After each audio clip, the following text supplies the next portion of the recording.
And Your Honor, just from memory, Yeah. I do know and believe that there's a reference to not his given name, not his formal name, but to a nickname. I'm getting that information. In the wiretap? Yes.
Okay.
One other thing you were going to do, well, a couple of other things today. We discussed yesterday providing the exhibits to the extent they're currently ready with the rest of them. Has that been done? Can I get that to you at lunch? She's still working on it. Okay. Okay. And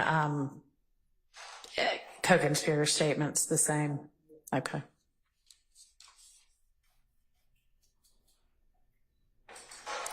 All right. Any idea timing on this? So our legal assistant is working on getting the affidavit. Okay. The nickname listed in the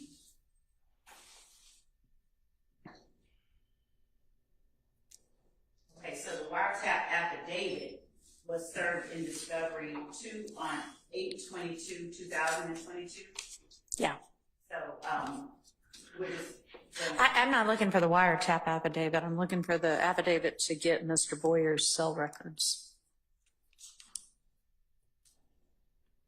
I don't assume that was served in discovery, was it? I'll check. I have any because the reason that the phone records weren't served was that they were considering arresting him. So the answer is no on that one. Correct. Two things, Your Honor. First, yesterday we were told that it was, to my understanding, an inadvertent oversight by the state to hand over these records. Now we're being told it was a conscious decision not to hand over the records. Secondly, regarding the affidavit for the search warrant for Mr. Boyer's, presumably Mr. Boyer's phone records, I specifically requested that yesterday via email, and I haven't received it either.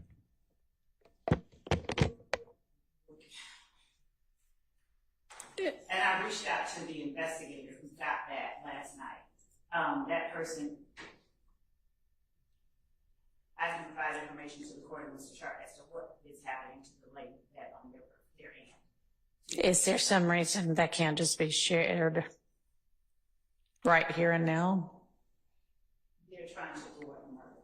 They're trying to do what? Thwart a murder that is underway or being. Okay, then seems they should pass off the responsibility for getting the affidavit to someone else. My legal assistant is looking for the affidavit. Did you in any way respond to Mr. Sharp? No, I didn't see the affidavit email. What we were trying to get last night was the information about the phone records. That's where I got part of what I provided to the court this morning. What I'm waiting on is my legal assistant, because the person we were able to communicate with at the door said, the lead investigator said that the affidavit was provided to us. So the affidavit was provided to us as in, I don't know what. I'm sorry. Well, I mean, I would assume so. So we have it. We should have it to give to Mr. Sharp and to the court. I'm awaiting that to provide it to the court, Mr. Sharp. Okay, and so you didn't see the emailed request from Mr. Sharp last night that said, could we please have the affidavit in support of the cell record? I did not, and the court is welcome. Mr. Sharp is welcome to look at my email. I'm sure you get a lot of emails. I did not see that. I don't even know what time he sent it, but I did not see it. And I want to be very candid with the court. I sent this to Mr. Atkins because he was the one that sent the information. Okay. Well, that's why you didn't see it, Ms. Love, because it wasn't sent to you. It was sent to someone else. Because he was the one that sent us the phone records. And I want to be clear, and I think it's clear what I wanted, but my email said that I wanted to see the search warrant, which we haven't received either. Obviously, I meant search warrant and affidavit, but I did put search warrant. But we haven't received either.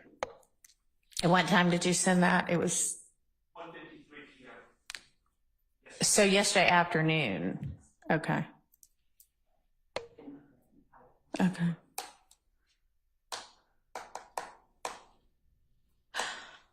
Okay, so I understand that I can't remember who just stood up and raised it, but whomever said that yesterday you said it was inadvertent, and this morning you're saying there was a decision made not to share this information with the defense because Mr. Boyer had not yet been arrested and APD was contemplating whether to secure a warrant, and I didn't want to alert him.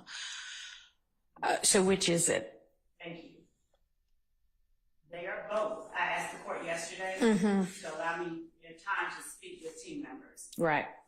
And the information internally that I know is that when the phone records were initially secured. In the fall of 2023? Yes, Okay. When they were initially secured, the thought process was, we're going to get this person arrested and indicted. Okay. As time went on,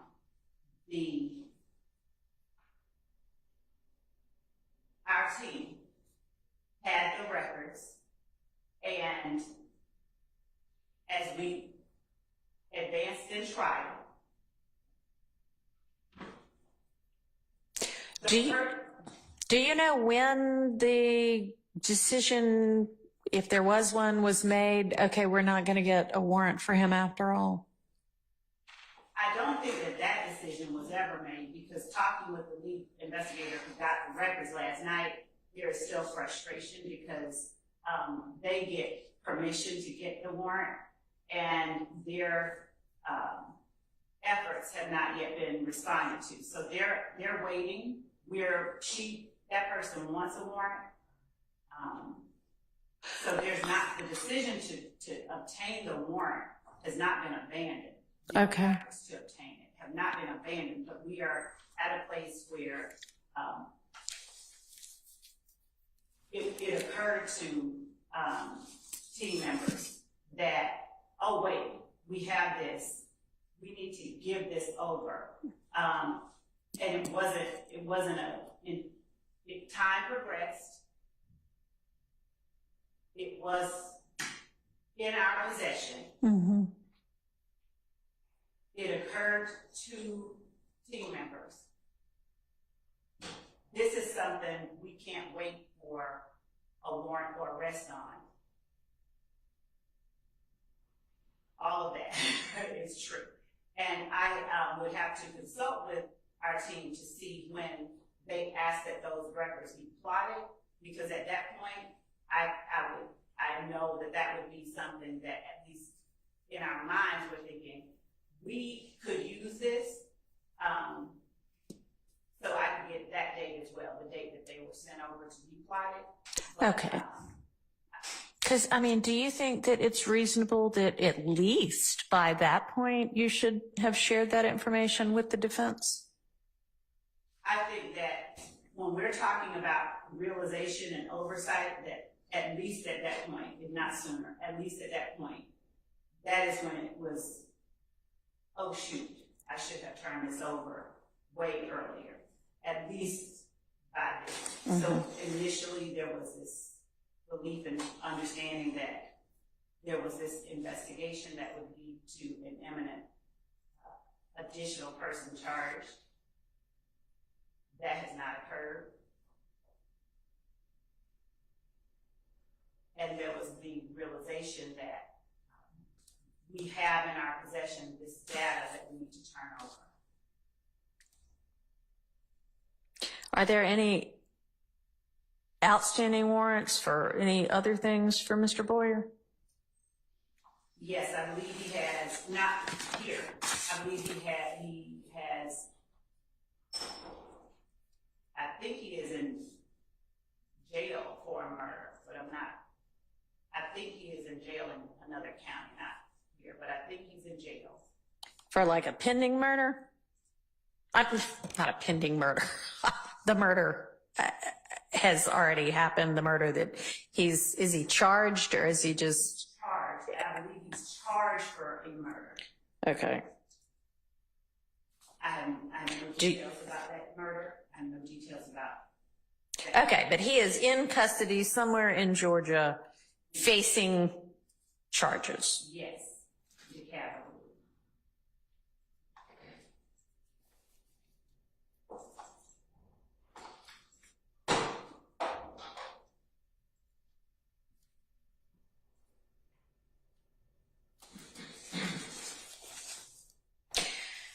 So, does the state intend to try to talk to him?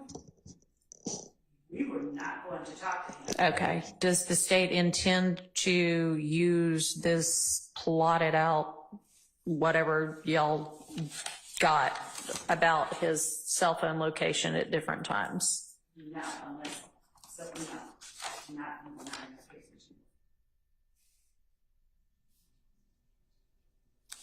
All right. And all the information you have, the state have regarding Mr. Boyer is inculpatory of these 6 defendants, or not all 6 of them, whomever is charged in the Thomas murder? In the Drinks. Oh, okay. Oh, okay. Which is something that other than your opening, which isn't evidence. Have you gotten to that point in the evidence yet? No, that would be likely one of the last. Okay. All right. I feel like there was another question the court asked me that I did not answer. I don't know what it was at this point.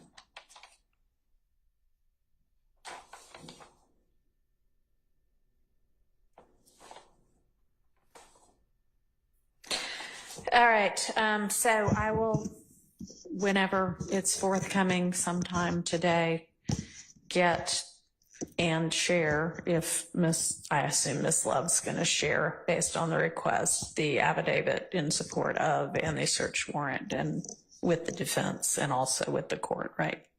Okay. So we will await that, and then if anybody wants to argue anything concerning it, I will listen. The fact that this has to do with the Drinks murder makes it a little less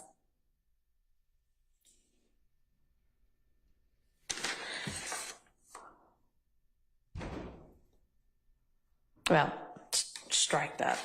If y'all want to say anything else after we get those, then I will entertain it. Okay. All right, so in the meantime, let's keep plodding through this set of statements of Mr. Zachary's. Can I ask a date certain for the court to inquire of a date certain on this issue before you? On the debt, on the getting the affidavit and the search warrant? No, on, I'm just, I'm sad saying it. I'm really hurt saying this, but this is not new. So a date when Miss Love just said, "Oh shoot," this is not a quote, but some effect of, "Oh shoot, we must turn this over." That was before giving it to Agent Bernie. So what happened on that date of the "oh shoot" to we get it yesterday, and we don't get it new. Oh, this is new stuff. Let's Good talk question. about it. So we are one team, but we have many members and parts. But I will get the date. But I can tell you that when I said that there was the realization that we do need to turn it over. Yeah. When did that realization occur? I will find out, because it was not mine. It was not my realization. Okay, I'll find out. What I'm saying is, Who's in charge of the team? I am. And so before it's mine, generally speaking, I'm saying that in terms of a date certain, there was communication internally. We looked at it. We were looking at everything we had to turn over, and we were looking at anything that we haven't turned over collectively we realized, oh my goodness, this has not been done. All right. And you don't know what date that happened? No, that's what led to turning it over. On Monday. Yes, this weekend we were talking about it and we turned it over. All right. So sometime over the weekend is when the realization occurred, oh my gosh, you knew you hadn't turned it over. Oh my gosh, we need to turn this over. Oh my gosh, it has not been turned over and we need to turn it over. Okay. And you're getting us the information about when we get the affidavit in support of the search warrant for the cell records, we'll know the date that occurred. That is correct. Uh-huh. We're working on that. And it did not occur to anybody at that point in time that this is information to be shared with the defense. When the court says at that point in time, you mean with the affidavit for the search warrant? When the search warrant for the records were obtained? Yes. Right? I mean, obviously not, since you got them in the fall of 2023. And because the information that the search warrant was based on had been provided. So we weren't thinking along those lines then. Okay. Had you at any point provided information that the phone number that y'all all know about from the affidavit and the nickname, which I think that's what it was, you were going to tell me what the nickname was, is actually DeMarco Boyer. Did you ever before Monday share that information? No. Okay. All right. What was the nickname? Unc is the name that's listed on, I think, in the wiretap. I think it's okay. Unc. That's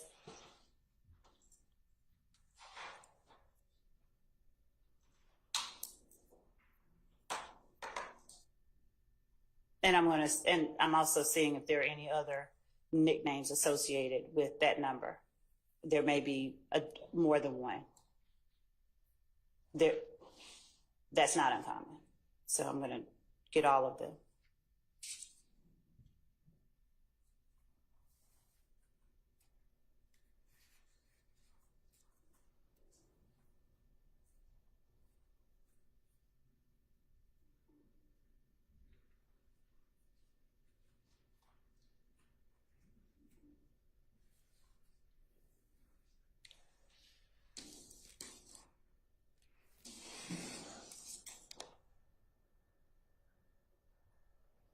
May I step to the door once more?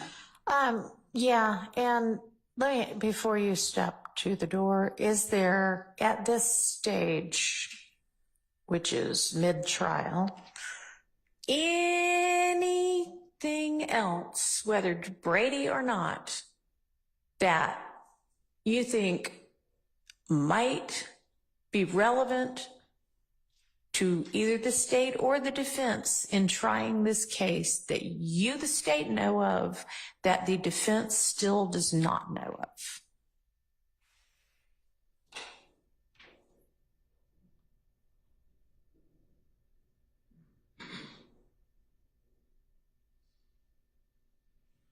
And you may want to huddle with whomever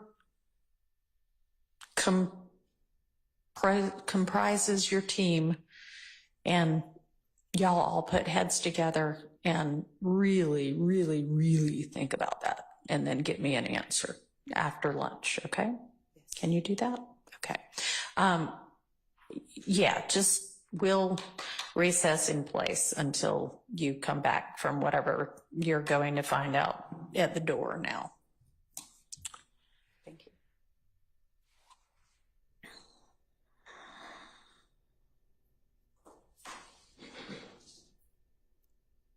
And since we're recessed in place, I'll just sit here. Okay.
Something else in the meantime? Yes, Your Honor. All right, thank you.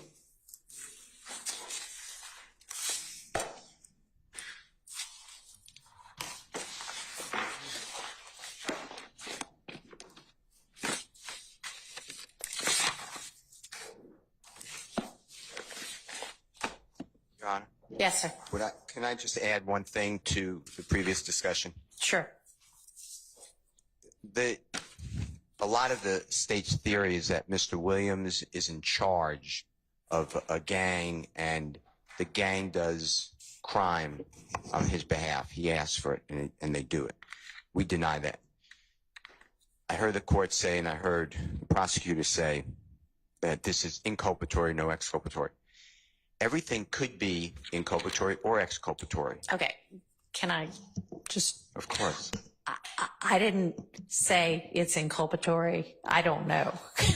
I said the state, I mean, if I said that, I'm repeating the state's maintaining that it's only inculpatory. I understand. Okay, go and ahead. appreciate it. And all I want to make the court aware as you go through decisions is if we knew about Mr. Boyer, then what I would have done is found out if he has a lawyer, because he's in custody, it sounds like, contact his lawyer, ask if I could go with the lawyer and Miss Adams, when I say me, and Miss Adams, and an investigator, and interview him. And he may give information that's very hurtful to me. He may give information that is very beneficial to Mr. Williams. I don't know. My point is, though, that the state has no ability to know what's helpful or hurtful to Mr. Williams, and we have a right to investigate. So I just wanted that on the record as well, in case this goes up. Thank you. I don't disagree. Thank you. I don't disagree. All right. Ms. Lev, if you're at a stage where you can shed any further light on anything, great. If not, we'll take it up after lunch. I'd like to take it up after lunch if the court Okay. will allow me.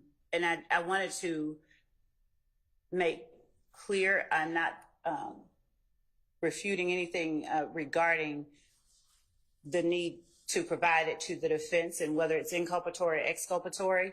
I just wanted to make clear and make sure that I told the court and the defense that we're not asking to use it. We just wanted to, out of an abundance of caution, in the event that it is in some way, in any way exculpatory, give it to the defense. We're not trying to use it. Okay. All right. Thank you. All right. Let's turn back to Mr. Zachary's statement that we were going through yesterday. And Ms. Love, you are going to take the overnight recess to try to determine if there are parts of the proposed redactions that you agree to. So,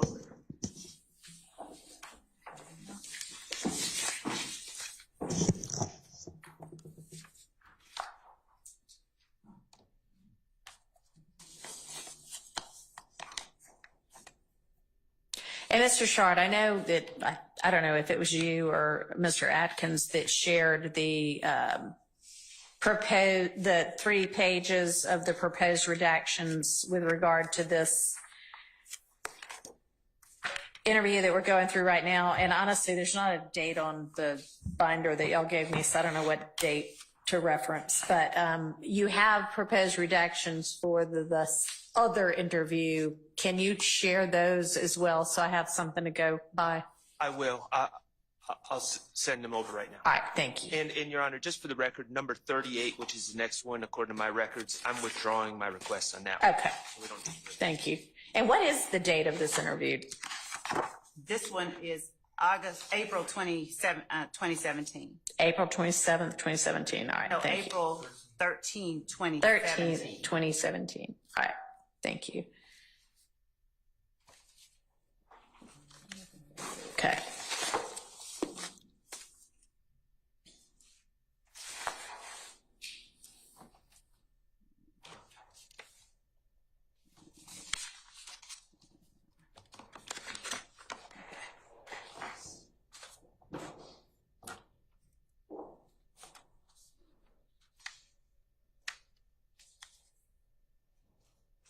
So, Ms. Love, I know you're looking for them, but did you get an opportunity, and are there redactions you agreed to?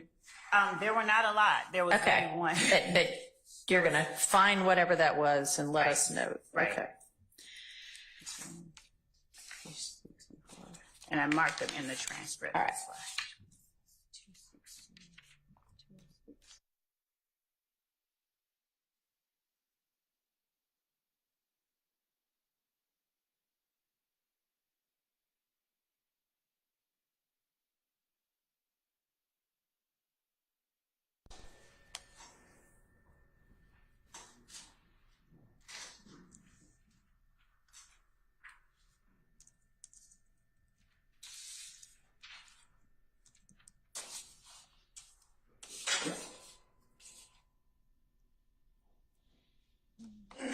Actually, the one that I thought that I did agree to, oh, okay, here it is.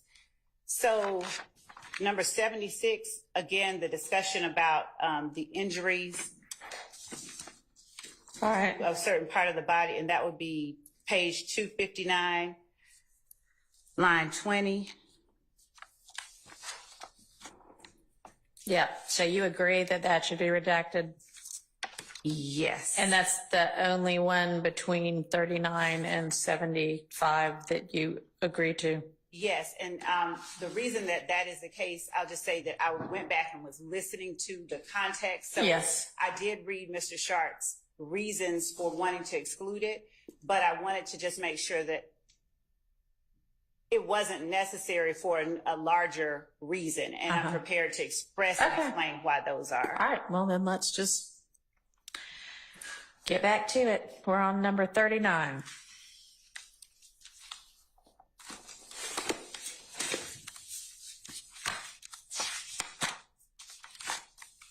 So, Your Honor, number 39, I was shorthanding this. When I wrote yak, Sure. when I wrote yak, that's Mr. Kendricks. Okay. So, my understanding from my recollection is that Investigator Dennis has never spoken to Mr. Kendricks about the murder of Donovan Thomas. Okay, that's my understanding. But either way, whether he's spoken to him or not, I believe he's just using a technique to try to suggest that Mr. Kendricks has said things. Right. Excuse me. But to the extent, either way, he's putting words in Mr. Kendrick's mouth. Mr. Kendrick may not take the stand. That's up to him. But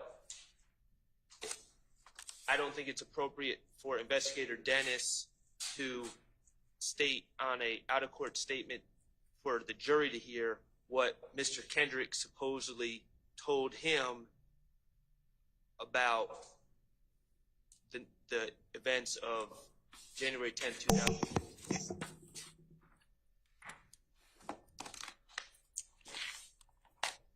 And Your Honor, that's at the bottom of, Yeah. and I can also provide the court the timestamp for it on the video that we just given, but it's at 16:32 in the video of this portion of the interview. And when the court is prepared for me to, I can respond. I'm prepared for you Okay. too. So, Judge, I hear and understand what Mr. Shard is saying. I disagree with it. When Investigator Dennis says that Yak says something different, and nowhere does he assert, hey, I did this. Everyone knows there's not a dispute, I think, that Mr. Kendrick made a statement and said something different. And when Investigator Dennis says that Yak says something different, just to give the court some context, the 2015 interview that this witness gave contained inculpatory information concerning Mr. Kendrick, Mr. Stillwell, and others. Okay. By the time we reached 2017, it has been circulated that interviews have been conducted. Jail calls reveal that co-conspirators, at least alleged co-conspirators, people that we allege are co-conspirators, are aware of the content of some of these interviews. And at this point, Mr. Zachary is now saying he's backing away from it. He doesn't deny, he never denies that defendant Kendrick and defendant Stillwell said to him the things he said in the 2015 interview. Right. But now he's proffering theories about their actual involvement. He said, yes, they said that. They did say it. And when Detective Dennis says, after Mr. Zachary gives him a rendition of events, and Detective Dennis says, Yak says something different, there's nothing about him meeting, and the argument could be made by the defense. You heard Mr. Kendrick or whomever wants to make the argument, but that is a piece of evidence that will be put in at trial at the appropriate time. So That piece of evidence being Mr. Kendrick's statement where he does in fact say something different. yes, Is that what you're about saying? himself, yes. Okay. So And he's already made whatever that statement is by the time of this 2017 interview with Mr. Zachary. he has. Okay. And so whether Investigator Dennis talked to Mr. Kendrick himself or not, Mr. Dennis is aware that in fact Yak did say something different. Right. He's Okay. saying right. He's And does and it's a broad. does Mr. Kendrick's interview, when we get to the top of page 116, Investigator Dennis is saying Yak said he was on his way to his girlfriend's house, I guess. He does say that. Okay. All right. And so, Your Honor, that yeah. I don't believe that's an accurate. I know why you're asking that question, and in the spirit that you're asking that question, I don't believe that's an accurate answer. Mr. Kendrick, first of all, a couple of things that I bear with me. My understanding, Mr. Kendrick's statement has been suppressed. Oh, No, I don't think it's coming in. she says no. Judge, Y'all, the portion of the statement that it contains what we're discussing was not. What was suppressed is a portion where another detective comes in and starts talking to Mr. Kendrick. okay. So there's a very long part of the interview. Before the part that is Yes. suppressed, and it's in the unsuppressed part that the representations that you Yes. just made are contained. I don't. Investigator Dennis on 116 line 8 says Yak said he was on his way to Bush's house, Yeah. and they saw Nut at the barber shop, and they made the call. I don't know if Mr. Kendrick's saying that to any law enforcement. Well, we ought to be able to check that. I mean, right? Like the statement is, And the made the call portion, I'll agree. That part he didn't say. But the part about him being on the way to Bush's house, which is what I think is the most. No, and he didn't say he saw Nut at the barber shop. My recollection of the statement, and Mr. Weinstein's most on top of what was said in that interview and what portions were suppressed, but he said, I did not have anything to do with this killing. I went to my girlfriend's house. That's my alibi.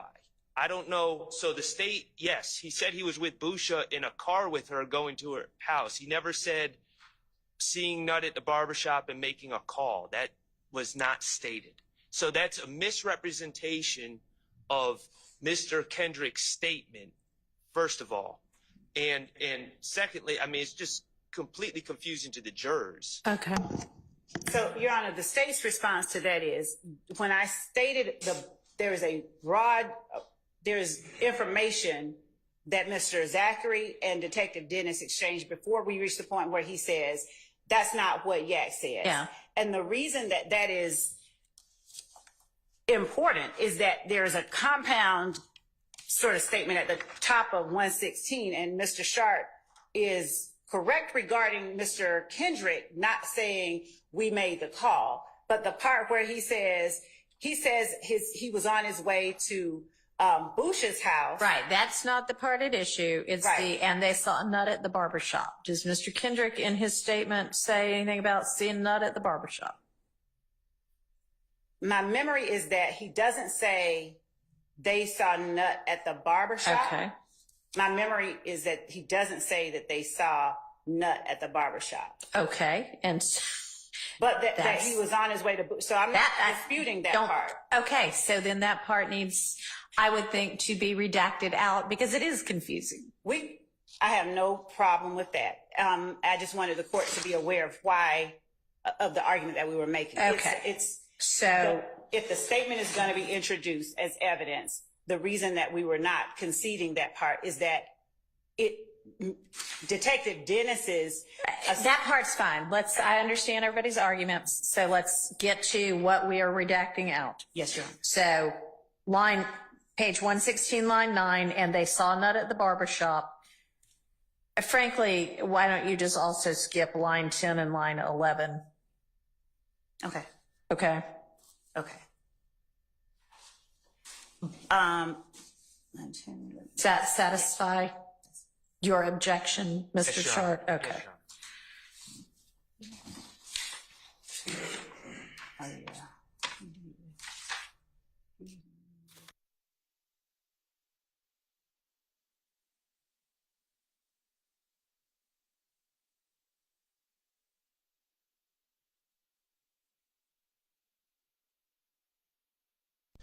Next one is on 117.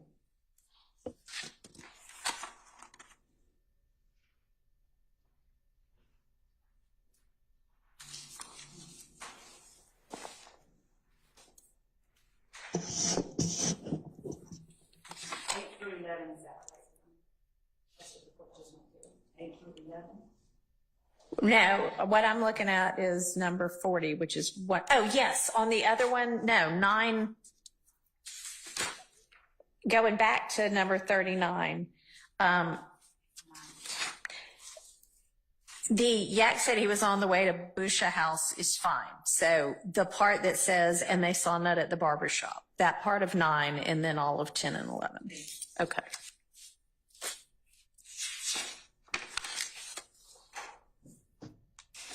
And just to clarify, Detective Dennis was one of the 3 in that interview. Okay. Thank you.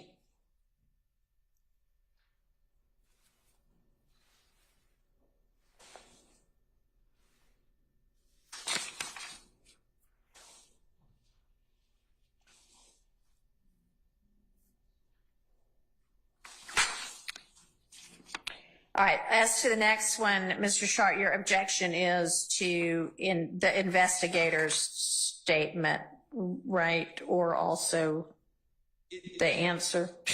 It's the investigator's statement, and I don't necessarily have a problem with the extent that he was asking Mr. Zachary a question. Mm-hmm. I don't think it's appropriate for him to say, see, that's I done sat through so many interviews and heard so many different stories, kind of pieced Right. together by time dates. In time frame. Okay. So You said pokes holes in everybody's story. So, I would think maybe to avert that issue, can we consider a redaction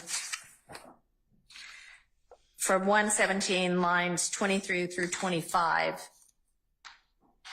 and then just start with 118 line 1, beginning with everything you just said pokes holes in everybody's story, because then Zachary says, yeah, it does poke some holes, because you don't seem to be objecting to the answer.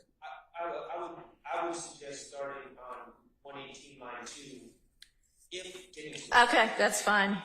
Well, 3 or 4 in the morning. oh, like 3 or 4 or 5 is the answer. Okay, I thought he was saying this is the number of holes it might poke. Okay, yeah, no, that makes more sense. Okay. So, We don't have any. 118, okay, so redact by agreement then, 117 line 22 through 118 line 2, the word story, and just pick back up with because of Demikion. All right, okay. Counsel, could you please pull your mic back up? Thank you. Closer to me or further from me? Yes, ma'am. Closer so we can hear you. All right.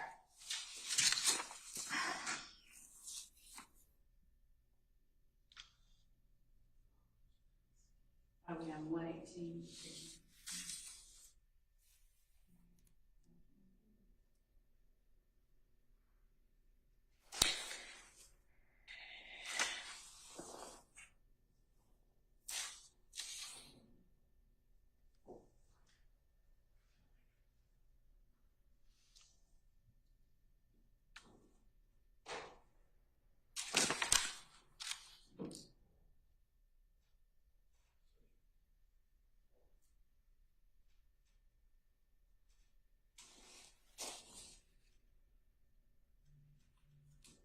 All right.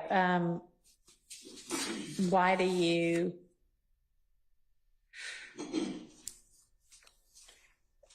All right. So the objection as to the 41 is that it's speculation. Is that right? Right. It's a hypothetical. If it did, I'm reading that as if they did it. I don't think Demekian had anything to do with it. Why he ain't take it like you said, look at me and like little brother. I think in context, what he's articulating is people look at him as a little brother. And I mean, he wasn't there. He's not offering firsthand knowledge. He's just giving his theory that I don't think Demekian would be involved with something like that if they did it. And I just think that's speculation. Does the state want to respond? In as much as this is something that is repeated throughout Mr. Zachary's interview, and in as much as there is information that Demekian gave to Mr. Zachary, similar to the way that he gave information to another witness in this case who's now on the stand. The reason that I believe that this should remain in is that Mr. Zachary, at one point, Mr. Garlington was charged, but not by the state. And Mr. Zachary was in a position, he was with Mr. Garlington, Mr. Kendrick, and Mr. Stillwell after the murder, following the murder. So in as much as he makes the assertion, he later says more stuff like, Demekian never told me that he did it. He talks about what each person said to him. But I'll defer to the court. It's just that's the reason that I wasn't asking or conceding immediately that come out. I mean, that seems like a valid objection. So we're going to strike 118.24 through 119, line 5. I'm sorry, line 4.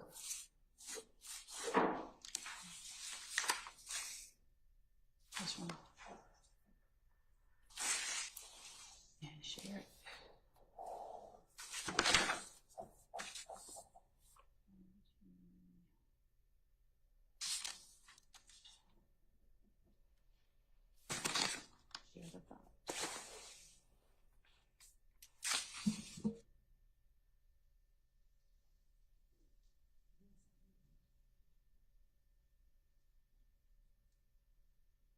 All right, and this is the witness, Zachary, relating what Demekian has told him, and the objection is hearsay. What's the state's response?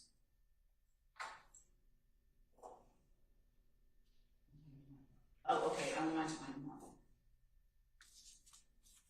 Demekian's statements to Mr. Garlington, I'm sorry, to Mr. Zachary.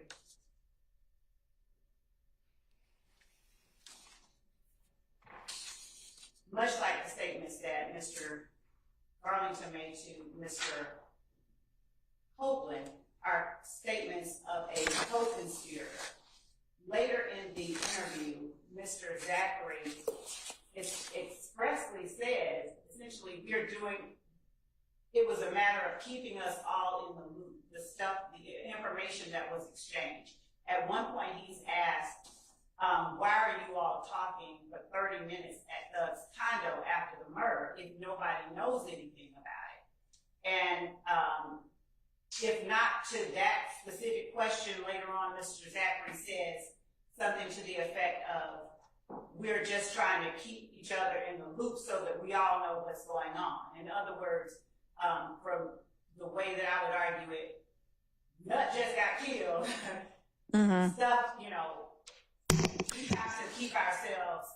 Okay, so that would certainly make sense with regard to anything that got told to other alleged members of the gang right afterwards at the condo. As to this particular statement, Zachary actually gets asked, when did he tell you about that while y'all been locked down? And Zachary says, yeah, well, I've been locked up. So when was that? When did they get locked up? So, in the latter part of 2015. Okay, and so if that is when this story gets shared. So during that time, other evidence will show that as a result of the murder of Donovan Thomas, there were conflicts that existed both in to answer the court's, but I think the question is Yeah. how does it keep them safe? So the conspiracy that exists after Donovan Thomas is killed and before Donovan Thomas is killed doesn't stop when they get locked up. Inside the jail, there are conflicts as a result of the Donovan Thomas murder, and the knowledge or belief by members of IF gang that YSL is the entity responsible, or people within YSL are responsible. So the fact that Mr. Garlington is sharing with Mr. Zachary events that happened, I would argue still fall within the co-conspirator exception, or it still makes it admissible as a co-conspirator statement, but it's not something I'll hang a hat on, and if the court sees it differently, then just 1 second.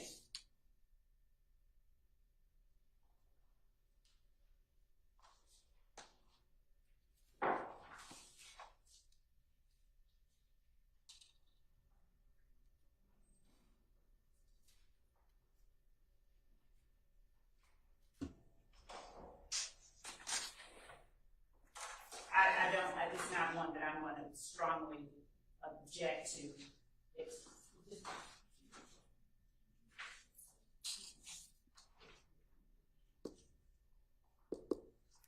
So,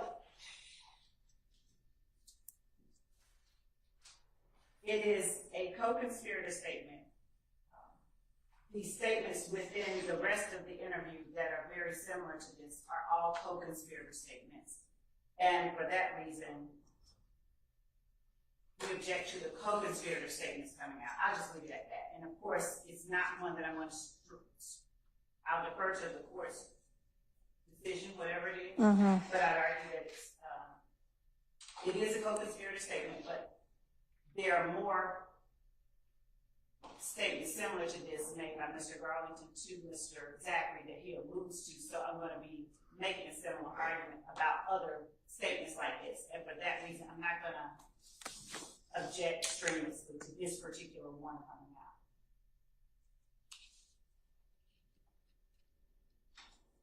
Object strenuously. All right, so late 2015, are there... Can I give Your Honor a little context? Yeah. So,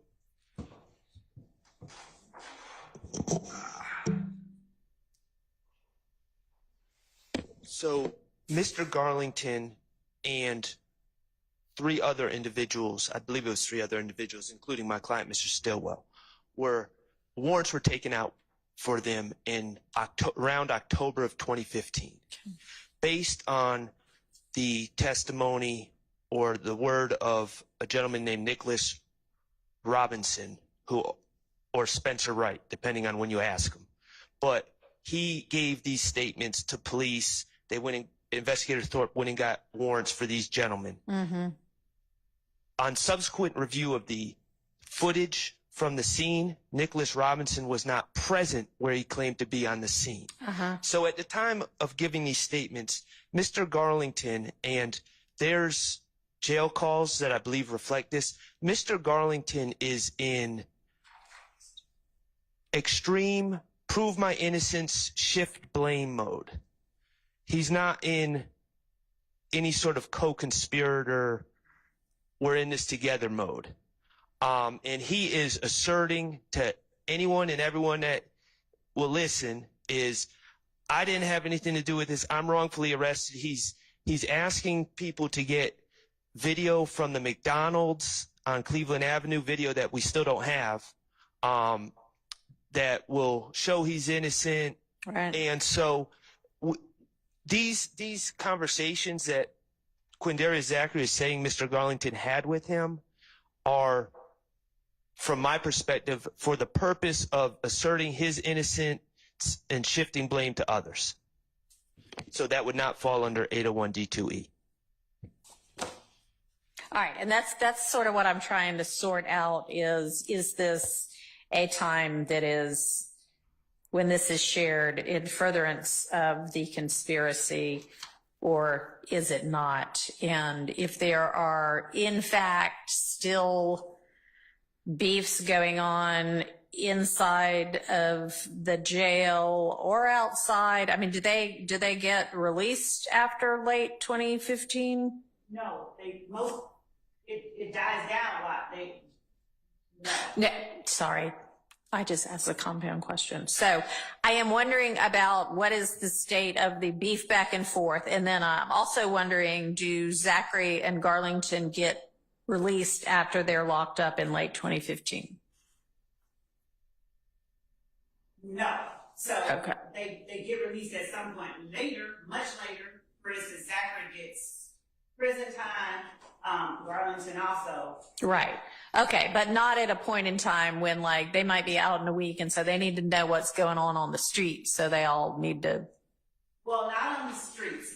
Okay. So tell me, is there in the jails beefs back and forth where they all need to be on the same page about something? Tell me, how is this in furtherance of the conspiracy? So while they are in the jail, and this is broadly speaking and not to this, at this point in time, while they are in the jail, inclusive of this point in time, there are continued,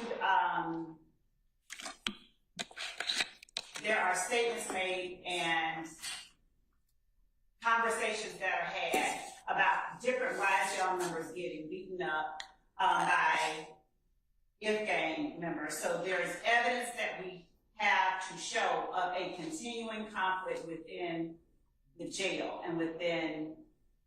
Okay. How does Mr. Garlington telling Mr. Zachary, I wasn't involved, in furtherance of the conspiracy? Well, and the Woody picked me up after the shooting. I mean, because that's really the thing that he says. How does that further the conspiracy? Our argument is that it fosters cohesiveness. It is information shared between two YSL members while they are in the same predicament of being confined. Right. Among other persons who are members of an opposition.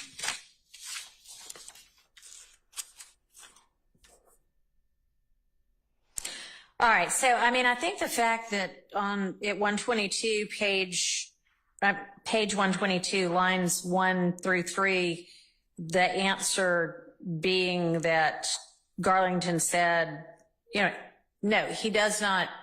He says that Woody picked him up after the shooting. That's not, hey, Betty, I've got absolutely zero to do with this. It is still something that could in some way be against his penal interest. So I am going to find that to meet that co-conspirator exception. So I'm going to overrule the objection on that one. So just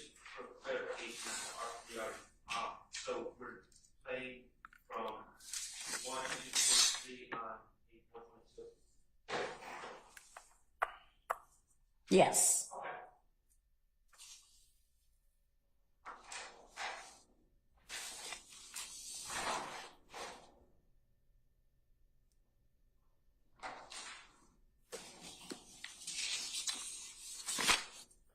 Okay, meaning I understand the court rule. Yeah, no, I understand. I understand. But yes, that's probably a good idea to clarify that for the record. All right, so moving to number 43, which starts at the beginning of page 124 and is most of that page.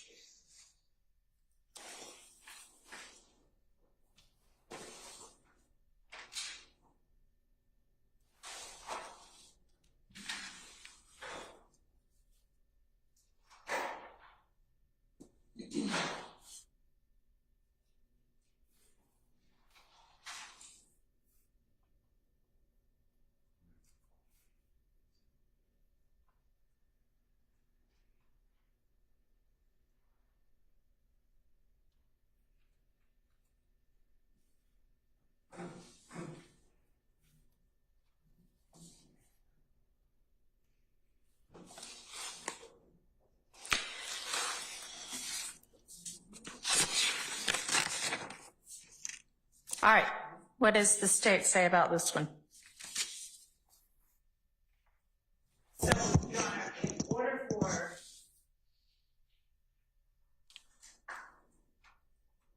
the argument is that it's hearsay about what Demekion said, and Is that the argument, or is the argument here? I mean, at least what's on the, yeah, false hearsay, if you will. I'm sorry, I was looking at 42, 43. Yeah.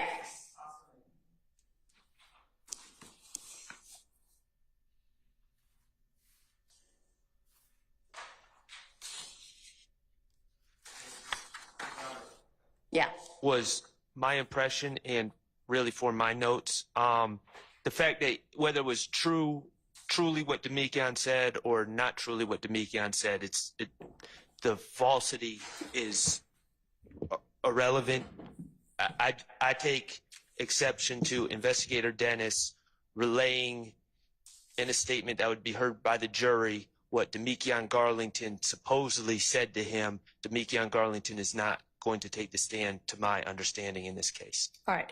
Is Demekion Garlington's statement going to come in? No, his statement to law enforcement will not come in. And we Okay. won't call him. And for that reason, I don't object to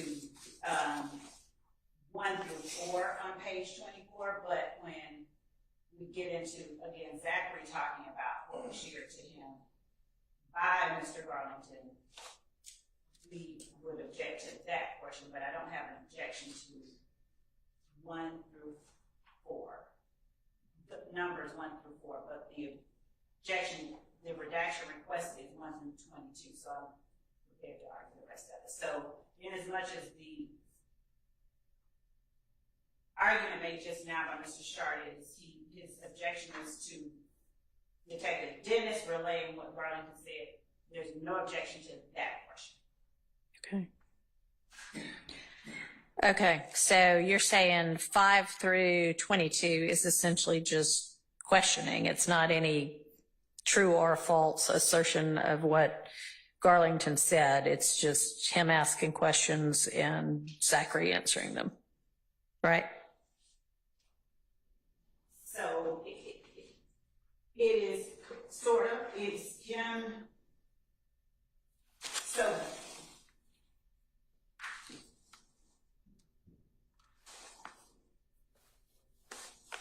there was one thing, and I'm sorry, I apologize for doing this. It is much as Mr. Zachary acknowledges knowing that the police talked to Demekion Garlington. And in as much as that is contained within 1 through 3, I'd ask that the court keep that in and allow me to change that portion of my previous representation to the court. Okay, is there going to Well, what are we doing about line 4? That's the part that I believe is not proper. I think that's a testimonial statement that Okay, so then let me go back to Mr. Shart. If 4 is redacted out, then what is your objection to the rest of it? I don't have an objection to 1 and 3. I do, so to the extent that these are being brought in for Quindarius Zachary's answers, Yeah. and this is gonna bleed into number 44 on my list. Okay.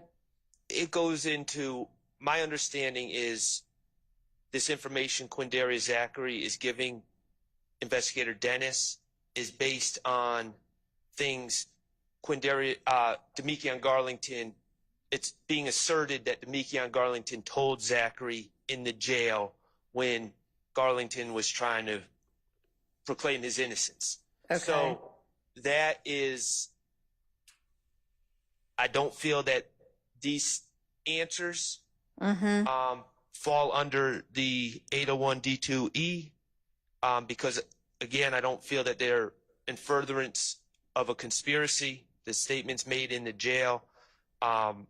So that would be my objection to the answers. Okay.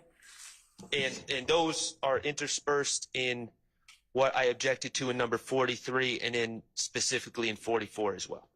Okay.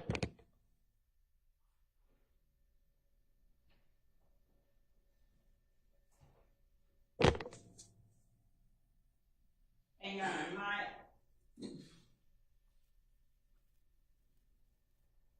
my perspective on that, for the reasons that I've already shared, are different than Mr. Sharp's. And I would add to what I've already said, that in considering, if it even comes to playing it, in considering what Mr. Zachary is telling the police and making a determination about whether to take it as true or not, Mr. Zachary at line 23, when challenged, essentially Detective Dennis is challenging him about what he has said in line 13 through 16. He says, as what's reflected in the transcript, Zachary pushes back, and then Dennis is asking another set of questions, and Zachary is correcting Dennis with information that he got from Garlington, again, still during this time when they are in confinement, and still during a time when there is still beef, if you will, between the two groups, YSL and FGAN. So, to the extent that Garlington may want to get out of jail, I'm not understanding there to be any argument that Garlington is somehow an agent or another, just that Garlington wants to get out of jail. And somehow that makes this not a co-conspirator statement. Right, that he's no longer saying anything. He's saying about, here's what happened, Zachary. Hey, Zachary, here's what happened. Because you're my fellow gang member and you need to know this. He's saying, I am innocent of all of this, in the hope that either, I don't know whether he cares whether Zachary believes it or not, but in hopes that that gets out. And my position is that would be an argument to be made. Obviously, the jury can take what they hear and throw it. Okay, but I have to make an evidentiary determination whether this is a statement made in furtherance of the conspiracy, which is what we're discussing. And our position is that it is for the reasons that we've given to the court.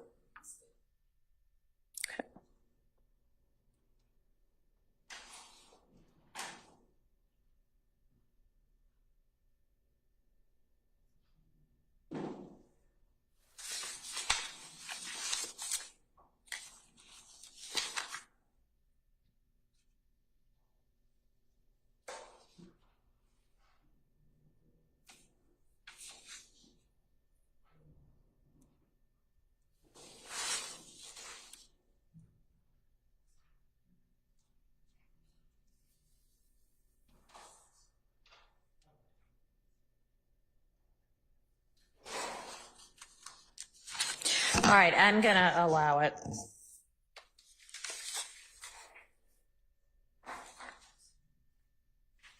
And that would be what you cover in your item number 43. And then what I've looked at right now is the first part of your 44, which is through page 125, line 15. It looks like then there's a second set of facts. So I hadn't looked at that or made a ruling about that yet. So I understand. okay. And we can get to that if Your Honor would like to, because number 45 I'm going to withdraw. Okay. So that puts us back at the second part of 44. Okay. All right. So the second part of 44 is on page 126, well, all of 126 and then half of 127. So let me take a look at that real fast and then is it the same argument as to this also? Yes, Your Honor. Okay, let me just take a look at it.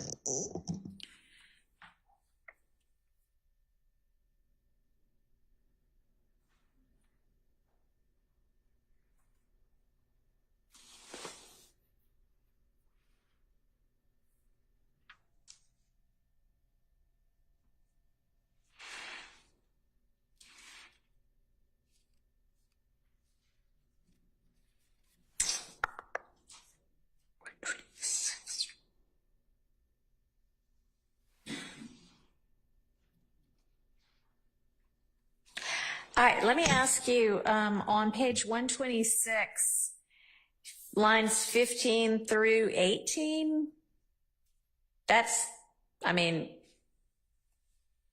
seems like there might be a separate objection to that little part. Or you had withdrawn the gun part anyway? I understand, Your Honor. He says that's if you don't care, I don't care well, he either. says that's what I assume, and then he says that's what I heard. The source, I wasn't going. If it we doesn't assume that the source of that's what I heard is Demekion Garlington, it would fall under the same. Okay. All right. I just wanted to make sure.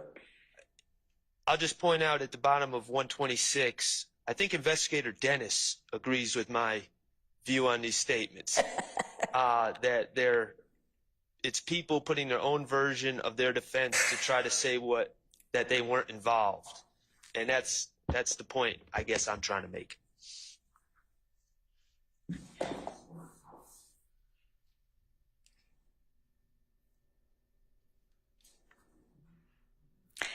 So I suspect we'll see that on a slide during your closing argument. All right. Yeah. No, my ruling is the same with regard to item 46. So that is in. All right. That takes us to 47. Which is on 129.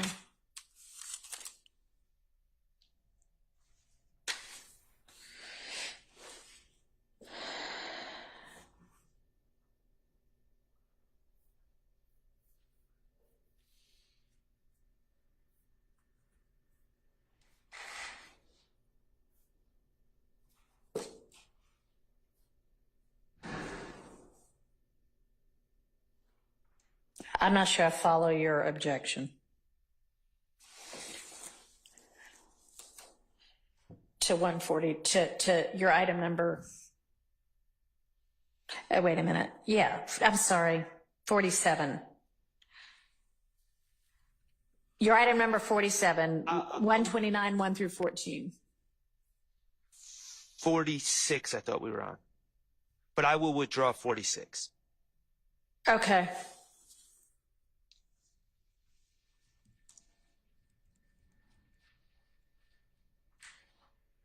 Okay, so now to 47.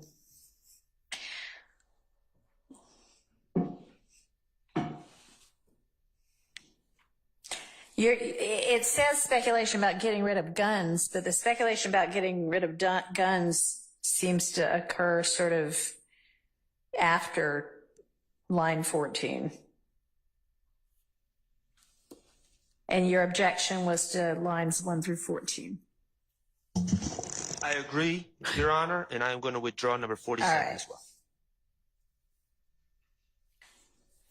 All right, so moving to item 48 on page 140.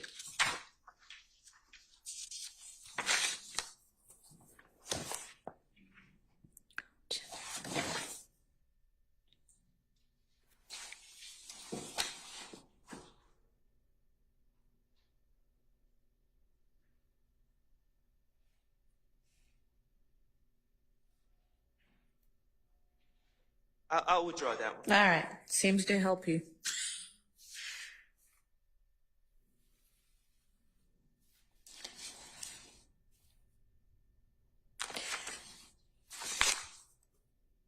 All right, 141, line 11 through first part of 142.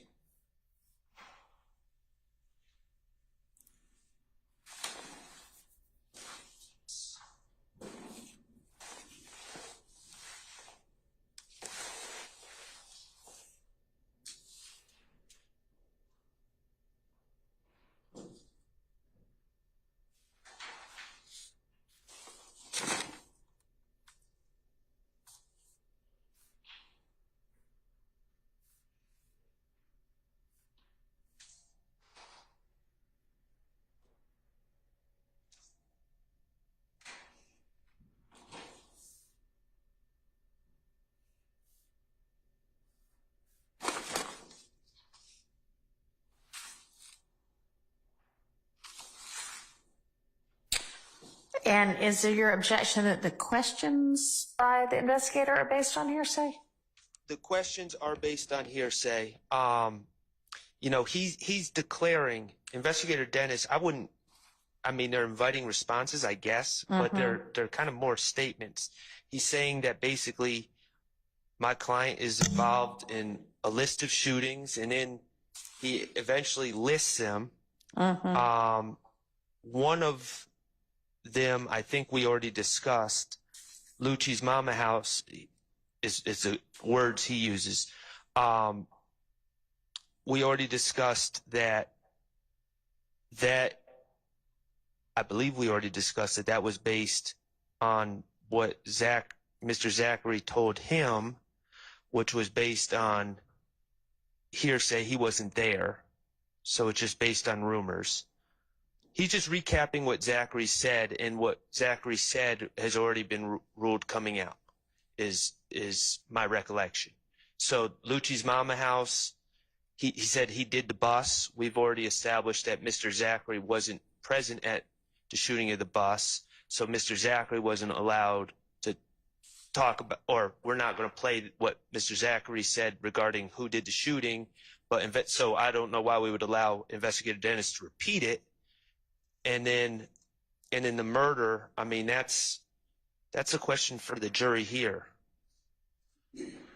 And I understand that there's certain things that are helpful. Mr. Zachary says, I don't think he did the murder. I would like that to come in, but not in the context of Investigator Dennis listing a bunch of other shootings that are on this indictment that he's concluded my client has done.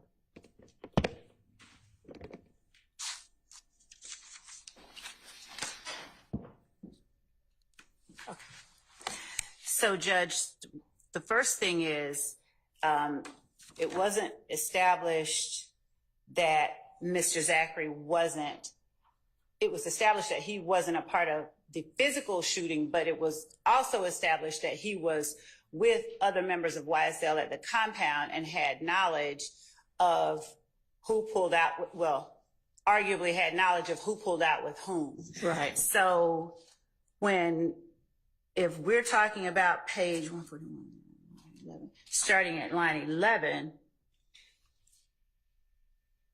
from what I'm hearing, there is no objection to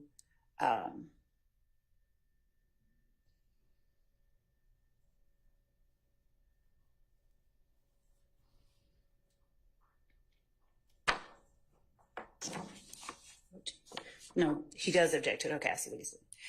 Your Honor, Mr. Zachary he's conveying something about Mr. Stillwell, at least his current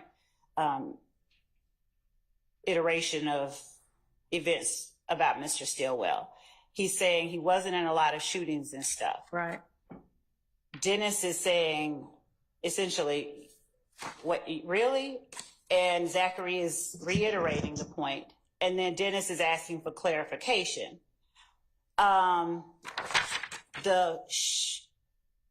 When Zachary says it's probably so many shootings, and then later on he says they go all the way back to 2014. He's clarifying information he's giving to Dennis, and he is giving information that we would argue he does have a basis for knowing. I don't have a problem taking out he did the murder. But the three biggest ones from lines 6 through 7,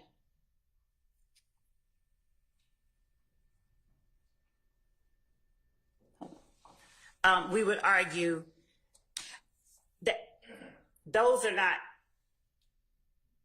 are events or incidents which Mr. Garlington does have information about. Okay, so I think that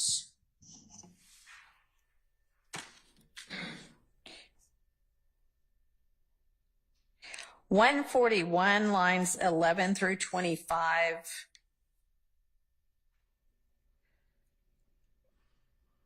are okay. Can I state my specific objection to that? Yeah. Okay, so my specific, on 11 to 25 on page 141, what I'm specifically objecting to is when Investigator Dennis says, Can you pick up your mic? I'm sorry. I know that's right, kind of annoying, but no, it's fine. He says right, and he just basically was from what I've gathered in basically interviewing people and him. Again, I don't know when Investigator Dennis, to my information and belief, only spoke to Mr. Stillwell as a victim in a case where a young woman was killed back in 2015. So I don't know where "and him" comes from. He was quiet until it was time for some action, and then it was almost like sick him. okay. So he's like basically saying my client is, a leash pit bull. Okay. All right. Okay. So then let's strike that question 11 through 14 because it's really not. It kind of interjects, and if you went straight from Zachary talking his answer from 7 to 10 and then pick up with what he continues to say 15 to 17, that works just as well. So, and you're nodding, Miss Love, you agree? Yes. Okay. So 11 through 14 are redacted by agreement on page 141. And then 15 through 25 of that page, I'm going to permit in.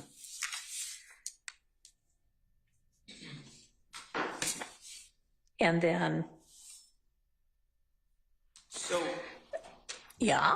my issue with 142 is Investigator Dennis says, Yeah, no, I'm getting to that. Okay, getting I'm to that. And maybe you'll be satisfied. all right, I don't know, but whether you are or not, this is my thought at this point is 15 through 25 are in, and then redact on page 142, 1 through 8, and pick up with line 9.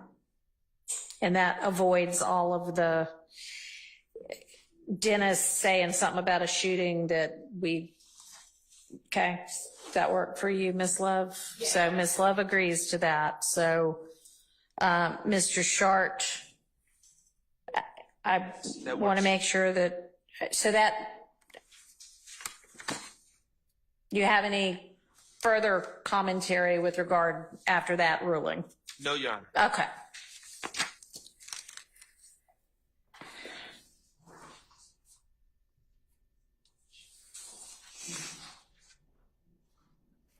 Let me.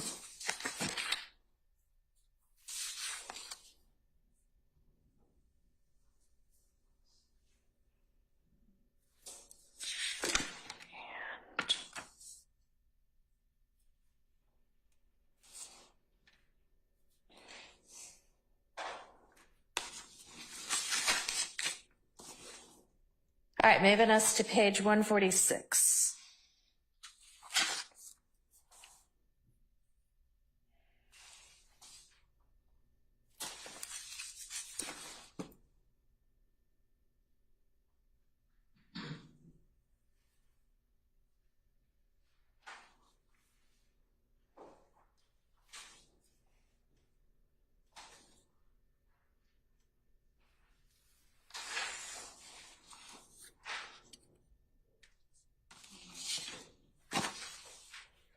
Yeah.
Okay.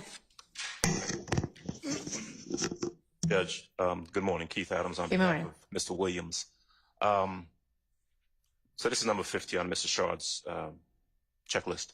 Yep. The entirety of this testimony, and the context of it is that this is a conversation where Mr. Sprinkle's involved, the detectives are involved, and they're talking to Mr. Zachary about what they believe to be a beef, for lack of a better word, between Mr. Williams and DeQuantis Lamar, gentleman Right. known as Rich Homie Quan. In short, my objection for this entire segment of the conversation, starting at 146, line 20, going all the way to 149.3, is that it's speculation. If you read through it, Mr. Zachary is opining about the reason that, well, first he's opining that there's a beef, in fact, a beef between Mr. Williams and Mr. Lamar. And he opines as to what the reasons are. Right. The detectives are kind of interjecting their own take on what has happened and why they fell out. And if the most telling part is if you look at page 149, towards the end of that, and it really kind of starts in the end of 148, where Mr. Zachary's talking about how Mr. Lamar and Mr. Williams fell out, and Birdman and Rich Homie fell out for some reason. I don't know, he says. Continues on to page 149, where the investigator asks him because he wouldn't sign. And then Mr. Zachary says, I don't know, I guess. That kind of encapsulates the fact that most of what he's talking about is what he's heard, what may be on the street. And there's no real basis where that speculation is coming from. So I'd ask that all of that be kept out because it's just speculative. All right. Well, I think that you're right with regard to the very end of 148, top of 149, about Birdman and Rich Homie having fallen out, and the reason that might have happened being speculation on the part of Zachary. But that's kind of a separate topic from everything that they're talking about before. Well, if you look at the entire, even starting back at 146 and going through, there are portions, for example, let's look at 148. the top of 148, line 1, where Mrs. Zachary says something to the effect of, and Rich Homie knew that they were shooting, that they had done shot up thug. You know, there's no way that he would know what's in Mr. Lamar's mind, what he knew. There's nothing to indicate the basis of that knowledge. And I will say that Mr. Lamar is a state's witness. He's on the witness list. We've been noticed that he's potentially going to be called. Birdman is on the state's witness list. Mr. Brian Williams. Right. We've been noticed that he may potentially be called. And so these are witnesses that if the state intends to prove their theory, I'm going to say it's their theory, that there was this beef between Mr. Williams and Mr. Lamar, and that's relevant in some form or fashion, they have witnesses that they can call to do that. All right, but, you know, they can corroborate their own witness testimony with something else if they got something else. So that's not an evidentiary objection. That may just be wishful thinking. Well, yeah, I don't know if they're going to call those witnesses. I don't either. And if they want to corroborate, if they call them and they want to corroborate it, then they can say perhaps that Mrs. Zachary knew this in some form or fashion, heard it from those witnesses, but there's no indication that this is anything other than speculation on the part of Mr. Zachary. All right. Ms. Love. So, Your Honor, I think some context is necessary here. There have been repeated attempts by Mr. Williams to rebut evidence the state believes has shown that Mr. Lamar and he fell out after Donovan Thomas's murder. Okay. Donovan Thomas's father was one of our witnesses, and some of the questions on cross-examination involved Defendant Williams showing photographs of Mr. Lamar and Mr. Williams together at times that were after, I believe, after the shooting, if I'm remembering the exhibits correctly. There were Instagram posts and things of that nature, a video of Mr. Lamar and Mr. Williams, a music video of them that they both appeared in. Yeah. And that was after specific questions regarding Mr. Lamar's continued association with Mr. Williams after Mr. Thomas's death. Okay. When ADA Sprinkle asks in line 18 through 19 of page 146, so what happened? Why weren't they working together anymore? The answer Mr. Zachary gives, his basis for knowing that information, or at least broadly that information, is contained within the statements that he gives just prior to that, when he's talking about having been on tour, being on tour with Defendant Williams during this long period of time. So in line 9, when ADA Sprinkle asks, you know about Young Thug getting up on stage in March of 2015, calling Rich Homie Quan, bitch Homie Quan. Mm-hmm. And Mr. Zachary says, I was with him, yeah. And then ADA Sprinkle says, you weren't there? And Zachary says, I was with him when he said that. Yeah. So these statements provide a basis for Mr. Zachary's knowledge of whether or not Defendant Williams and Mr. Lamar continued to work together. Okay, and I mean, I notice on page 147, line 20, I mean, Mr. Zachary's saying, like, basically, I stay at the same place as Thug does in that apartment building too. So he's got a basis for knowing what he is saying on 146 and 147 and 148. Now, I'm agree that 149 starting at 23 is kind of a different topic and speculation. So I'm going to strike that. And the objection went through 149 line 3. That I'm going to strike, but just that. The rest of it. Judge, I just wanted to make one correction regarding line 20 of page 147. So Yeah. it wasn't that reference was meant for Mr. Lamar, not, even though it says we, you have to listen to it. I think it was he, I think. Oh, okay. That's correct. All right. Thank you. That's correct. What Appreciate he is it. saying is that Rich Homie Okay. stayed in the same Well, it building. says we, but I guess that's either a typo or a mistranscription. Okay. All right. So then, But what is his basis then for knowing all of this? I was about to say, but even with that, he's describing he's describing later on how much time he spends in the condo, and I believe at one point he even talks about the fact that he went down on one occasion and let somebody in. Okay. When asked how do people get in, they were trying to ask him about a call box, but he's saying, I went and let them in. No. So he spends and talks about the amount of time he spends, a lot of time with Mr. Williams in that condo. So my argument is that he, throughout the interview, he gives a basis for that knowledge. Okay. The only thing that I'd follow up with on that, Judge, is that, All right. that's a different point, right? The fact that he knows Rich Homie Quan, the fact that he knows Jeffrey Williams, the fact that he knows where someone lives, the fact that he went and let someone in, does not give him the basis of knowledge of what is in someone's mind or why someone fell out. That's what the conversation is about. All right. So, Ms. Love, what's your response to that? So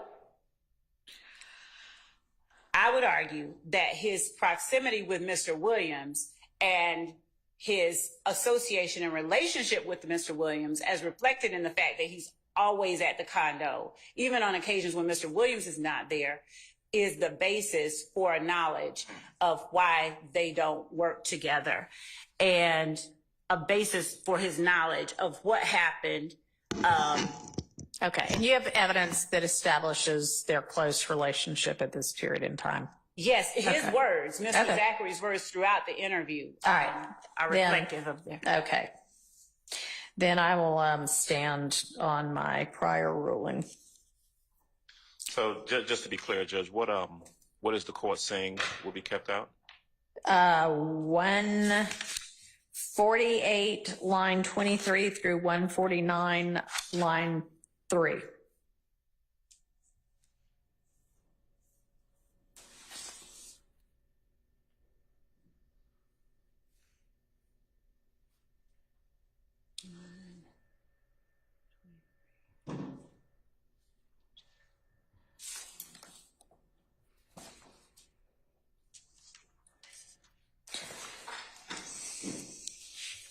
All right, we're at the bottom of 152 now.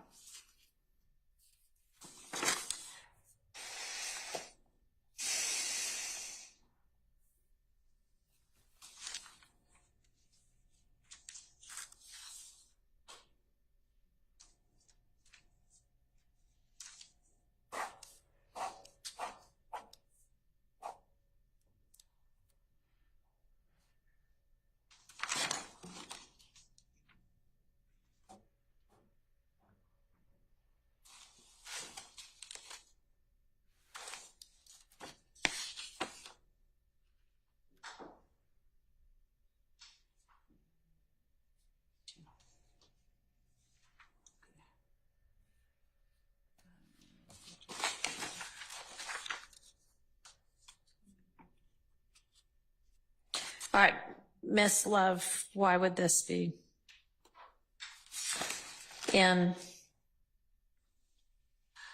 So we have already introduced the evidence of the Dexter Montgomery shooting. That's what this information is, starting at page 152, line 24. we have already introduced evidence that DK or Walter Murphy and Nard or Demise McMullen were the persons who committed the shooting that led to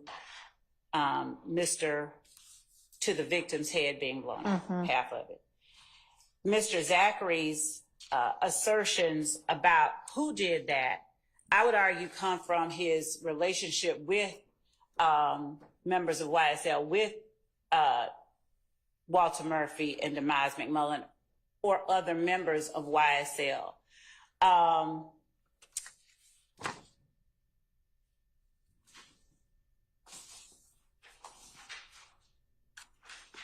The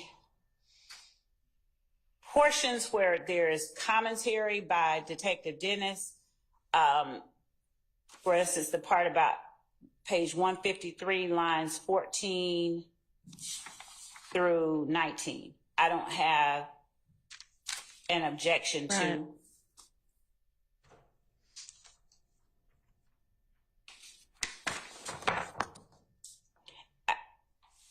As well as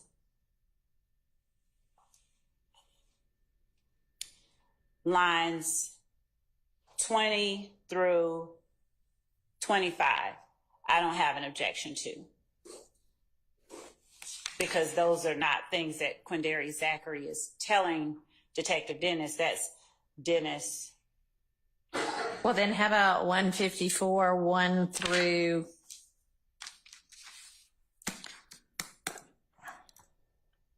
at least 14, but that's all just the investigators talking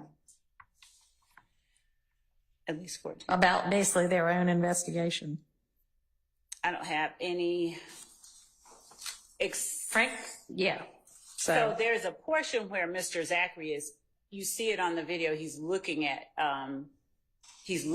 what they're showing him. So where I don't have any problem with, for instance, 1 through 4, on page 154, I would ask that 5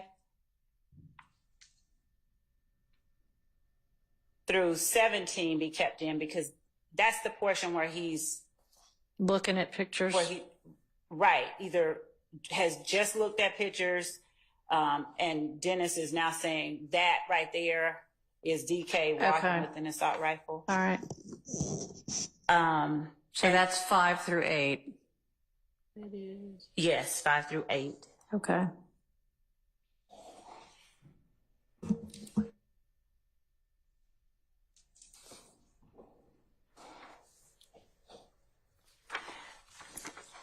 And as I think I just said it, but if I didn't, 9 through 14 is, I don't have any objection to that coming out. Okay, but what about the rest of 154, basically?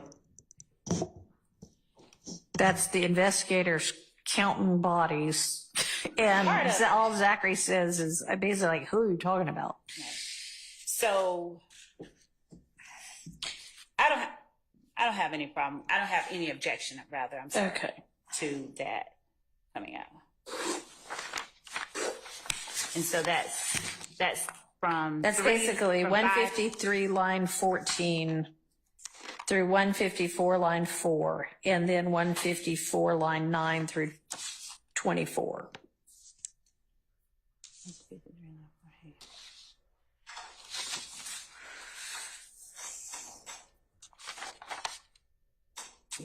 Yes, no objection.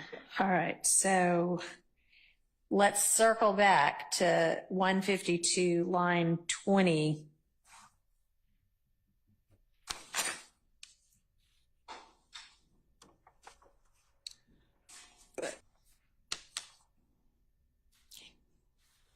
I don't have any objection to 153 lines 1 through 13. So I guess that's all of 153. All right, so what about 152, 17 to the bottom? Or 20, I'm sorry, 20 to the bottom. Although I think it's 17 to the bottom, because I think that's the lead into. It is. He's asking about the Dexter Montgomery shooting. I don't remember the exact words at 18, but it is. Yeah. I would argue that as to that,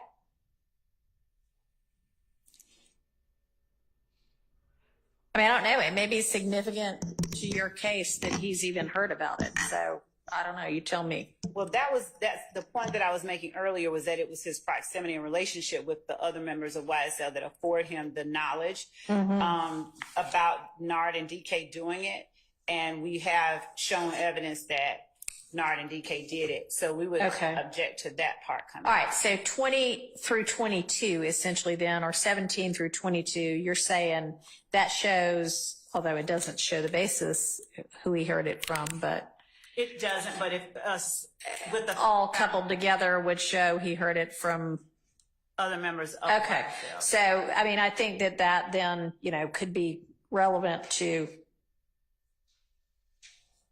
the state's case, and you're offering it there to show he heard about it and that they kept each other connected. So, that I will leave in. But what about what'd you hear about it? 23 and 24 out. No, 24, he says, you can't see it on here, but on the tape, I can give you the timestamp. He says, they say DK and Nard did it. Okay. Okay. I just don't understand how that's not hearsay. It is hearsay. It's hearsay that is being permitted under the co-conspirator exception. Who I would ask the state who, if I'm permitted by the court, who told him this? So, as I understand Miss Love's representations to the court, are that fellow members of the gang told him. Is that right, Miss Love? The basis for his having that knowledge would be his proximity and relationship and association with other YSL members.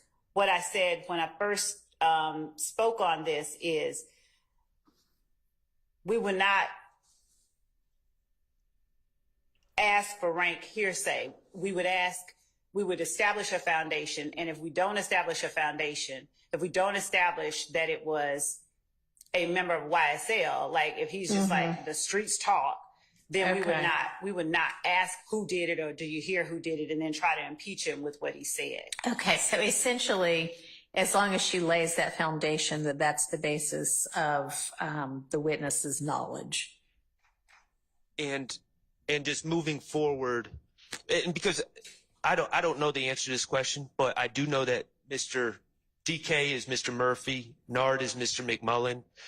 They were arrested and charged for this event. They may have already been arrested by the time they're having this conversation. I don't know the answer to that. But I just think that there's a lot of different ways that Mr. Zachary could come to that conclusion other than a co-conspirator statement. And I just want to be clear, we are putting, if they don't establish a foundation, should this tape be played, the ball is in their court to make sure all this is taken out. Correct? All right, you clear about that? Yes. Okay, so make sure that foundation is laid before, to the extent you end up needing to play this, that you have laid that foundation before you play it. That is what I understand the purpose of this exercise. All right, so we're clear then, assuming that foundation, 152, 17 through 24 come in, 153, all of 153 and 154 are out by agreement.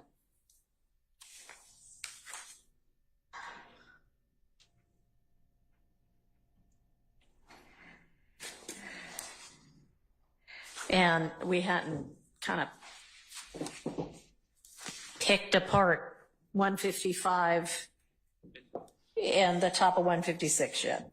Did you say all of 154 or Yeah, that seems to be what you ultimately agreed to. 5 through 8? Oh, right. I'm sorry. With the exception of 5 through 8. Thank you. Sorry. You're right.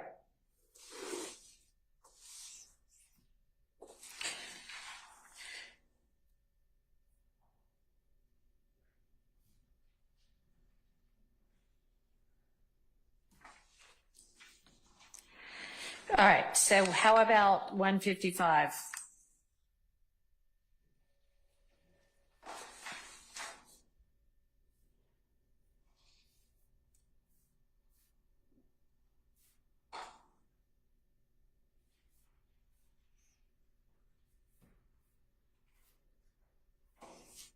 I don't have any objection to one. All right, 155 is redacted by agreement.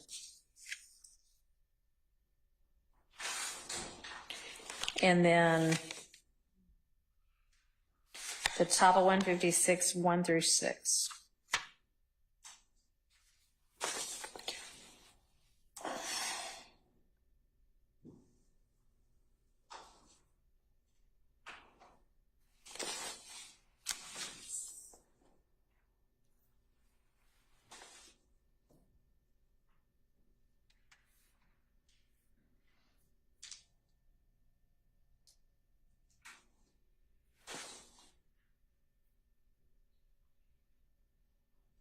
So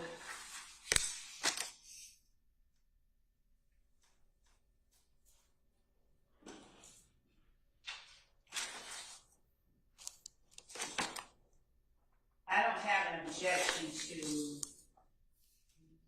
1 through 6 coming out Okay. of page 156. All right, that's the end of that one then. Okay. All right.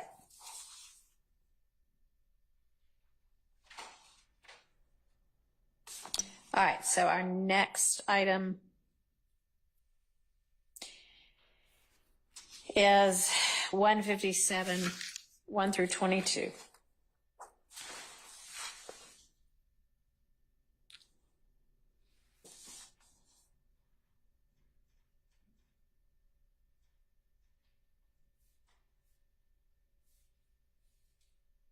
So our argument is that it's co-conspirators statements. And I don't know if the court wants to hear from Mr. Sharp first. So if the court does, I'll just wait. But our argument is that we would object to this coming out because Mr. Zachary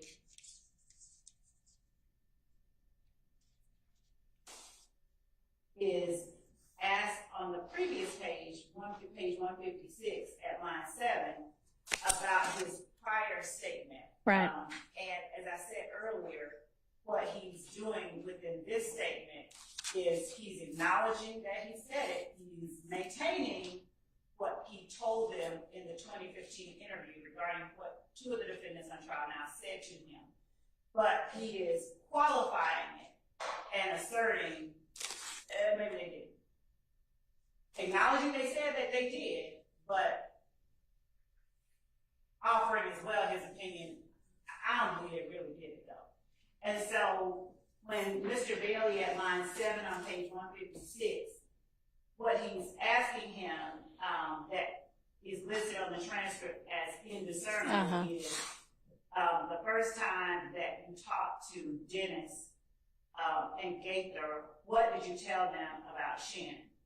And Mr. Zachary just sort of says, yeah, and Mr. Bailey asks him again.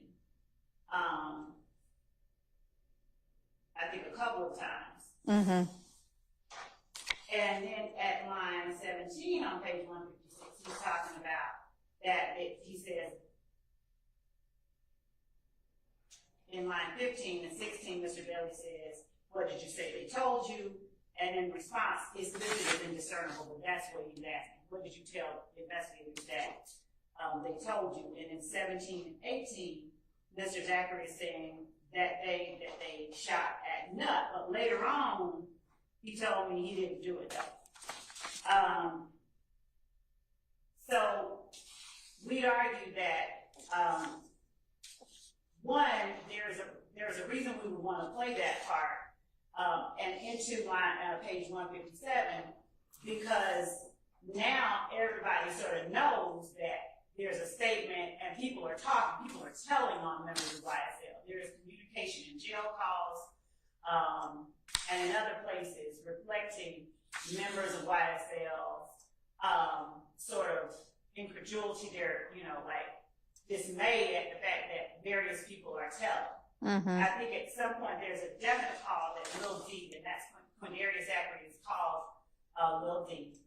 Demekion Garlington is also called Lil D, but there is a jail call that where they say Lil D told or Lil D was telling. And Mr. Zachary, now being aware that people know he gave that August 2015 statement, is trying to come up, pull back some of it.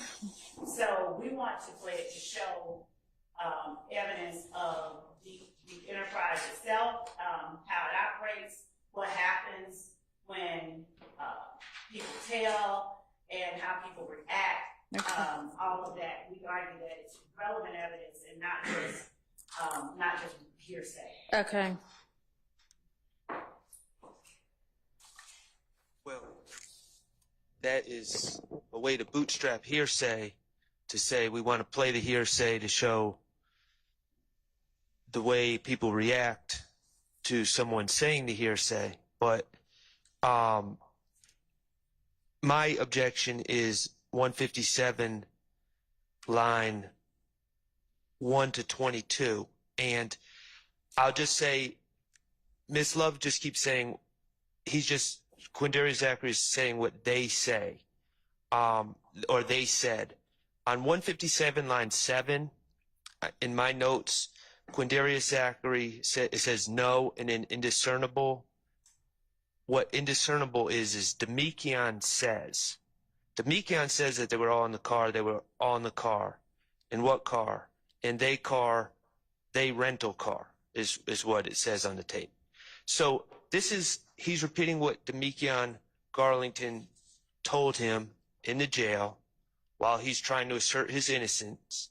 And Demekion is putting himself out as being dropped off outside the car and putting and then eventually putting Shannon, Mr. Kendricks, Mr. McMullen, and Mr. Cobb in the car. So it goes back to the same argument that I'm making, and I know Your Honor hasn't necessarily agreed with me in the past, but I still have to make the argument that these were statements that Demekion Garlington is strategically giving to Mr. Zachary, not to further any conspiracy, but to get out of jail. And he's trying to put his narrative out there, and that falls under, we've provided the cases to the court previously, Stafford, Wilkins, and there's two others, but it's spilling the beans, and there's one of those cases that I've given specifically that had to do with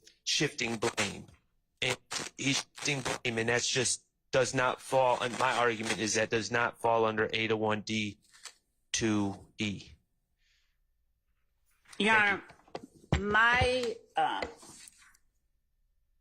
interpretation of page 157, at least lines 1.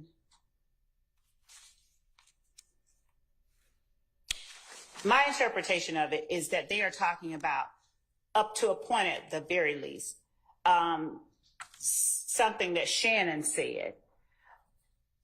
I don't disagree that it bleeds into comments about Demekion Garlington, and I'd ask for the court,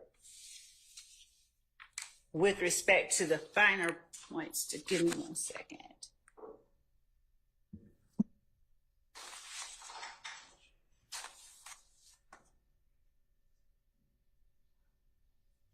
So in the 2015 interview,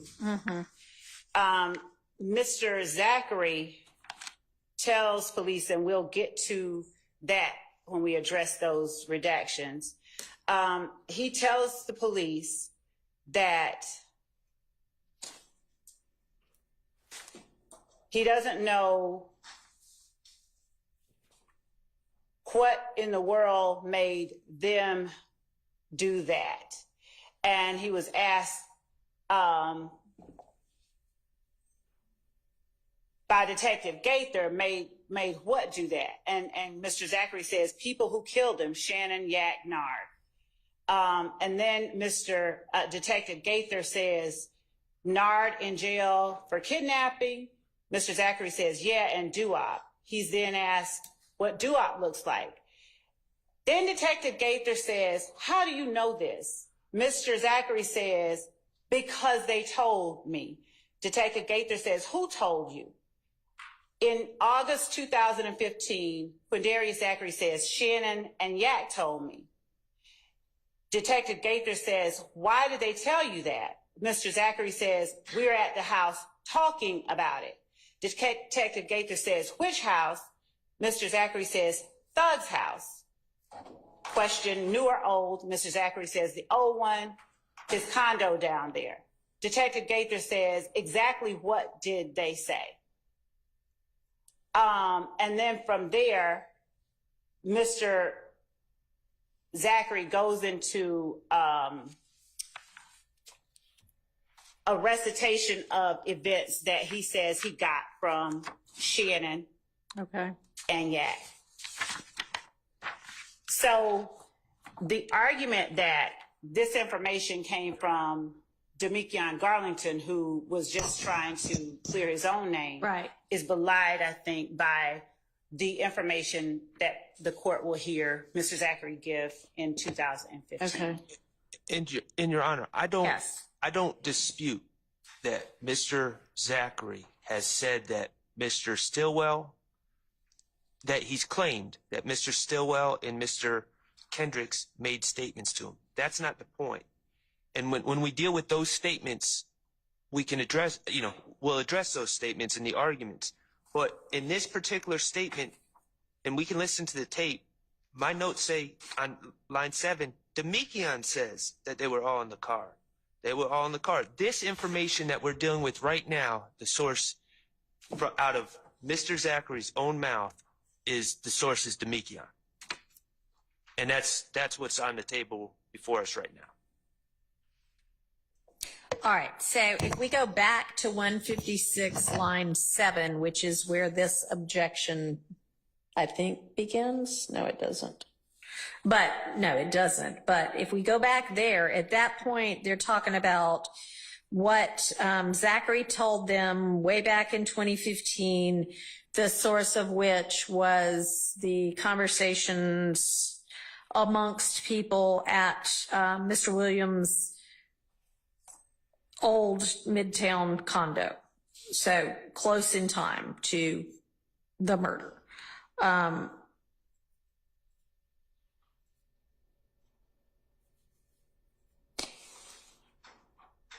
And so y'all seem to know what a lot of the indiscernibles say. So on 156 at around line 16, I mean, they're talking about what did you tell them about Shannon? And then line 17, what's line 16 say? Do we know? I'll tell you. I can pull that up. I'll tell you right now. On line 15 to 16, Charlie Bailey says in that interview, what did you say Shannon said? Okay. So that clarifies that portion. Okay. So.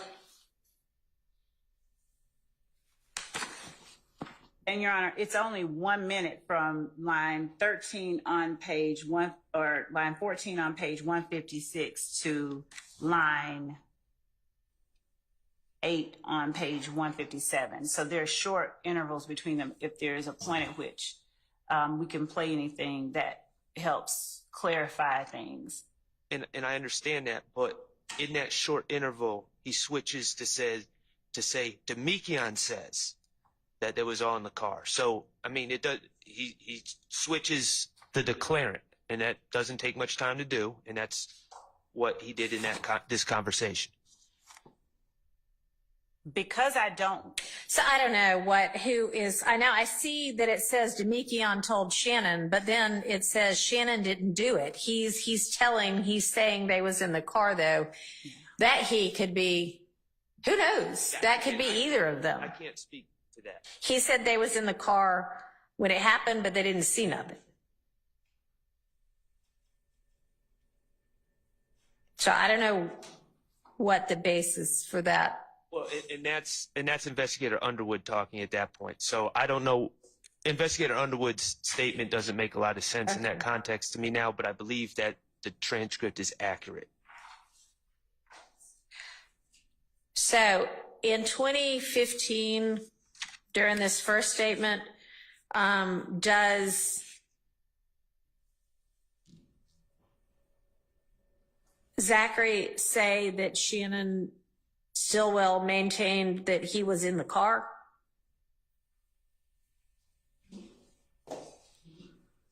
He says, he says that, but in a more, even a more. Okay. And then does he also at that point before say that Garlington was in the car, at least in the car? You're talking about the 2005, the early 2000, Yeah. the earlier statement? Mm-hmm.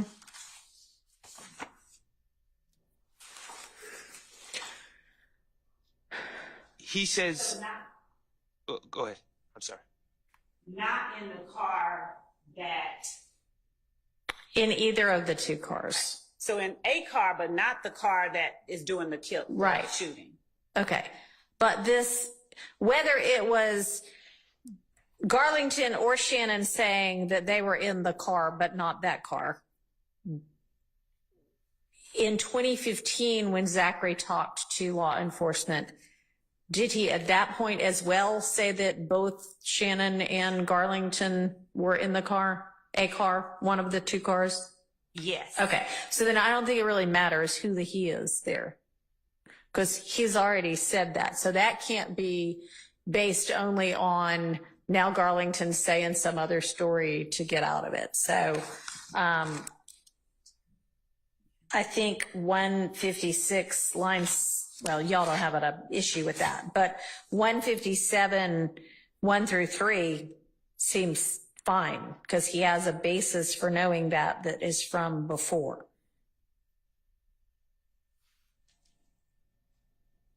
And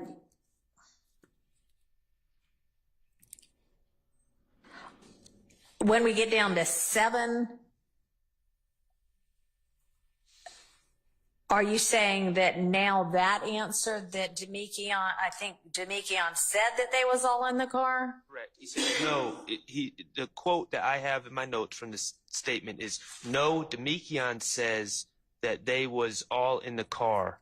They was all in the car. And then Investigator Underwood says, in what car? When Darius Zachary says, in they car, they rental car. Right.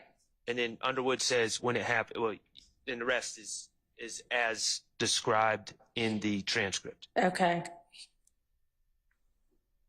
I mean, none of that is Demekion saying anything that really is like, I was in no way involved in this. Well, my understanding of what Demekion's saying, and just to add Is that context, I was involved with all of it up until the point when conveniently I got dropped off. right. Right. He my understanding of what the story is Demekion's in the car, they're riding down the street, he gets dropped off, people switch cars, and then he says who was in the car ultimately when it pulled off. And he wasn't in the car at that point. And Your Honor, the information that Mr. Zachary shares in 2015, he says that he got that night or the next day. So he got before Mr. Garlington was ever arrested. So to the extent that the argument is, well, at least partially what I understand it to be regarding Mr. Garlington, the information that's being shared is information that Mr. Zachary previously asserted came from his conversations with defendants Kendrick and Stillwell. Okay. I'm going to allow 156 line 7 through 157 line 22. And can I just ask one thing? Sure. I I don't want to disagree with Miss Love about her characterization of what Zachary says Garlington said to him before, because quite honestly, I don't remember until we go over the transcript.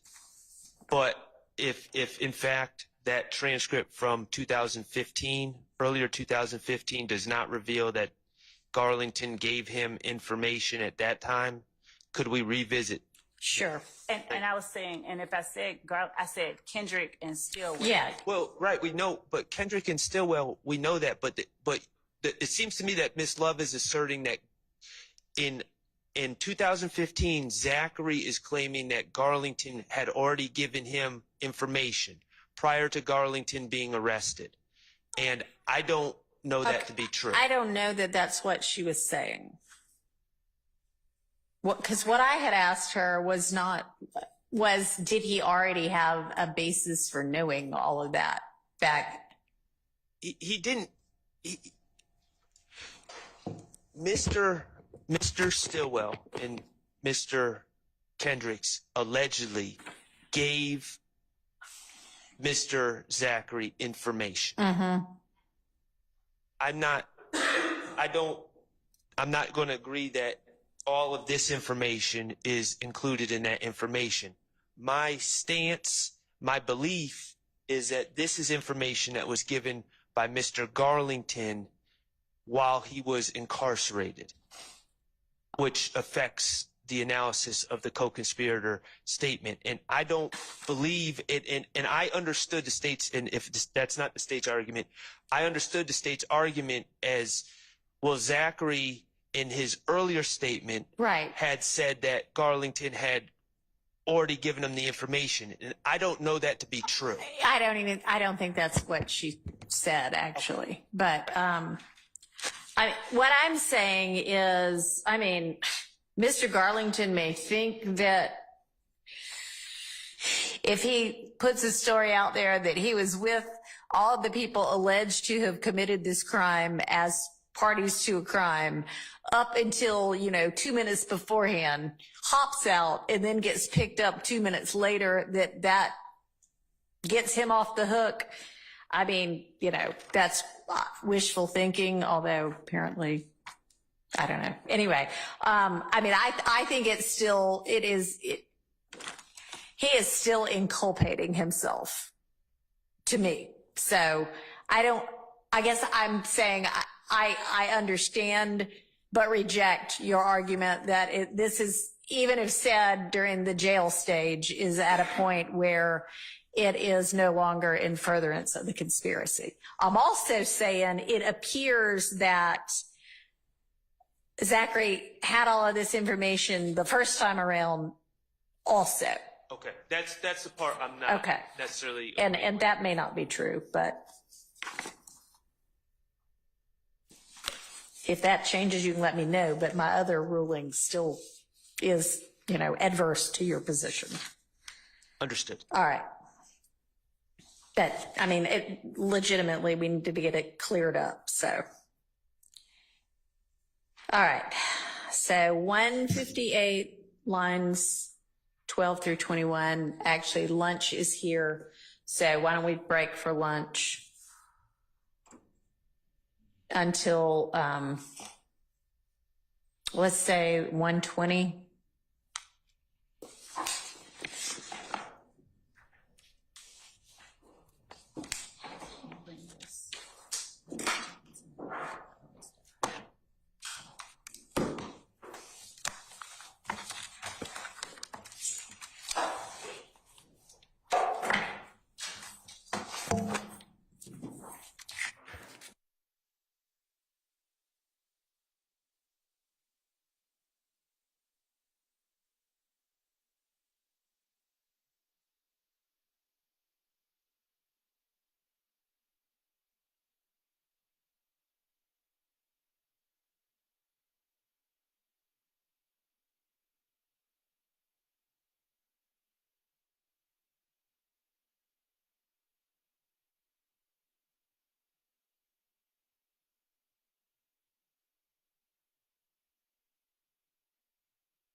And in searching through the discovery that has been turned over with respect to the representation that I made to the court about the number being on the wire, within the discovery that was served in 2022, the phone number that we've gotten the records for and the last name of Mr. Boyer is provided within the Sumlin-Dorsey conspiracy. And I said wiretap. There are 2 wiretaps that were gotten. This name and this number appears in both, and the name for the number appears in the Sumlin wiretap. All right, and you produced that to the defense as a part of the Sumlin-Dorsey conspiracy package of discovery in 2022? Is that what you're saying? Yes. You distilled that Okay. much better than I said it. And do you have anything more specific than that to point out to show, like, exactly when that discovery got served? I do. Hold on. Okay. Just need to know the date.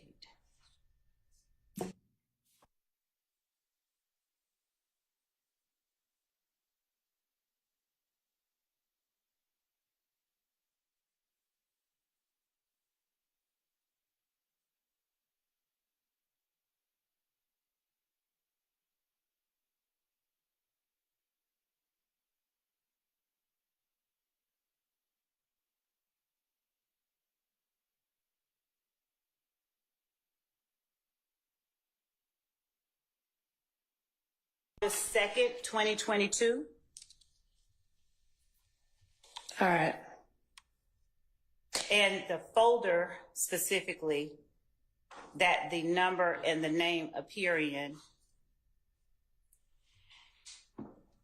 the discovery served August 2022, it's folder 1, counts and indictment by act 181 through 182, Sumlin, Dorsey. Count 55, 181 through 182, discovery 2, Dorsey conspiracy. And it is the 6 call down, Okay. which has on it, and I will submit this as states 1 for the purposes of today. Okay. It has the phone number 470-957-2893 - Dorsey and Boyer. All right. Okay, that appears to clear up that issue. Y'all can double check and make sure it's, says what she said it said. I don't know. Let's ask. Can I pass it around, or I'll give it to the court first? Sure. We just screenshot. The tranche. Okay, if y'all got a screenshot of it, maybe send that email around to everybody so they can see. But And also, we sent it a second time when we organized the discovery for the defendant. So it's in 2 different sets of discovery. The first one is from August 2022. okay. I'm happy to pass that around at the time because she's got it highlighted. Y'all can all take a look at it, but she's going to email, or she or Mr. Atkins are going to email that as well. And then it sounds like it got reserved later in 2022. Thank you, Ms. Love, for digging through to figure that out. All right. And then do you have hands on the affidavit and search warrant yet? I label it states 2. Okay.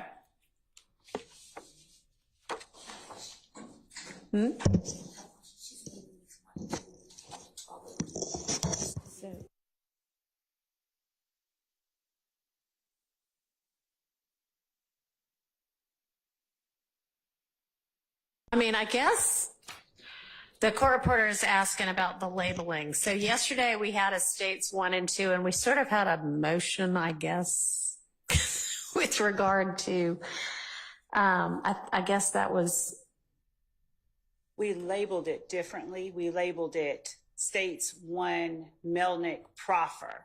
okay. We labeled today's States Exhibit 1 as States Exhibit 1 August 7th, 2024, if that's today's date. Okay, so it's weird, I guess, because I'm sure there are 100 million, I exaggerate, but a number of states exhibits that have already been in for the jury trial. We're sort of paused on the jury trial and kind of doing, we're doing motions in limine for the most part, really, sort of, but this isn't that either. This is, I don't know what to call this. Just don't know what to call this. Let's just say it, States 1 and 2 to the Boyer discovery matter. Okay? How about that? Yes. Okay.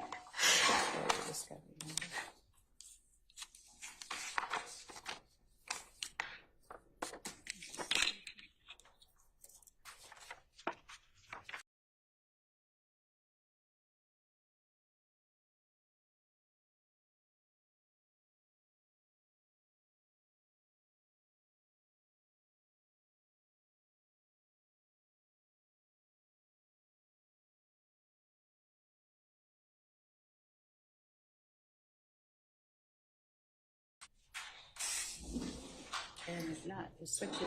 I'm not stapler. If you want your own, Stapler? That's fine. that would be perfect, Ron. Thank you. Gotta give it back to me.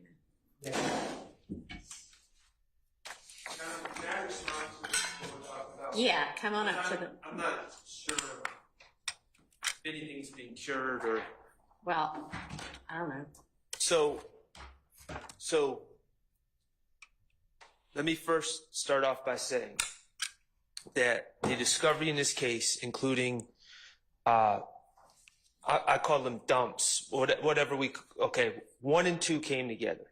And all the different additions, 3, 4, all the way up to, I think there was 13 or 12, they're divided by counts. Okay. Okay, so count 55, I believe. Is the conspiracy It's is connected to the Drinks murder, right? No, it's not. No? Oh. No. That's one thing.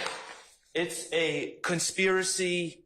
It's count 55 in this indictment, which involves. The murder of Harold Clements, Well, he's not dead. right? It involves, well, that's not in this indictment. It involves.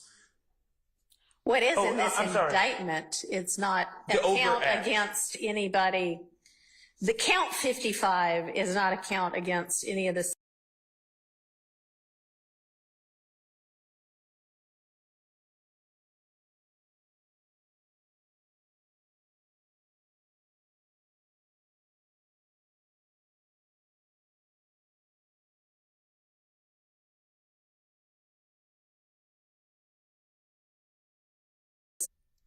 That jail call, which I guess is Mr. Dorsey talking. It comes up on your screen. It says 0428-2022. I guess that's the date, 4/28/2022. And it says 2218, and then it says a phone number, 470-957-2893. And it says Dorsey and Boyer. Okay, it doesn't give a first name. It just says Dorsey and Boyer. Okay. There's no context for us to know who Boyer is. And this is the call that the state is saying puts us on notice that Mr. Boyer is somehow suspected and involved in the Drinks murder. Okay. This is the call, and I just All right. want to play it. Okay. Your Honor, Mr. Sharp, Your Honor, if I may just make one point of clarification. We did not represent and are not representing that. The content of that call puts them on notice. What we are saying is that the wiretap, the content of the calls in the wiretap are the basis for our search at getting the records. That's Okay. what put us on And notice. the connection to the Drinks murder, but it is this service of discovery that says, hey, that phone number from the wiretap is connected to the name Boyer. Is that what you're saying? That's what we Okay. said. It says That's all I'm Boyer, saying. and it just says Boyer. And Okay. and if you play this, I would like to be able to play Sure. this. This is a free call from You already know who this is. Shout it out. an incarcerated individual. That's Mr. at Dorsey. DeKalb County Jail. This call All right. is not private. It will be recorded and may be monitored. If you believe this should be a private call, please hang up and follow facility instructions to register this number as a private number. To accept this free call, press 1. To refuse this free call, thank you for using Securus. You may start the conversation now. Oh, that's it. Oh, the fuck going on? The fuck blaze? I'm in traffic, so you gotta hear that. Alright, I get back at you. Too good. That's it.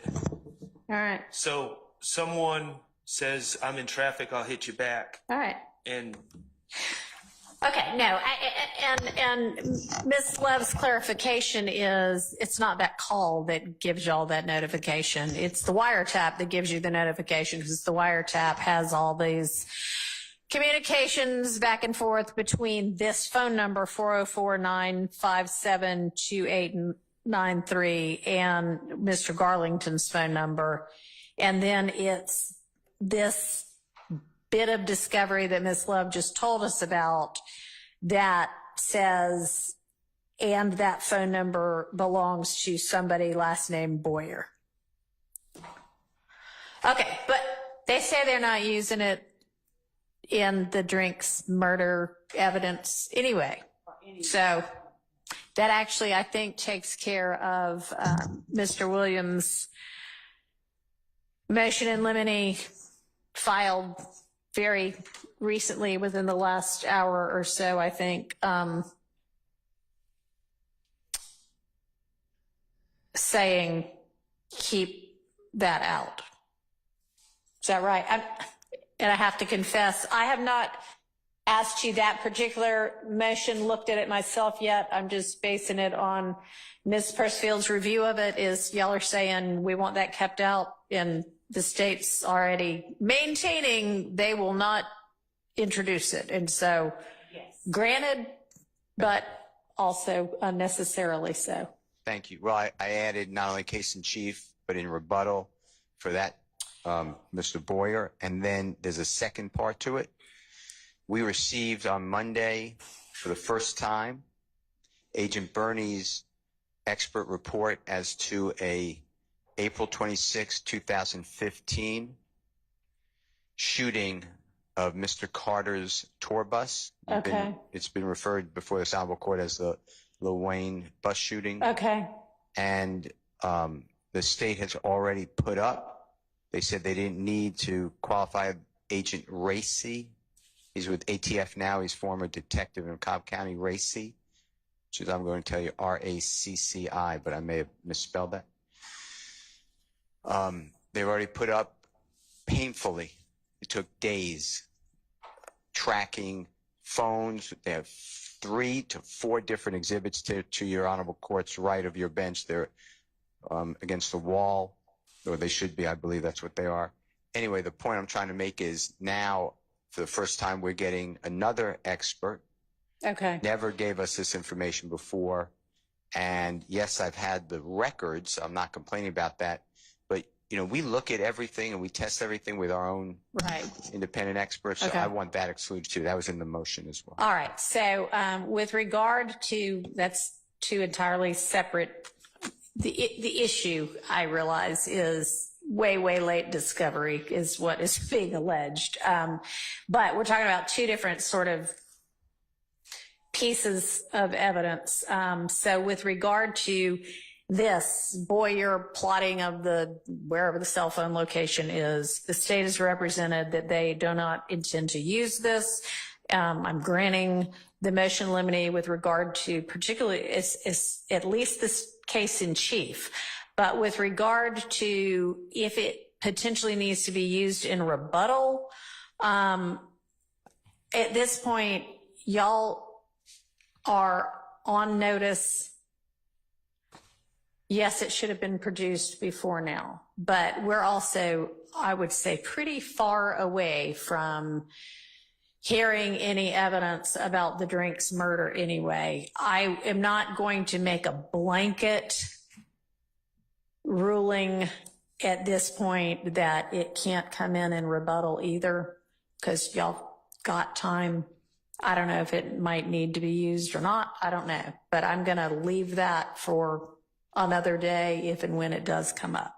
Now, with regard to this second sort of chunk of information that's just been produced, Agent Bernie's analysis of what does that have to do with cell phones too, or just the incident? He's a cell phone expert, so that's what it deals with. Okay. And it's As April to 20th. okay. So what do you say as to that, Ms. Love? Because if y'all have already presented your evidence, or what's your plan with regard to Agent Bernie's report and analysis? Your Honor, would the court permit me to address the first part regarding the Boyer records and tender the evidence, and then address Yes. the second Yes. part of the motion? Okay. So the state is tendering for the court's consideration states 2A Boyer records, which is the affidavit for the search warrant, and states 2B Boyer records, which is the search warrant itself for the cell phone records. And the court is correct. We stated earlier and state again that we are not attempting to use them in our case in chief. As well, Your Honor, I am marking as State's Exhibit 2C Boyer records. Mm-hmm. It is a screenshot of a search of the wiretap data for the number of calls that involve 470-957-2893, and the number of calls within the wiretap that involve this number are 501. So Okay. I'm tendering this for Okay. the court's consideration. All right. Thank you. And 1 as well as 2A through C are admitted. Okay. Turning now to the Bernie set matter. of plots regarding the Little Wayne bus shooting, the data, the cell phone records, and their cell site location information was turned over, I believe, in July of 2022, if I am not mistaken. I'm almost certain that we turned it over in the first set of discovery that we served. Okay. So the data that the plots are derived from have been in defendant's possession since July of 2022.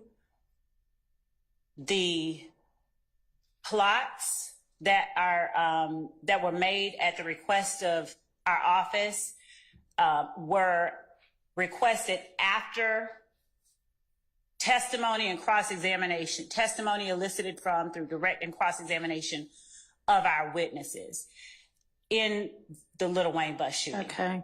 As a result of some of the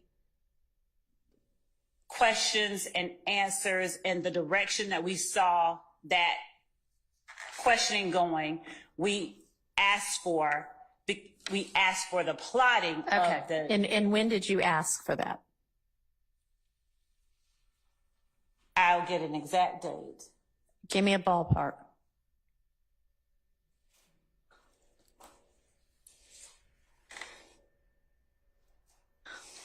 Hold on.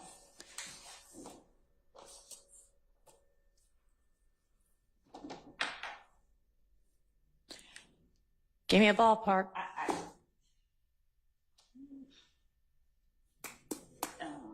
Well, when did these? In the last 6 months, that's the. All right. Give you a narrower ballpark because things were delegated and we did. Okay. When did these people testify to the Lil Wayne shooting? When was that testimony, roughly? January, June, April? Okay. So at some point After April. That's a good one. Yes. Okay, let me ask you this. At the point in time when you think it might be relevant to have a plot of whatever cell phones might have been involved, we've already heard everybody's testimony. Man, we'd like to shore that up with some expert rolling back in here and taking the stand again. We're going to get him to plot this. Would it have been possible at that point in time to share with the defense, hey, y'all, we're going to have our expert that y'all already know about anyway. Go ahead and plot this too.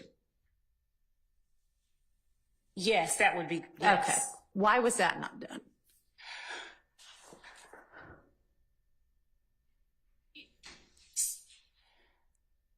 So Bernie did not testify about these. He has. I know. Okay.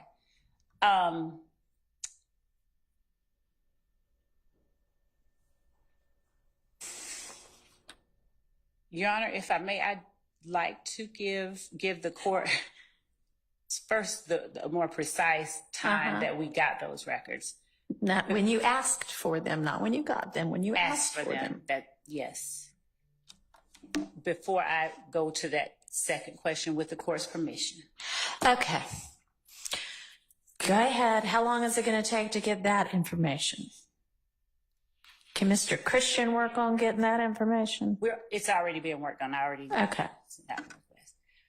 I mean, will the answer differ based on when you asked for the information as to why at the time you asked for the information, no matter when that was, you did not, even though you could have, say to the defense attorneys, I'm going to be getting this. I don't know if I'm going to use it or not, but I'm going to be getting it. That is the best practice. And we did not, but I don't have a good answer. I mean, and the answer could be because, man, there are only 24 hours in the day and this is chaos and, you know, we're doing the best we can. That could be your answer. I don't know. It's still not a good answer. Yeah, we know. But let's just maybe nip this in the bud. Because I did ask you also to, at the lunch break, huddle with your team and see if there might potentially be anything else outstanding, whether Brady or not, because none of this sounds like Brady. It's just information that might come in trial that it would be, you know, just kind of like the way we're supposed to try cases is to sort of share each other's evidence to, you know, with the other side so they know what to expect. So were you able to sort out yet? Is there anything else out there in the universe that you think you're going to use? Judge, I used the lunch break to get that information I gave to you earlier. We were feverishly getting that. All right. So all right. Right now, what I have for the court is that Racy testified on between May 13th and May 16th. So I need to clarify that. Okay. And the defense challenging him and as I said earlier, the questions and answers and the follow-up cross-examination elicited during that time period, May 13th and May 16th, is what caused us to request them. Okay, that's fine. Okay, and essentially you acknowledge, yes, we could have gone ahead and let the defense know we were going to try to get this plotted. You just didn't. And I guess what I need to have happen going forward is that as this trial is going on, first, if there's anything outstanding like that, whether you've got results back or not, or if you're just like, after somebody testifies, you know what, this would be a good thing. Okay. Share it in a timely manner, which is like, not necessarily at the time it occurs to you, but at the time you decide to do it. Okay. Don't wait for the results to get back. Don't wait till you're going to call the person to the stand. At the time you say, we're going to do this, you give that information to the defense, okay? And then when you do get the results back, you can say, we're not going to use it after all. Or, we are going to use it, here's the result. And that is going to go be the rule, be the requirement moving forward for everything. So if there's anything out there right now that's kind of in progress, tell them about it. And moving forward, as things come up, when you decide I'm going to be doing something about this, tell them about it, okay? Yes, sure. So what amount of time do you need to get with your team and figure out, is there anything in process? Friday at 5 too late, or you want me to? How about Friday at lunch? Okay. Well, okay, I don't know what our Friday is going to look like, but yes, you can share it with them without it being in court. So yes, Friday by lunchtime. And you can just copy Ms. Percifield on whatever it is you tell them. Okay. All right. And I expect that to be the rule that gets followed moving forward. Okay. Okay. All right. Any questions about it? No. Okay. All right. Anything from the defense on that topic and that rule? And I know it is not ideal, but this, it seems that up until recently, this trial was sort of everything was on a rolling basis. And I can't do a whole lot about that, but moving forward, that's what it's going to be. Yes, ma'am. So, Your Honor, that's everything was everything was not on a rolling basis. Well, And the rule that you just implemented was already the rule. okay. Chief Judge Glanville, at a certain point, because we were receiving late discovery disclosures All right. all the time. Okay. And at a certain point, he said he was fed up. He spoke to the state. He said he was drawing the line there. Okay. And that any late disclosures after that, and he did exactly what you did today. Maybe not in those exact words, but All he right. said, is there anything else? Okay. So he gave the state this opportunity already, and he told Ms. Love specifically that if any other late disclosure of discovery came after that date, that it would be met with remedies and sanctions. So we're Okay. here again, and I'm just asking that before you exercise patience. Don't exercise patience. Okay. That it was already supposed to have been in place and be aware of that. Okay. So, I mean, I think that's probably true. I wouldn't be the least bit surprised if Judge Glanville had already at some point said, all right, y'all, we got to Judge Glanville, sort all this out. in fact, he has and did in fact say, hey, turn over everything you have. Right. And I'd only say that as trial goes and as we see the direction that Okay.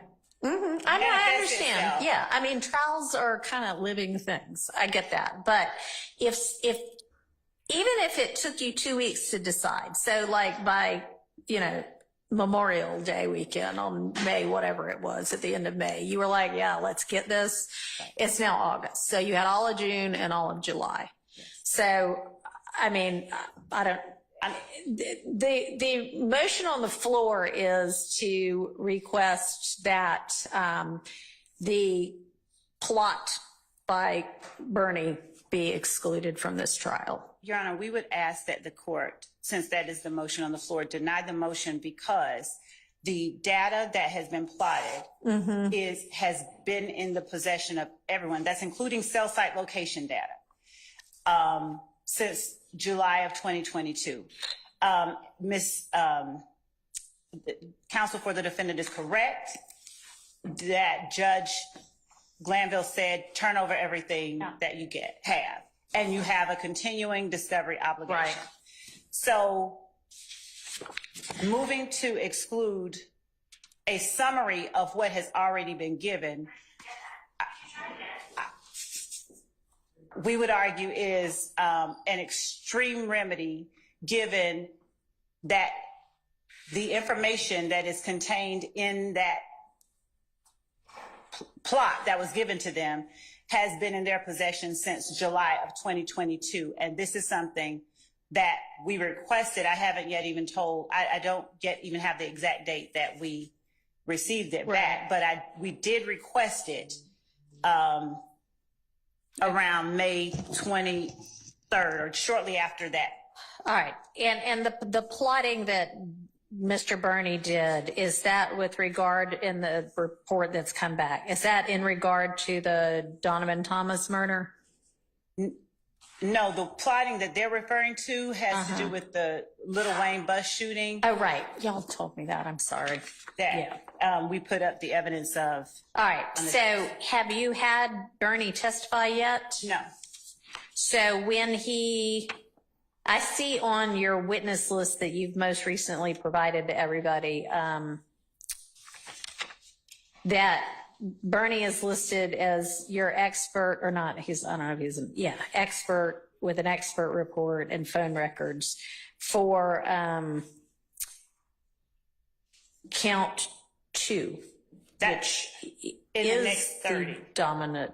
Okay. So is he then listed again for where? Yes, he's not in the. He's also in the last 30 set of witnesses for a different act. And is that the bus shooting? The Chamel drinks. No, the bus shooting we've already put up evidence of. So are you planning to call him to say, and here's the plot of everybody for the bus shooting? No, what we did was we introduced Detective Reese to do that, but the defense challenged Detective Reese's ability to do that. Okay. And so for that reason, we had Agent Burney to plot them. Okay. So Gracie you had attempted the plotting through that witness? Yes, we had introduced. Okay. We introduced and attempted to introduce plots of various numbers. There were challenges to Reese's ability to plot various numbers. Okay. There were. All right, but you at no point after you knew you couldn't get it in through Gracie said, all right, we may be trying to get this in through Burney. Did not. No, Okay. we never did that. And I want to be clear that it had to do with the line of questions that were put upon Agent Reese. Okay, so I mean, sure, it only came up that this was a possibility after Gracie testified. We only decided to do that after that. We were intended to be done with that. But it's still been 2 months since that time. Yes. And so why is an appropriate sanction not at this point saying you cannot use that information through, period. You can't use that information. I can't let Burney testify to that. Because 2 reasons. The remedy of exclusion, as the court is aware, is one that is extreme, and generally it would be appropriate when there has been some kind of harm and there has been some kind of bad faith. I'm not saying that that's the only time the court makes the decisions. Our argument would be that it should only be employed if there's something prejudice. Yeah, I understand. So how is it not bad faith? And I don't mean this personally, but how is it not bad faith when you've been ordered by a court, probably orally and in writing, that you need to produce things as they come into being and as you know about them, and then you don't do that? Bad faith would be holding it back for some kind of advantage, tactical advantage. And if we're saying we don't have to put that up until the last 5 witnesses, and we are at witness 80 in a list of 175, giving them the records or the plots now, literally when we have people, when we Okay, so that sounds more like an argument that they aren't really prejudiced because they still have plenty of time to handle it, right? It's actually for both, because what I was saying is, to say it's bad faith would mean that we held it back for, I mean, that's still not the only definition of bad faith, but we did not hold it back for any, we did not intentionally keep it from them. Okay. It's So how is it that it came out on Monday or occurred to y'all over the weekend and you produced it on Monday? Is it because because y'all finally got together and said, all right, y'all, what else is there that we ought to be giving them? Why 2 months later? So the moment that precipitated this disclosure, I have to rewind and go back over everything that has happened. And I can only say that it may have been that the court, it may have been that as we were looking at 30 witnesses out and looking at Bernie, we realized, oh, Bernie. Okay. So it basically was just the court saying, it's time to get organized and it's time to share the details about what your intended trial evidence is going to be that finally made y'all get organized enough to realize, oh, shoot, there are some things we have not shared yet. Fair? It is the court's order that got us to do that. Okay. All right. So that is probably not bad faith. That is it being swamped because there's a lot of evidence. But I am exercising patience despite the suggestion that I not do that. And I hear that you probably think enough patience has already been exercised. There is a long time before this witness is going to be called for this purpose. It is more difficult to prep for evidence as the trial is ongoing than it would have been before. It's more difficult to do it with 2 fewer months' time than it would have been with 2 extra months' time.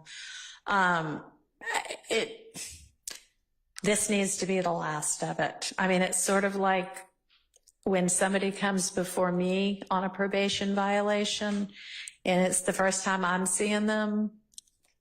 I don't know what they thought about getting away with anything before that. But once I talk to them, I expect them to abide by it. I expect you to abide by it. So between now and noon on Friday, you better make sure you have got all your ducks in a row and you have shared those ducks and ducklings with the defense. Yes. Okay. I'm about ready to move on from this, but yes, ma'am. Okay, Your Honor, I'll be brief. Speak into your mic. I'll try to be brief. All right. Your Honor, in all candor to the court, I believe that the state is arguing as if it's a first argument to you because they know you haven't been here for 19 months. These arguments, I've heard them so many times, it's countless. I understand. Right. And for the state to argue it's not bad faith, I'll give you an example of things that we've been through before we had the opportunity for you to be presiding. Can I ask you a question before you do that? Sure. Is this something that is not already included in one of the numerous motions for mistrial or to disqualify these prosecutors? I don't think so, actually. You don't know? I said I don't think so. Okay. But I'm not sure. Go ahead, But this share is it. specific about discovery, disclosure, All right. and timely disclosure. The state's been caught before. Specifically, I remember a late discovery disclosure that once it was disclosed, it actually had a comment on there that was supposed to be internal that said, do not serve yet. They did it on purpose.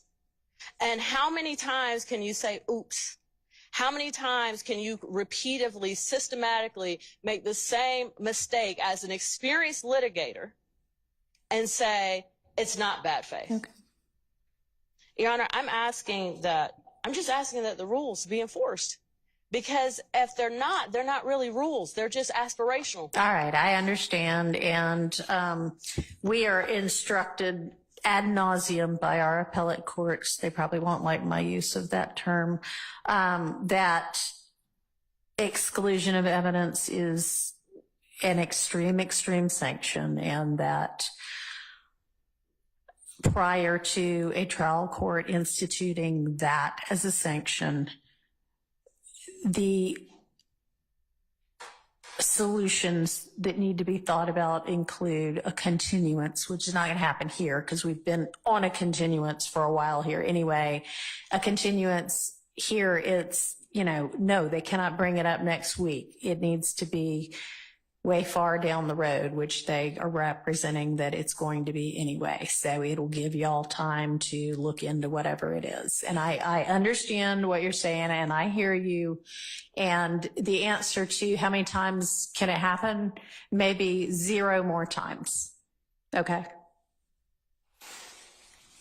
Not trying to keep us from moving on, but related to this. Yes. My understanding, I'm sitting way back here. My understanding is the state admitted some court exhibits to include the affidavit and the search warrant Right. for Mr. Boyer's Yeah. phone records. Is that correct? Yes. Could the state, we still don't have those. Okay. So could the state send those to us? Can y'all share those by email, or should I have copies made of these? And additionally, my colleagues are correct. We would also like all reports. The statement that the state has made is there's been a continued investigation into this case, into Mr. Boyer, and we would like all associated reports, investigative reports, summaries, supplements involving the continued investigation since our client's arrest. Reasonable. Ms. Love, you understand? Yes, yes. Everything with regard to the police investigation of Mr. Boyer and any kind of involvement of his in any of the crimes indicted in this case. And let's ask for it before the end of the day and make sure you have it before, it should be by like sometime mid next week. And if it is going to be any longer than that, you let us all know why.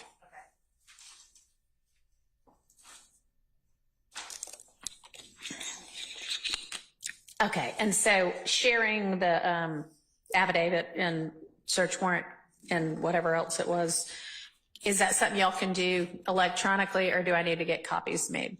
I'm actually checking to see if we brought over physical copies of both the warrant and the affidavit.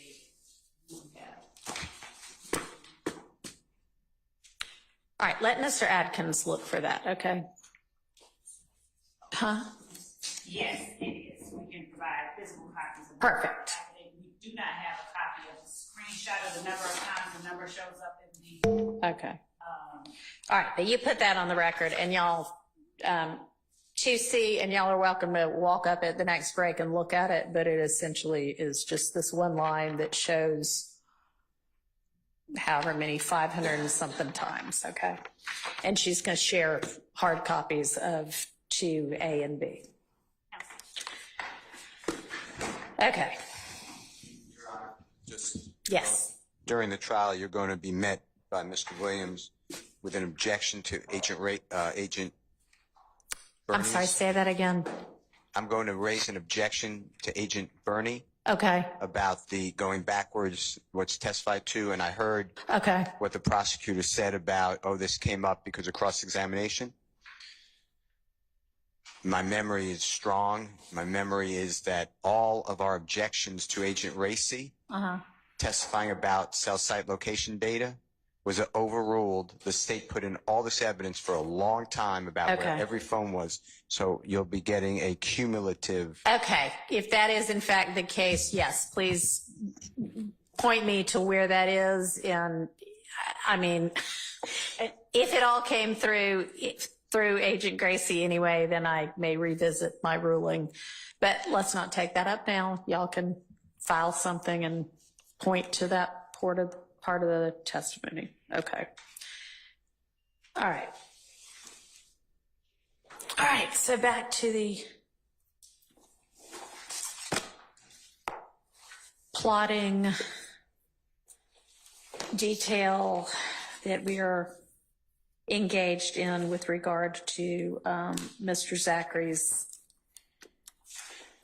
April 2017 statement.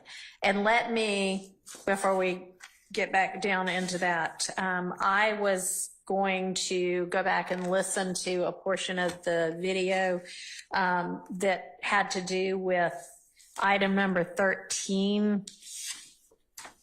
Let me find my list.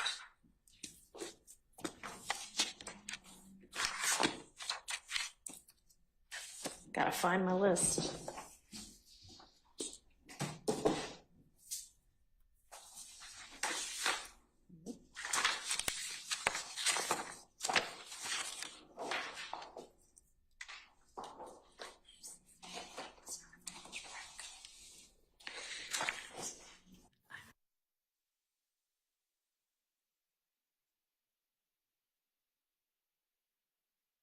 But y'all have your list, so. I have another copy. No, that's fine. I'll just need to have somebody from my staff walk into my chambers and find the 3-page list with my scribbly handwriting all over it and bring it up here. But I've got an electronic copy of it anyway. I don't know where it is. Anyway, it had to do with, oh, here it is. Here it is, I found it. Page 54, lines 18 through 22. I was gonna go back and look because I was trying to figure out who they was. So, having listened back a ways and listened forward a ways, it's pretty clear to me that Mr. Zachary at this point, when they say, when the investigator asks who they say killed him, and he responds, shoot, they say Woody and them. I don't know that for a fact. That the they there is who do the people that you were with at the condo later that evening say. So I am going to actually go ahead and I think I had tentatively ruled that out before, but I'm going to permit that after all. Because that's, to me, pretty clear that he's saying that very evening, this is what the group was saying. All right? Okay.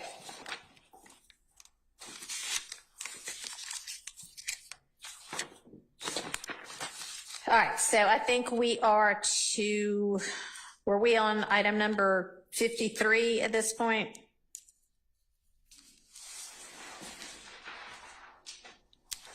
Anybody? We had gone up at least to 150, page 157, the last address line. Okay, right. Great. So then item 53 is on 158. Okay. So 158 lines 12 through 21. Okay. Okay. So then we're at 159, 6 through all of 160.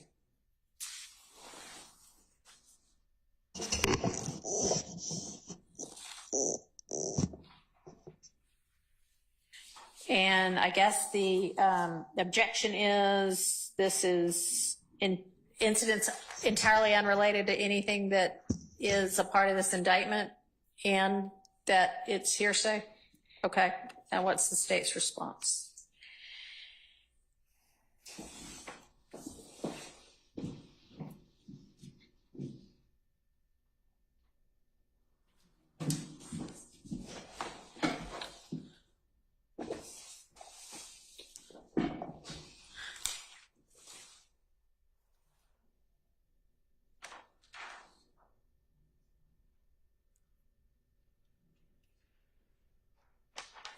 I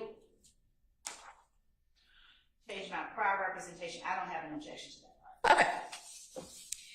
So that is out by agreement. So, All right. so just, I'm sorry. Go ahead. starting at line 6 on page 159. Right. Yes. Yeah. Okay, so the next is 170, lines 10 through 17.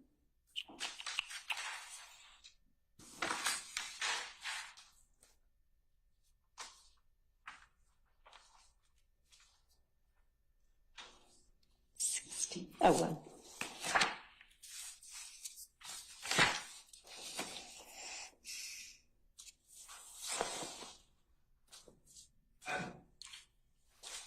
I've made my objection about what the deacon said being not in furtherance of the conspiracy, but I would concede, I'm not withdrawing my objection, but I would concede that this would fall under that same All right. reasoning that you've already admitted the other ones. Okay, thank you. Essentially, we don't need to re-argue it. Got you, thank you. All right, so my ruling as to this will be the same for the same reasons.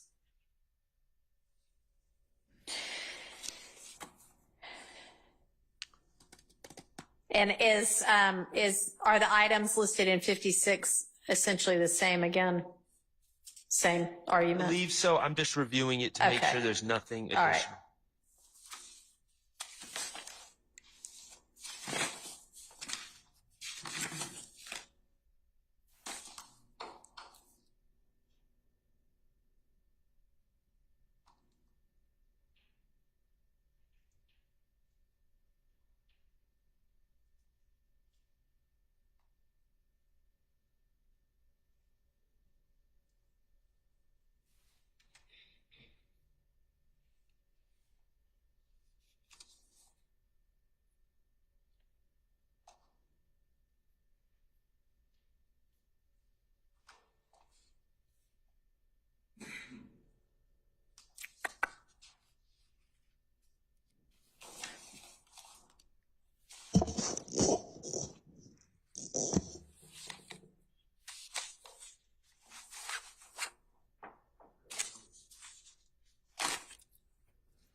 It's all over the place. But one example.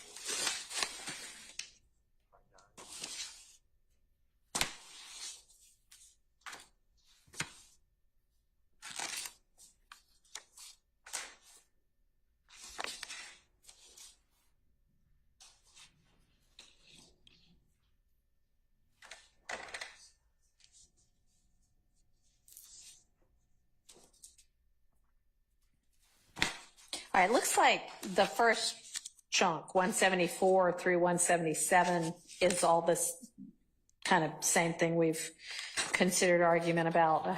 Do you agree with that? I do.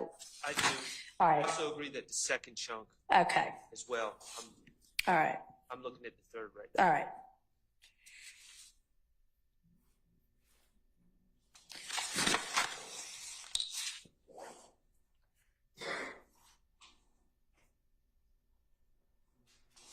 Same for that last one, too.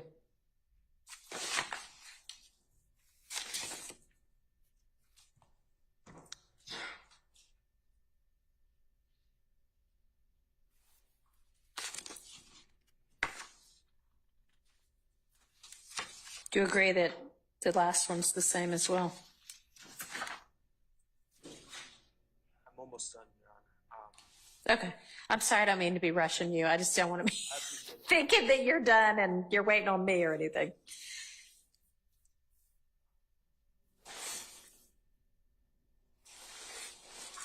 I would agree that it appears that that is all based on what Mr. Garlington said to Mr. Zachary. All right. Okay, and so for the reasons stated before, I am going to admit those three portions of the transcript over objection, is obviously assuming they end up needing to come in and foundation is otherwise laid. I do have a motion, and I believe that, or not a motion, but an issue that is in this section, and it's interspersed throughout both Okay. sections. And when Mr. and when Mr. Zachary Okay. advised, presumably. Can you talk into your mic? Yes. So my concern, I understand that I disagree with it, but I understand that Mr. Zachary has claimed that my client made certain confessions to him. I would argue that we need to figure out, on my client's behalf, what we're doing with the confessions that were made allegedly by Mr. Kendricks to Mr. Zachary, because that is, as I understand the law, I don't see, that seems like it's spilling the beans. It does not seem like it, and I understand that statements made by Mr. Kendricks, if the jury believes that he made them, can be used against Mr. Kendricks. Mm-hmm. They should not be considered against my client, Mr. Stillwell. And I would assume that all the other attorneys who are representing neither Mr. Stillwell nor Mr. Kendricks would have an argument that those statements should not be considered against their clients if they're being admitted as statements by a party opponent. And for what it's worth, Judge, if I can just join on behalf of Mr. Williams, I was getting ready to kind of jump in and say the same thing, that I understand the court's pronouncement previously. I understand the state's position as to what they contend those statements are. But in so much as we're charged in this indictment, and we believe that those statements may be admissible against those particular individuals who made them, we do not believe that they're admissible against us. We believe that they do fall under the category of spilling the beans, and that they should not be, they may be admissible against that person, but not against us. And we'd object to those statements being admitted. All right. Your Honor, if it were that it was, we were only saying statements of a party opponent,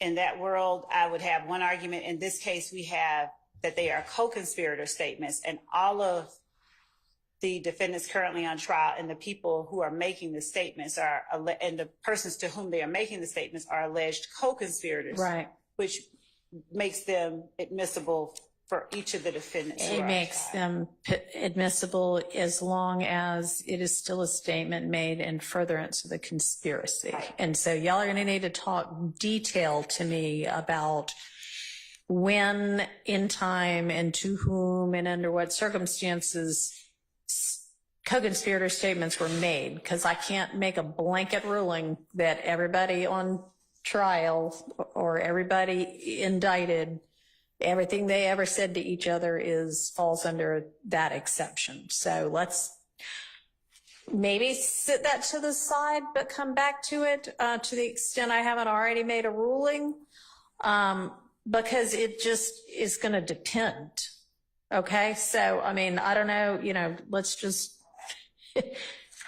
let me add that to my list of things we still need to do, but y'all are going to have to bring to me the detail about what and when and to whom and all of that. So, Your Honor, that is for sure. That is what we expected. What we were undertaking here is not even an assertion that. Okay. Yeah. So we'll do that another time. One other thing I noticed in what we just were looking at is there was mention made of a McDonald's video, and I think just maybe in passing, Mr. Sharp, you mentioned that nobody's ever produced that video, and I just want to make sure, does the state have possession of any video from McDonald's, and if not, did y'all or somebody from law enforcement go see if any such thing exists? Your Honor, yes, evidence through testimony has already come in that at least one investigator, along with her partner, attempted to obtain McDonald's video. She was not able to. The lead detective was not able to, did not. We don't have any McDonald's video, and we don't have evidence that anyone has McDonald's video. Okay. And as the court already knows, in the portions that are reflected in the transcript, it says someone was trying to get McDonald's Okay, video. just want to make sure. Okay. Then, item 57 on page 185.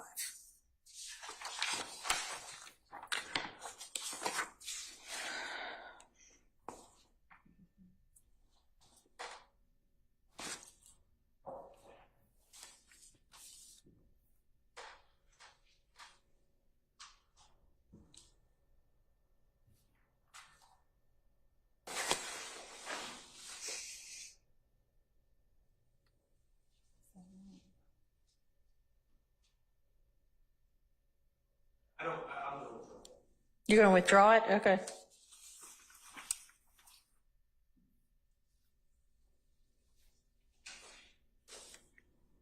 All right. Item 58.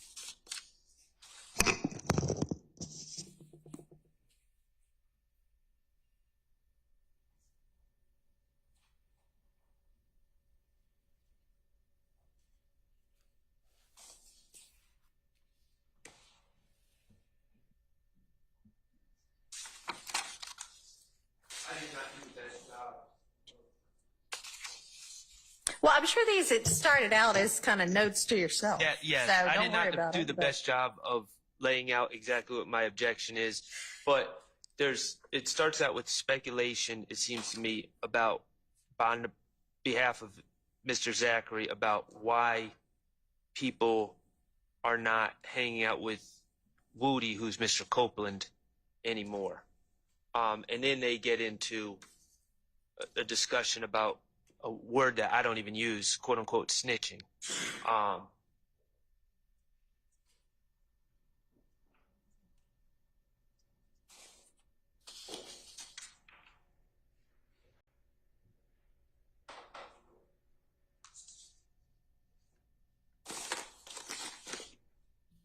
And I just don't know what relevance any of this discussion has to this case.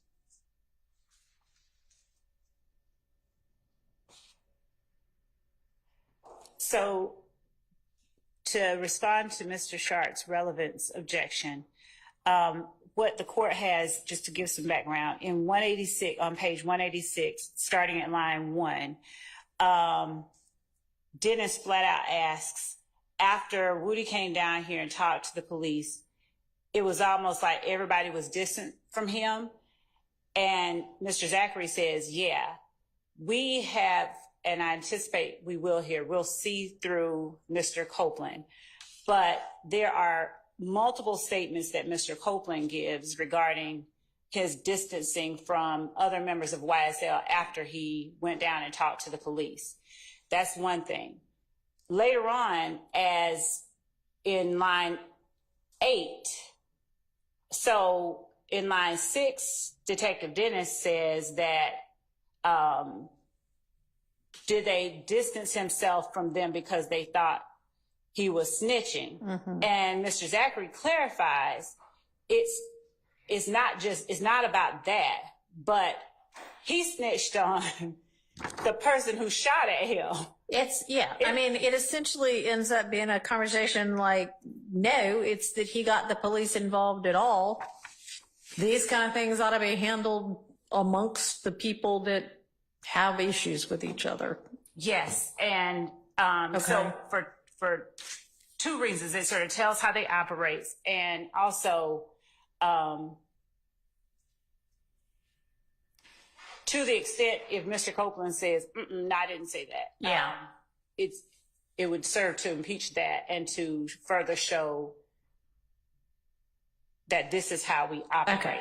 I mean, I think it's certainly relevant to showing how they operate. Now, if there is something more in particular about, a certain phrase or a certain question that you think could be excised, let me know that. But I think the overall concept is a relevant one in this trial. Judge, let me interpose this if I can. Okay.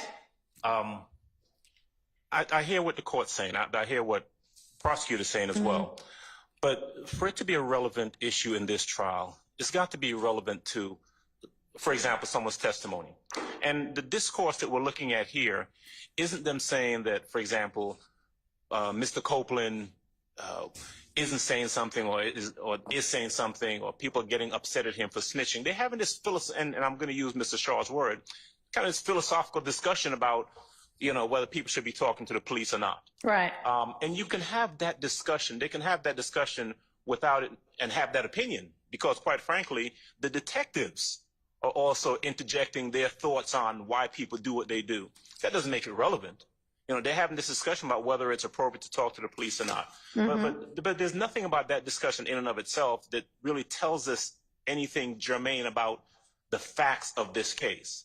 You can say that, for example, the state can say, for example, well, this goes to show how they operate. Well, a person can have an opinion without it going to show that they operated in this particular manner in regards to this case. All right. I agree, and you can make that argument to the jury.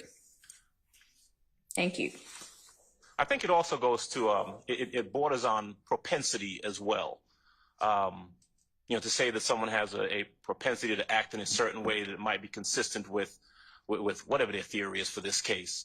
So I just think. Okay, it's not specific other acts. And if it were, it's intrinsic to this set of charges anyway. So overruled. Okay. Thank you.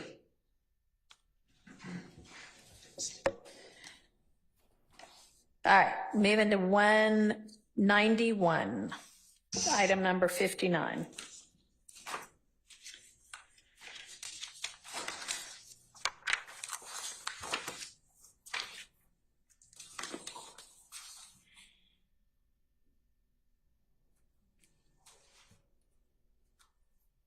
I'll withdraw that. All right.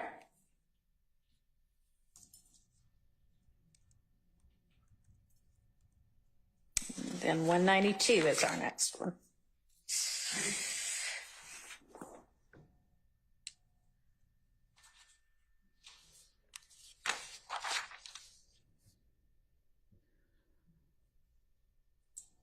All right, and that's lines 16 through 21, Ms. Love. We up to 20. Yes, we don't have any objection All to right, that. 16 through 21 of 192 out by agreement.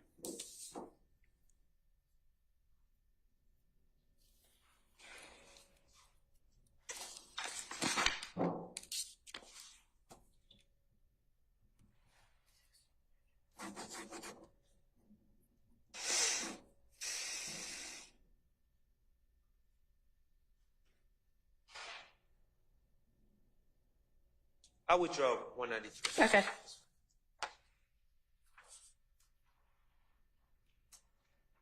All right, so you'll withdraw as to your item number 61?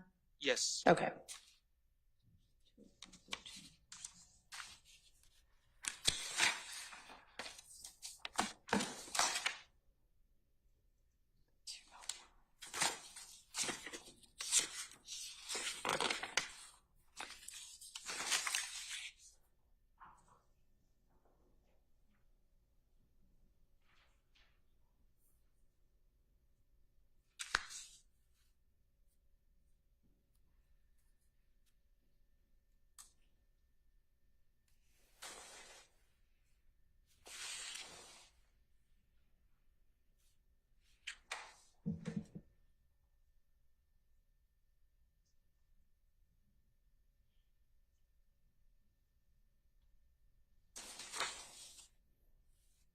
I'll withdraw 62 as well. Okay.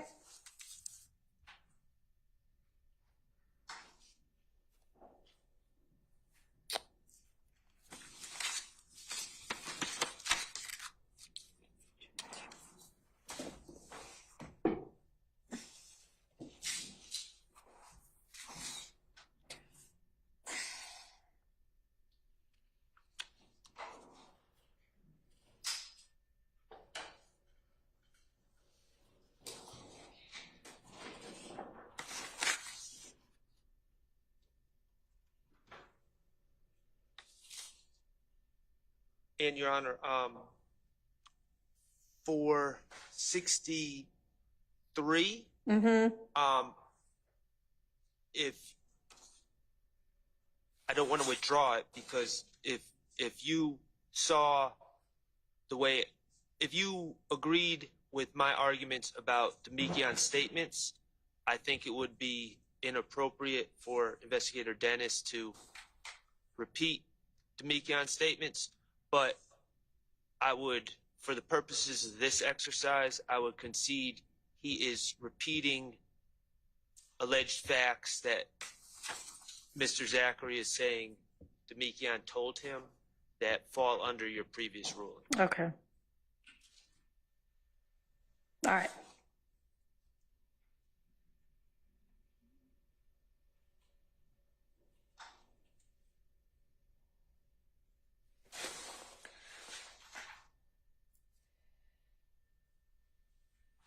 All right, so that's based on the same rulings as before. Okay, now we're at item 64, which is on page 206.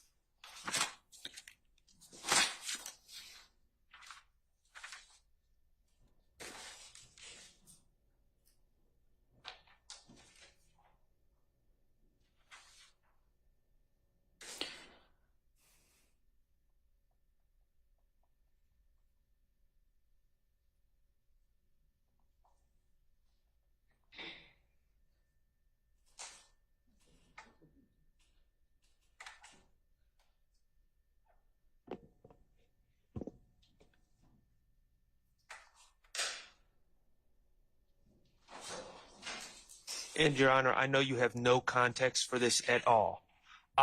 So in discovery, there is I would term it as completely innocuous social media post of my client that may have been posted on January 10th. I believe it was taken at New Year's. Okay. January in 2014 turned to 2015 with my client just kind of standing there, and it said something to the effect of looking at the city with a lot on my mind, Right. or something like that. Okay.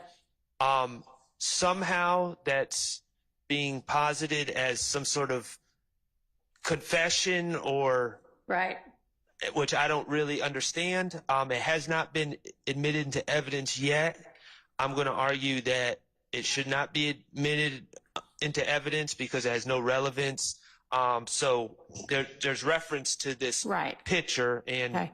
I guess pending. Sorry, go ahead. No, you're tracking. I understand. So do we even have any idea what time it got posted in relation to Mr. Thomas's murder? Your Honor, the time, I believe, is on the post, so it's after, make sure. The time is on the post. And I Okay. at the time.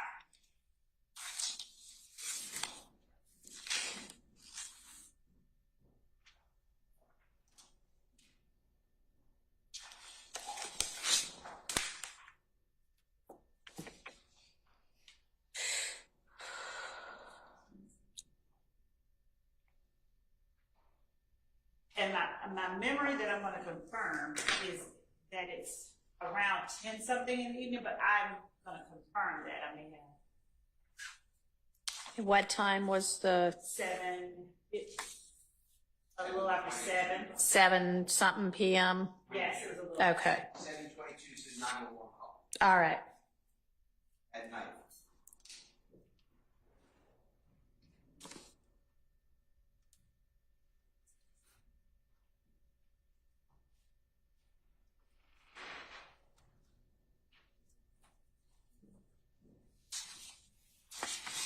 And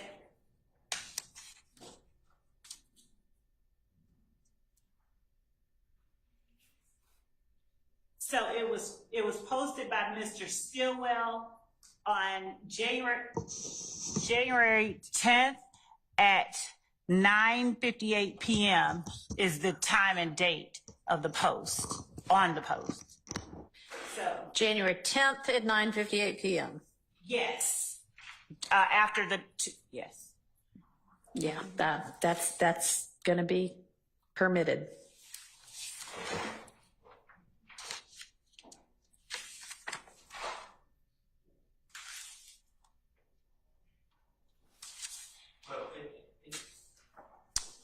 In that case, Your Honor, there's nothing there's nothing about this discussion of it Right. that is by itself objectionable. It's just, I object to the evidence itself. So that's why I Okay, was, yeah. And I mean, I don't know why on earth this part of this would end up being something that gets submitted as a prior inconsistent statement. Who knows? But to the extent it does, it can come in, because I think that the evidence itself would be admissible, considering it's the post and the commentary is 2 hours after the murder. Okay.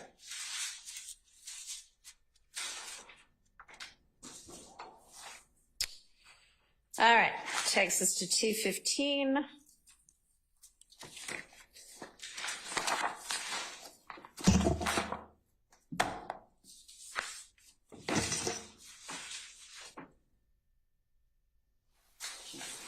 this is more y'all's. You like it?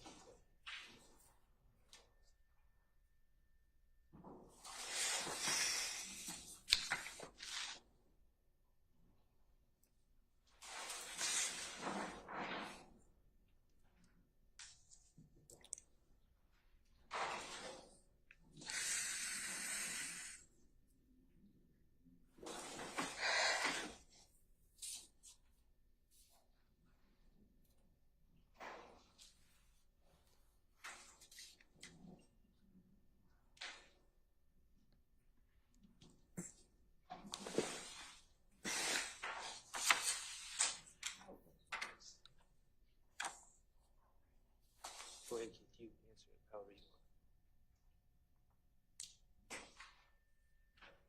want. Withdraw? We'll withdraw that objection. All right.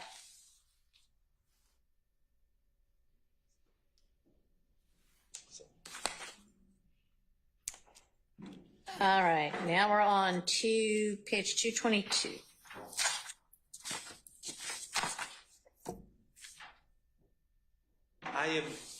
On this one, it's a very simple objection. They're talking about the phone records and alleged communications between Mr. Winfrey and Mr. Williams on the night of the shooting of the Lil Wayne tour bus. Okay. Mr. Steele and Mr. Adams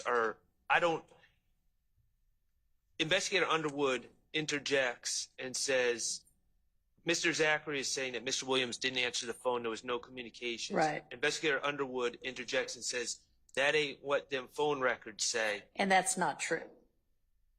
Right? That's correct. Okay. Any issue with taking that out, Miss Love? Just lines 24 and 25 of page 222. I don't mind. All right. Thank you. Okay. You guys look at 223 lines 1 through 3 and make sure you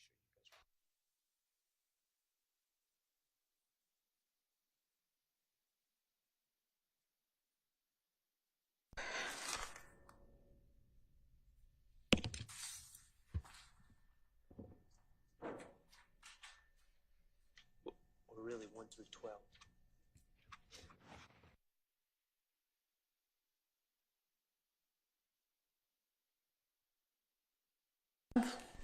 You're going to make an argument that this should not be redacted?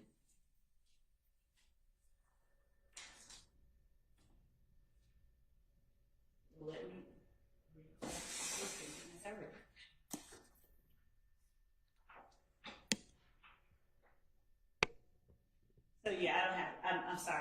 All right. I don't object. Okay, so item 67 as listed is out by agreement.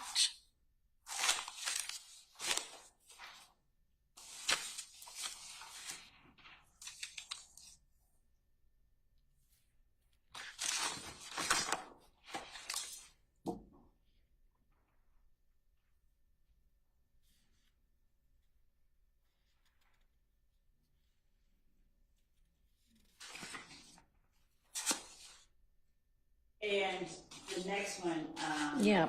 I don't have any objection. All right. Thank you. And so part of the reason that my initial response or reaction to it was to keep it in is only that he was, Mr. Zachary, throughout this conversation, this portion of it, he's talking about his own observations as he was with them. Right. Not this particular part. So that's essentially, I mean, I don't know if the overlapping conversation actually, y'all can understand it adds anything, but at least what's on the transcript 20 through 25 is not additive to anything. So can we just strike the entirety of this page by agreement? Yes. Okay. Yes, John. All right.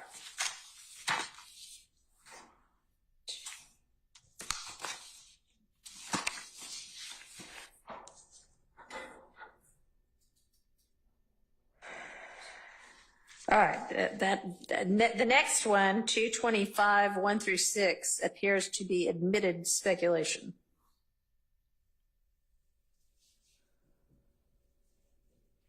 Unless I'm missing something.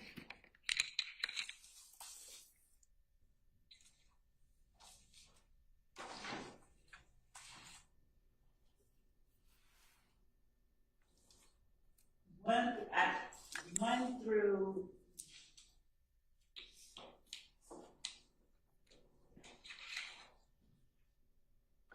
I agree and don't object, and I was actually looking further down. Okay. I had no objection to 1 through 6. Okay.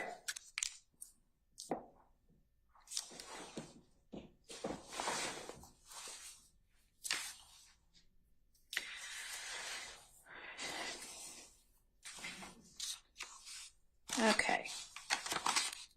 Now turn into 228.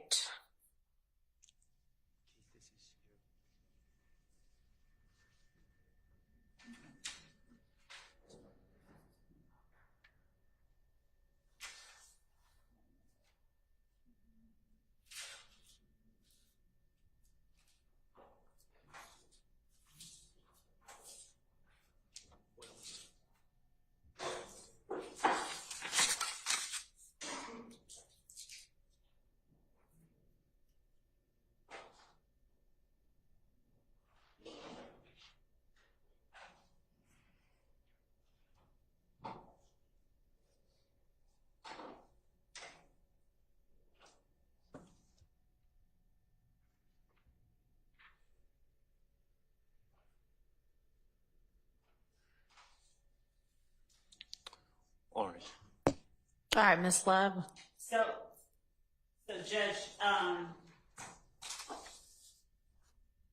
this portion of it, the reason I wanted this in is that it So I know why you wanted it. Why is it admissible? That's the question. so. All right, so I don't have any objection to 11 through 17. But Mr. Zachary's assertion that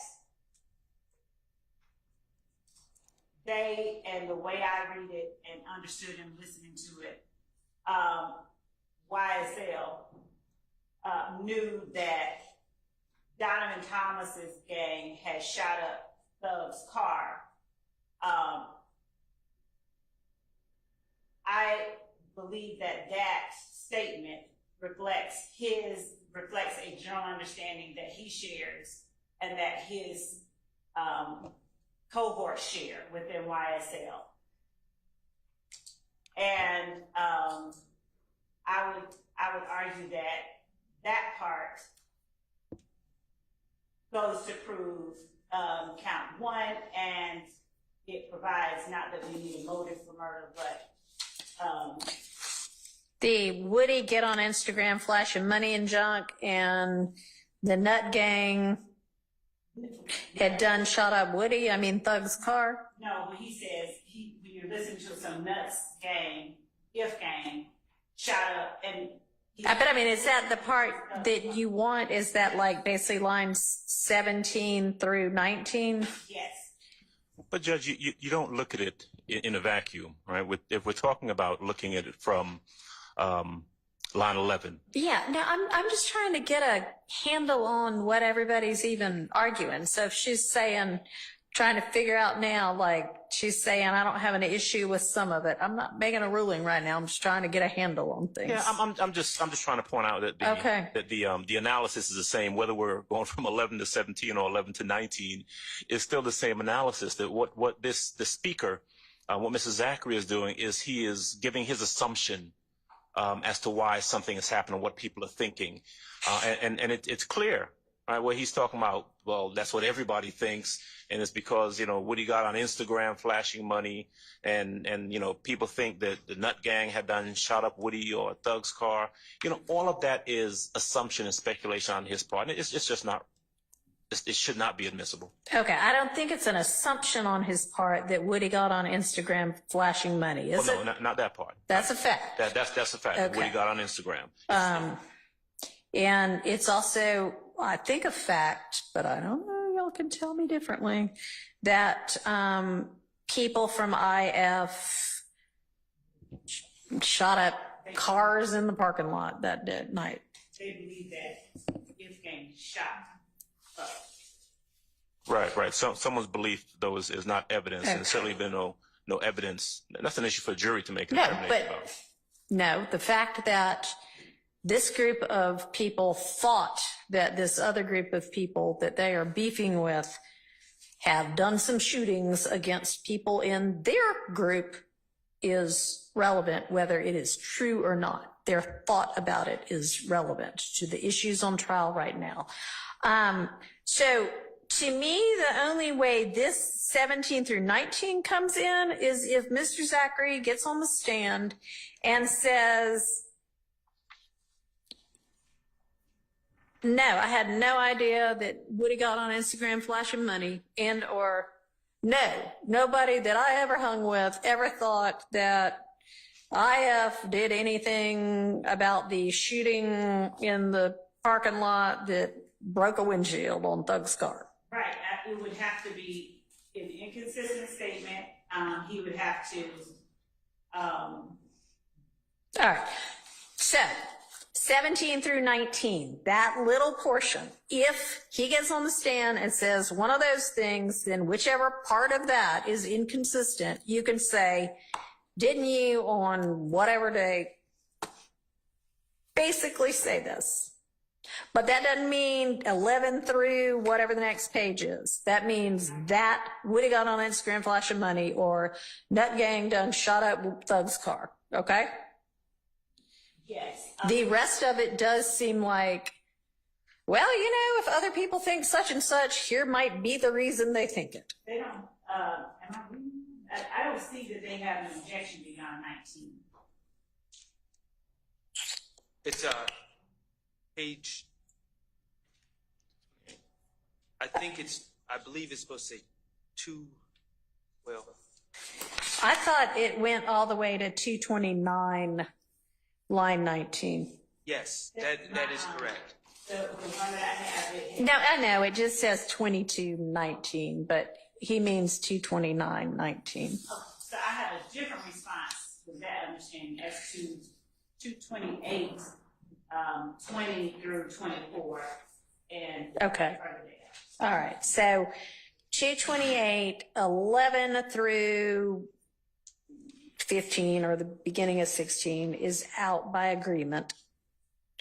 17 through 19, only in under the very limited circumstances I just relayed. So now 20 through 23. So throughout this trial, again, there have been battling contentions regarding the relationship between DeQuantez Lamar, who is Richard O'Nequan, and defendant Williams. So when ADA Sprinkle asked whether Rich O'Nequan, and actually this part has there's an evidence that Rich Homie One was affiliated with Okay. Donovan Gang. Okay. So when he asked Quindarius Zachary that, and Mr. Zachary says yes, Yeah. and began talking about it, Uh-huh. this part of this states it challenges the notion as he goes further on and explains.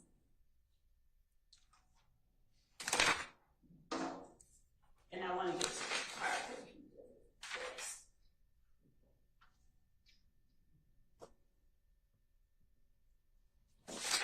Oh, well, let's just deal with this part right now, 20 through 24. So when he says, when Mr. Zachary says yes, Yeah.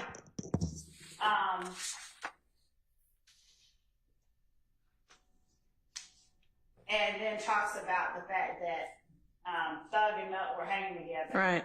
while Woody and Shell Kell were shooting each Right. other. It's just his observation. I mean, Okay. if he- Yeah. I don't That have part, a problem with 20. you don't have a problem with that part. All right, so that part is in. There's no objection to that part. Okay, so now we turn to 229, 1 through 19. And what's your objection, Mr. Chart, to 1 through 19? Mr. Zachary seems to be talking about not just generalize how this isn't a situation where previously it was argued kind of how the group felt, but he's talking about very specific instances, it seems, where they were asking about Jeffrey calling, Mr. Williams calling, speaking with Mr. Thomas, and then he's saying, no, Woody called Shell Kell, though. And those are very specific instances. Right. And I don't know that I don't know what his source of knowledge of that is. Okay. All right, so hang on. 1 through the beginning of 5. Miss Love? So there have been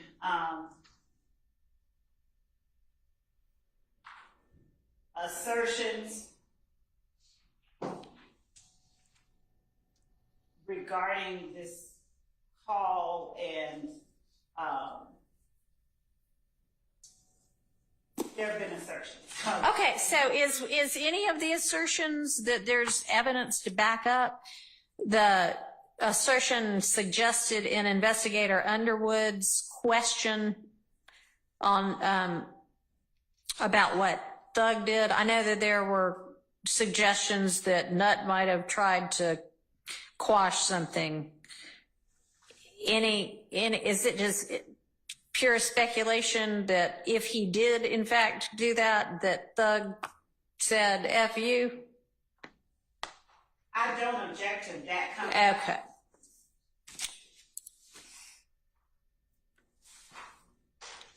All right, so 1 through at least 4, the answer no is out by agreement.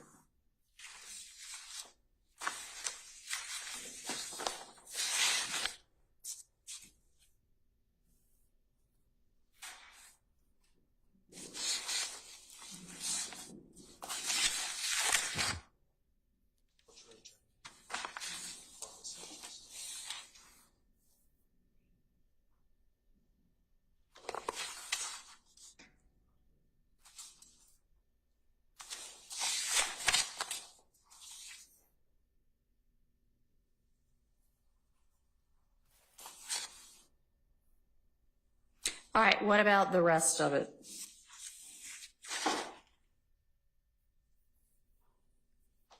Beginning, Woody called Shell Kell. Nut's hanging with Thug. And Nut really doesn't get involved with this. Your Honor, my major opposition to this is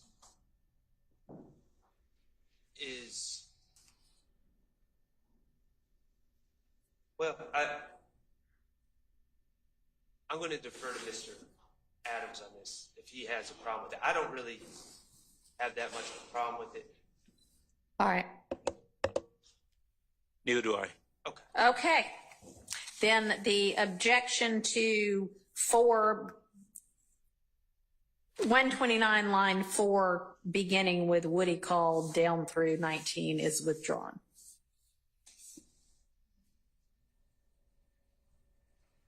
Thank you. All right. And, Your Honor, Yes. I would endeavor to establish a foundation before I made any kind of proper or asked flat out that kind of question. Okay. I mean, As with the rest of it. sounds good. Okay. Moving to item 71, page 235.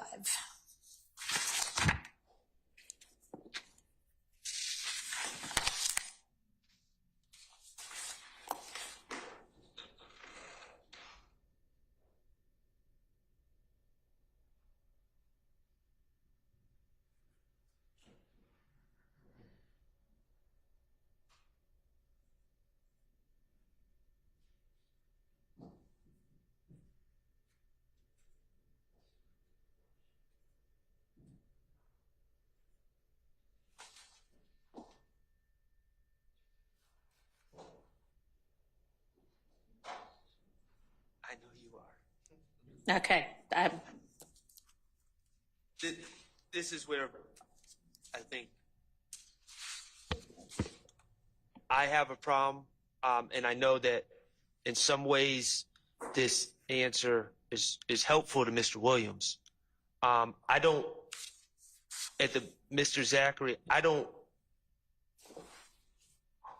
he's saying he doesn't know. Yeah. And who killed Donovan Thomas when it comes back to it. He's saying what he heard from Demekion Garlington, but then in a conversational, the way we all have conversations, he puts out a hypothetical. If you're talking about Jeffrey Williams, if your circle kills somebody, they're going to think you or that all of them together. So, Yeah. and the hypothetical, if your circle kills somebody, I don't think it's appropriate to have that hypothetical thrown in there because it assumes my client's guilt. Ms. Love? Your Honor, this is two things. We're talking about a circle, we'd argue he's describing a group. He's acknowledging the existence of an association, and he's saying these words to the police after he is, according to him, told that two of his group have caught someone down bad. And he's essentially saying, if your clique, if my gang, calling it a circle, but they also at various points throughout and the earlier interview, they referred to it as a gang in 2015. If my gang kills somebody, they're going to think that all of them be together. So he's acknowledging the association, and in it he's speaking on something that defendants Kendrick and Stillwell, according to him, have relayed to him.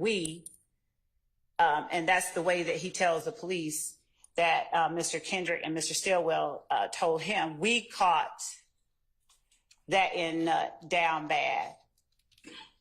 And he talks about what we caught him down bad means in the 2015. And even in this one, he talks about, I think Mr. Bailey asks, what does caught him down bad mean? He's asked during this interview, and he clarifies, we shot him. Mm-hmm. He says that. So I would argue that this is relevant, and it goes to prove count one at the very least. And all right, so because that's just his circle, if Mr. Zachary gets on the stand and says none of these people hung with each other, you can cross him on Well, you called these people his circle before. Okay. Okay? The rest of it, out. Okay.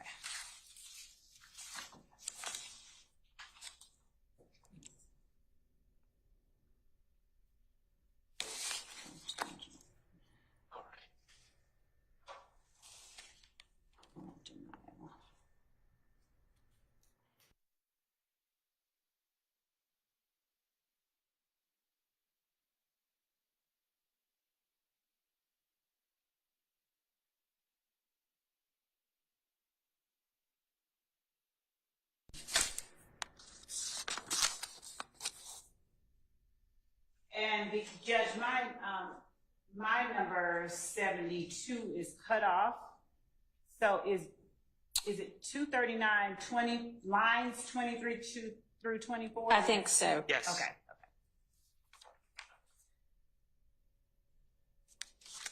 I didn't have any objection to that. That was the one that Okay.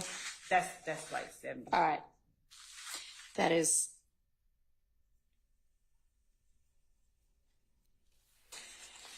$72 out by agreement. All right, moving to 245 through the top of 240, the very top of 247.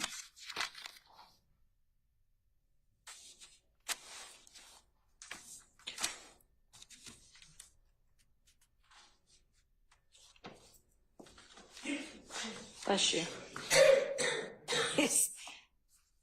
Miss Love. So Seems inappropriate to come in. Right now, yes, right. There's obviously going to be discussion about what he's given and all of that, but right now, I agree. I don't have any objection All right. to that. Thank you. But up to, and I'm just not objecting to all of what's on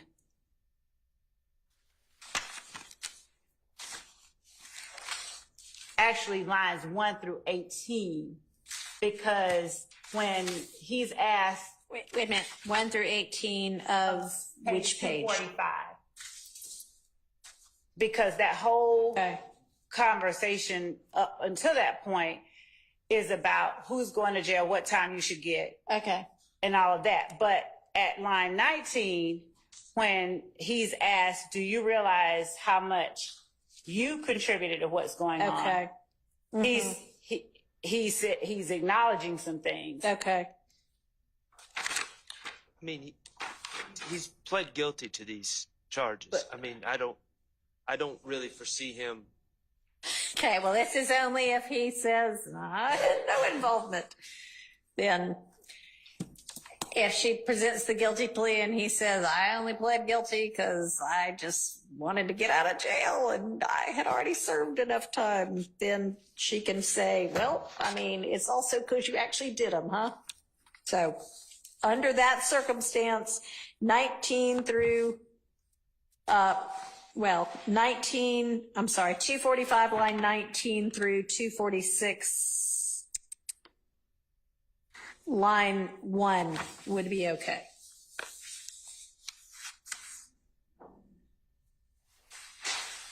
And as to lines 2 through 14, depending on how he testifies. So, Mr. Zachary at first pushes back on the getting guns for them, but he was also convicted of straw purchasing. Yeah. And he's busy saying, yeah, I did it. I was young and stupid, but I did it. So, okay. So actually it goes down to 18. All right. So that's 3 through 18, potentially. Yes. Okay.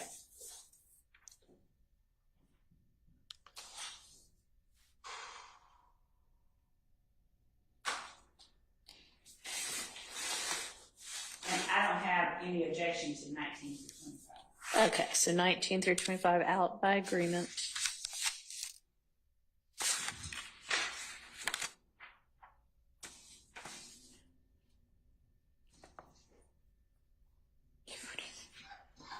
So would that go all the way It to does. line, okay, so through 247, line 2. Okay.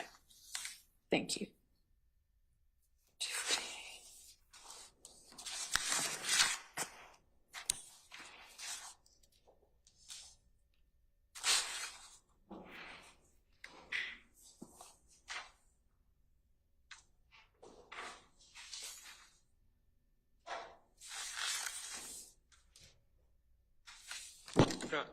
In Your Honor, 74, the next one is would fall under your previous rulings about Demikion's statements Okay.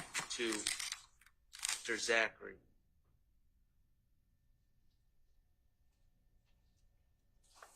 Okay.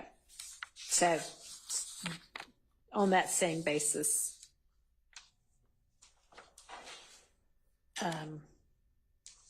that part would be in.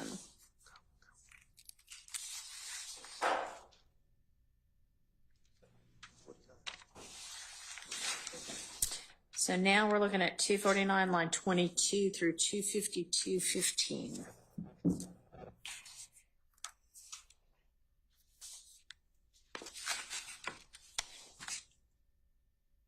I don't have any objection to 22 through 25 on 249.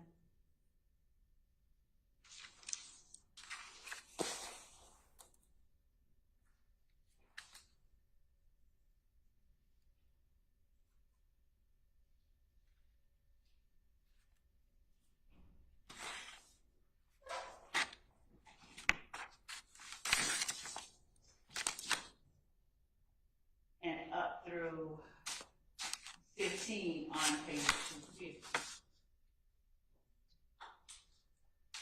And actually, the rest of, because it's just a little clips that I want in, and it's just not gonna play well trying to get in that one. Demikion's your boy, yeah, it's. not Yeah, gonna- okay. all that. All right, so it goes all the way through, at least the objection goes all the way through 252, line 15. So let me know about 251 and 252. Now, 251,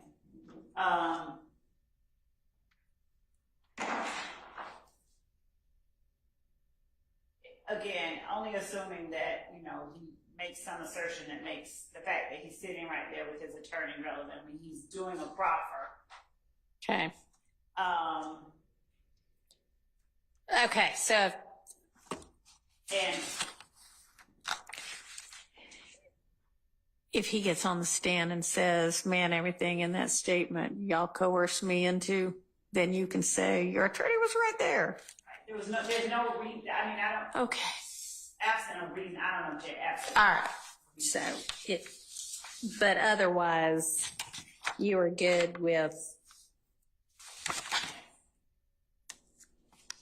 Okay, so what about all of 251?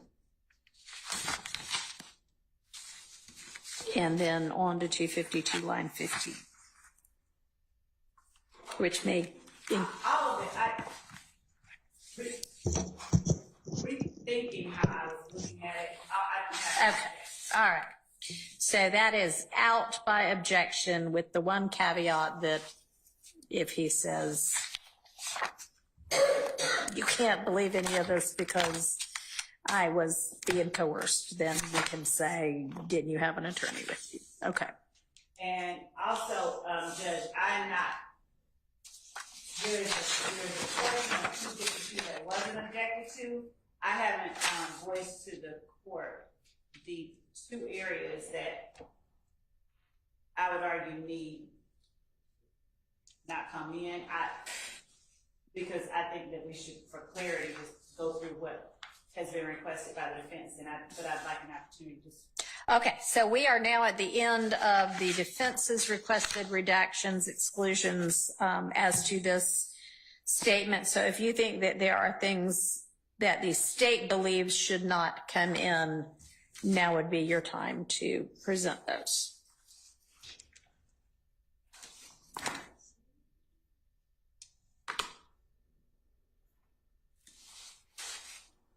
So Actually, that part that I was going to say, that part is already, I don't have any objection to the 252 through line 15. That was actually. Right. Got it.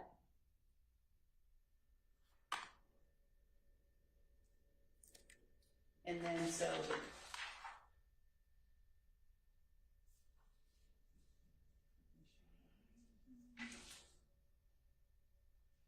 the part that the state had concerns about it were page 205.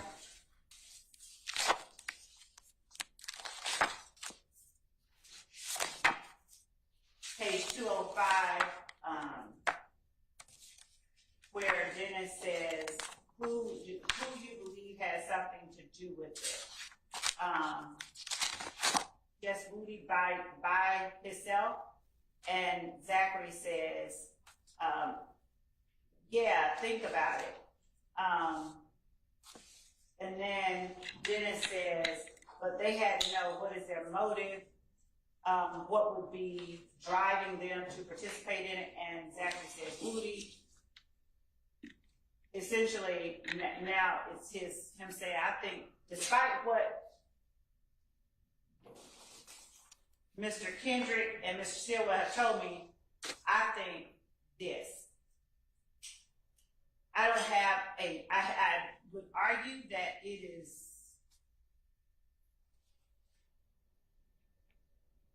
a false assertion, and understanding it is an inconsistent statement with what he has said earlier. One could argue that it's admissible, but just because he's saying, he's asserting that it's speculation.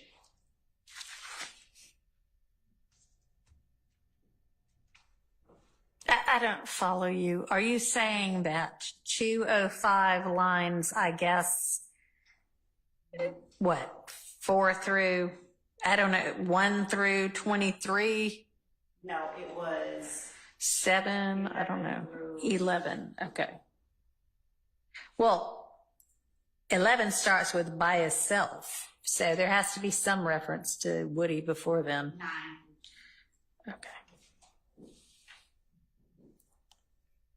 And maybe the indiscernible part on 8 is where he mentions Woody. You might want to go look back and look at that or listen to that. But okay, so he's saying, Zachary is saying, I think this was Woody.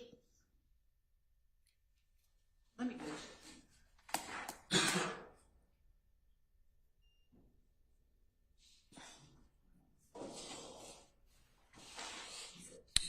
And if the others were participating, then it's because, you know, he got good talk with them.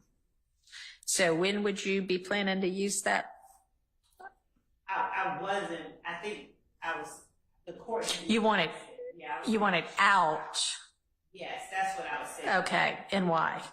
It wasn't addressed, and I was saying that it should come out. Okay, why? Because he is asserting that I'm just speculating. I don't believe he's. Where is he asserting that I'm just speculating it? When he says, Oh, who do you believe? Okay, so this is like, here's what I think. So, I mean, yeah, it's relevant if he's saying these two people told me that they had involvement. that's where I was. Yeah, okay, so I'm thinking this is not redactable unless, yes, okay. Any other parts? No, that was. Okay. So we've gotten through the April 13th, 2017 transcript, interview with Mr. Zachary. Let's take a bathroom break. Be back in about 12 minutes at 3:30. Yes, sir. Okay.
All right, before we dive into what I think is going to be our task for the rest of this day, which is going through the other statement, the 20, I don't know what date, what is the date of this?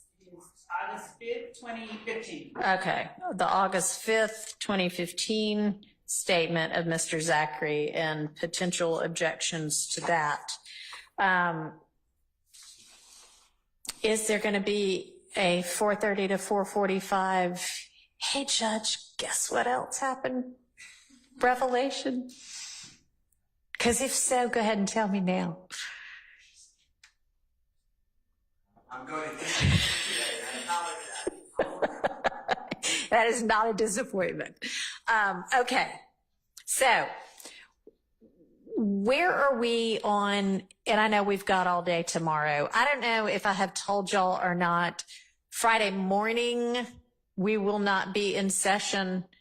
I think I mentioned that I had a conflict and that I just didn't know with regard to Friday afternoon, and we probably will make that call a little later. I mean, hopefully we can have a really productive day tomorrow and we can have Friday off from active court, and then have the jury on Monday. But I still need from y'all, if you want some kind of a 105 limiting instruction, that contingent type instructions for our various scenarios we might face depending upon Mr. Copeland's Monday morning decision about whether to take the stand or not. And then if he is going to take the stand, I think y'all had said everybody's happy with, well, not happy with, but everybody is in agreement that what he then said on June 7th, 10th, and 12th prior to the motion to recuse is fine and is in. So with regard to after the motion to recuse, and it sounds like, honestly, there was kind of almost a clean break with regard to prior to the motion to recuse, he had not really gotten into any of the testimony concerning the Donovan Thomas murder or questioning about that.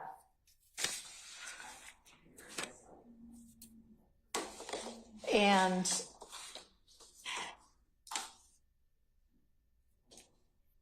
of course, honestly, I bring notes up and then I don't know what happens to them.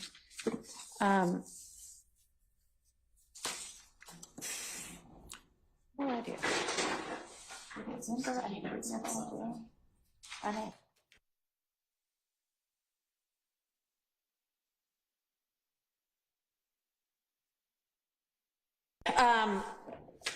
And that, does everybody agree that basically, I mean, I think it was like on the, I don't know, because I wrote it down, now I can't find it, but that none of that was before the motion to recuse. Everybody agree with that? I agree, Your Honor, there was definitely a clean break. Yeah. And the majority of the days after the motion to recuse consisted of playing his January 22nd and his February 10th statements, right? Yes. Okay, so let me ask you this. You disagree? Okay. What's your recollection of it? There were questioning and the video audio of the early morning hours of January 11th, 2015 recording with Detective Thorpe, Thorpe, and Mr. Copeland was played in its entirety for the jury before the motion to recuse was filed. And then there was a second audio video, January 20th, 2015, that was also played. That day. After. Did you say January? Yes, it's hours after the God forbid killing, The killing Yeah. is January 10th, Right. 7:22 p.m. Uh-huh. in 2015. Early morning hours of January 11th, Mr. Copeland is with Detective Thorpe. Right. And that got played after. And then what was the second one you said? January 20th. I'm going by my memory. January 20th, not February 20th. Well, Okay. no. There's maybe January 21st. There's a 2 in January, 2 in February. Right. 1 in. Well, anyway, whatever those two statements were, somebody can go back in the record and look. But that was most of what occurred afterwards. Before the filing of the motion to recuse. Oh. That's what I'm trying to Okay. articulate. All right. There was discussion of Donovan Thomas before the motion to recuse.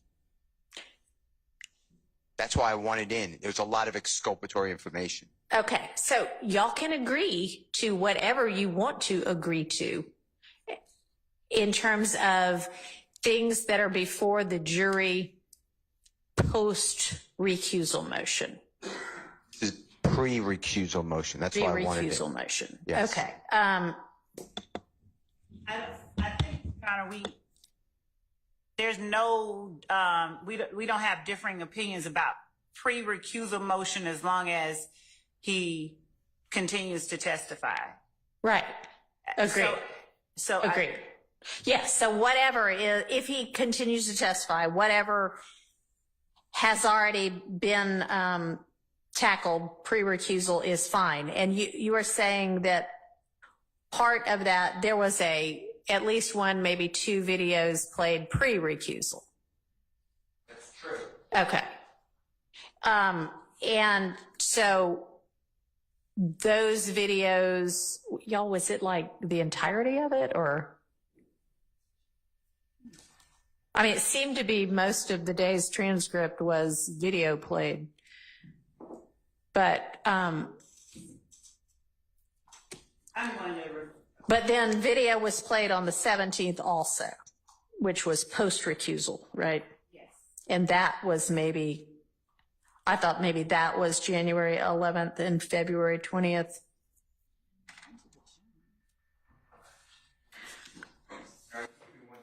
Okay.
those were played prior to recusal. Yeah, no, I'm asking about afterwards.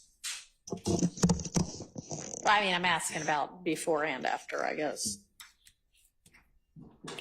I thought on the 17th, which is obviously after, that the January 11th and February 20th video statements were played. I believe that is correct, and I'm making sure. That was my memory.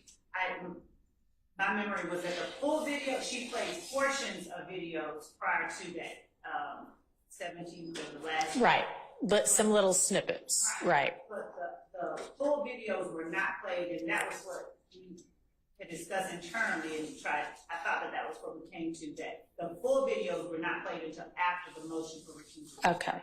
And the questions that led to them. So there were questions, and then there was the playing of the videos, the ruling. Okay. True. January 11th was played, and January 11th And February 20th Yeah. were played on 6/17. That is true. Okay. There were snippets before that and discussion before that. All right. So in general, in terms of an instruction to the jury, a couple of different things. All right. Yes, the January 11th and February 20th videos were played post-recusal motion. The contents of the January 11th and February 20th videos are not going to change.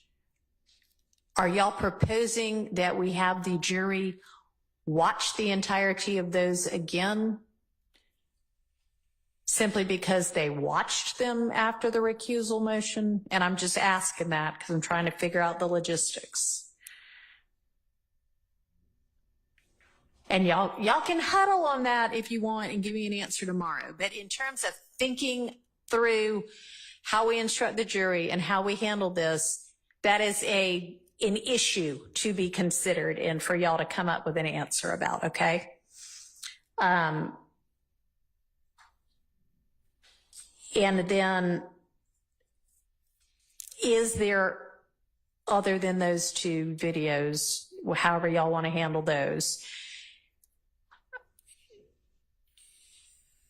is there other testimony, questioning and answer, testimony that y'all want to come to some sort of a stipulation about?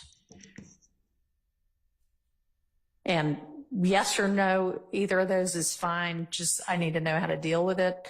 And then if no, then is the instruction going to be, was there anything substantive about the Donovan Thomas murder prior to the motion to recuse? If there really wasn't, then I can say that we're doing everything about that over again. But if there was, then it needs to be a more nuanced instruction. So y'all, I would really like those by tomorrow so that we can discuss them. And okay, because, all right, okay. And then it would be nice to have the 105 proposed limiting instruction by then as well. But I'm certainly not going to give it before I get a proposed one. So that's kind of on you, Mr. Harvey. And Your Honor, Yes. we had addressed in writing and will, if necessary, if the court tells us to address in writing again, that a 105 instruction in a RICO case is not appropriate, but we'll. So if you want to you don't have to refile the same thing. Just point me to when and where it was filed. But yes, I know that everything gets to be considered that is alleged as an overt act in furtherance of a conspiracy, a RICO conspiracy and a RICO count. What I am contemplating instructing on is something to the effect of, everybody here is charged in count one. Anything you hear that's an overt act can be taken into consideration when considering whether the state has established guilt as to count one, as to each of these individual defendants. With regard to, whatever count it is. If we're talking about the Donovan Thomas murder, that evidence can only be considered as to the people charged with it when determining whatever those counts are, 2, 3, and 4, or whatever they are. So that the jury knows what they are appropriately considering everything against. I want to give a legally appropriate instruction. Understood. Okay. But we did allege the Dunham and Thomas murder. Oh, I know. And so it is 100% appropriate for the jury to consider that evidence when considering count one against each of these defendants. It is not appropriate for them to consider it in terms of the guilt of any of the defendants to any other counts other than the people who are charged with the murder and the corresponding whatever it is, ag assault or gang or whatever. Okay? So that's my thought as to that. And y'all work on, well, Mr. Harvey is going to take the lead on, and then I'll listen to objections on, and I'll formulate something. But I think that that is appropriate upon request, as long as it is an accurate statement of the law. Okay? All right. So that all being said, let's now turn back to the scintillating task of how to redact this statement.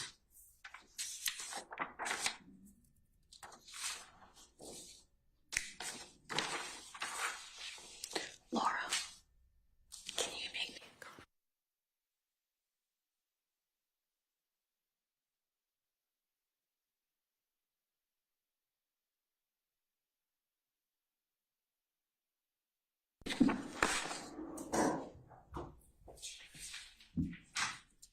Ms. Love, I asked for my stapler back, Mr. Atkins, and it is not back yet. So I may not land it to y'all again. Yes, Your Honor. Thank you for letting me borrow it, Your Honor. Okay.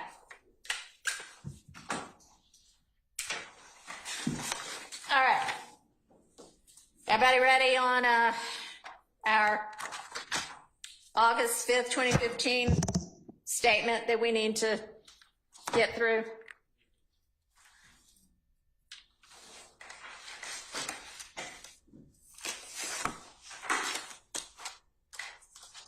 I'll take the silence as a yes. Yes. Okay.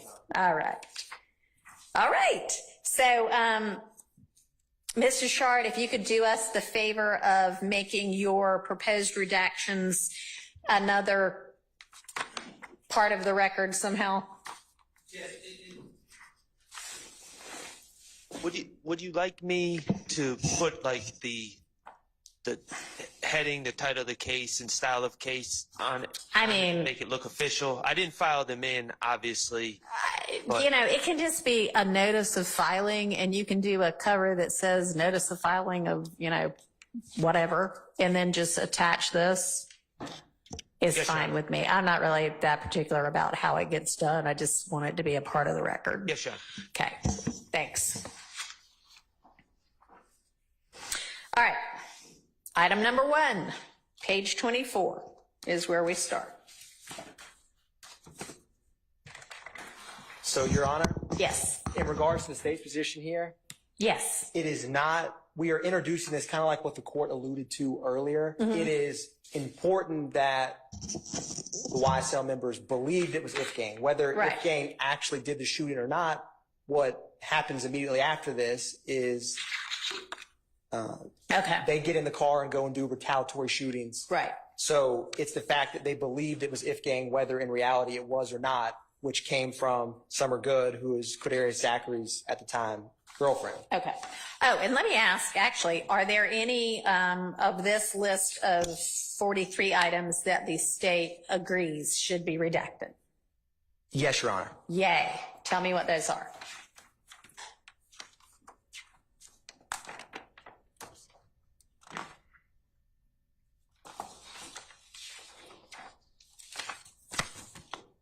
Your Honor, I'm going to it. I know off the top of my head, there's one that references the Sandy Springs search warrant of defendant Williams' house, that's out. I'm trying to figure out what number that is. Okay.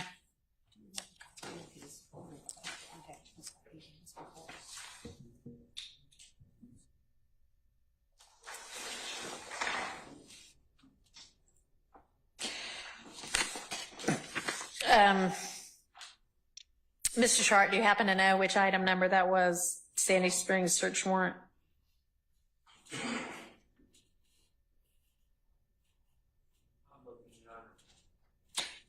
Are there more than that one? Yes, Your Honor, there are. Okay.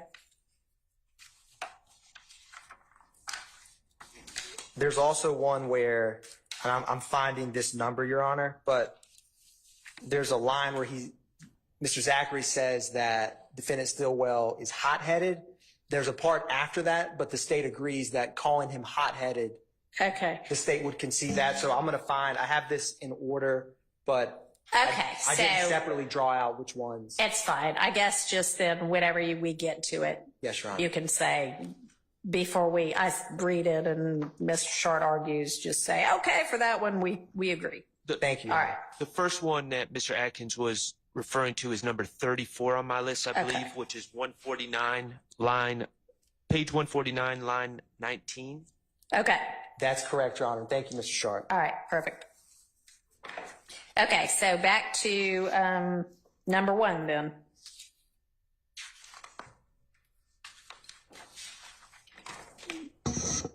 Yes, Your Honor. So as articulated, the state's position here is it's important that they believe that Ifgang was who shot at Demekian at Club Crucial, because after that, Cordarius Zachary, Antonio Sledge, Demekian Garlington, and defendant Stillwell, they get into a vehicle and go and shoot 1428 Adele Drive, 1903 Drew Drive. And so it's in result of Ifgang shooting at them. So I see the objection is hearsay about who did the shooting at Demekian at the club. And so the state's position is it's the effect on. Right. You're not offering it for the truth of whether those people did the shooting. You're offering it for this was what this crowd believed. Yes, Your Honor. All right. Any response? I believe that it's hearsay. Mr.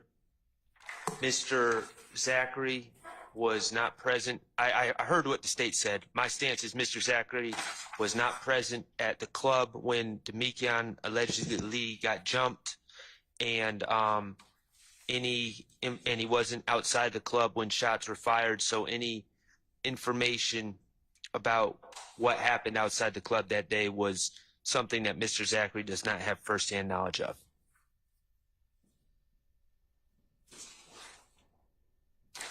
All right. And so essentially 24 and 25 relay a lot of, I guess, details about who did the shooting. Yes. Yeah. Outside the club earlier that night.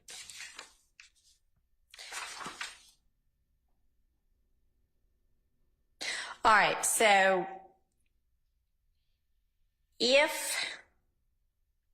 and again, all of this is if you have to impeach him because he is not testifying as you thought he was going to consistently with these interviews. So if you are then impeaching him, and your purpose is, hey, at that time you told us, it needs to be phrased in a way that what you're impeaching him on is not A, B, C, and D people committed this. It's you thought at the time it was this, right? And so I don't even know that you need to go through 2 whole pages of that to accomplish that. Yes, Your Honor. Okay. All right. Understood. And agree that's the state's intent with this portion. Okay.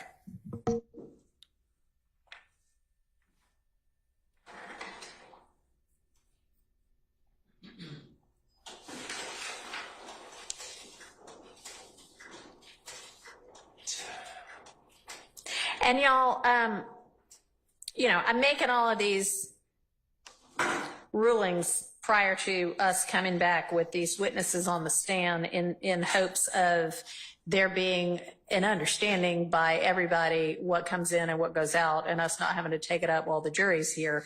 But if for anything, at the time we arrive at it, it looks like, okay, this is not what we agreed to, or this was not my understanding, don't just sit mute. I mean, raise it to me and say, remember, Judge, you said he didn't need to get into all of these details. It was for the purpose of, y'all believed at this time it was IF, okay? Y'all are on notice of that. Okay. All right.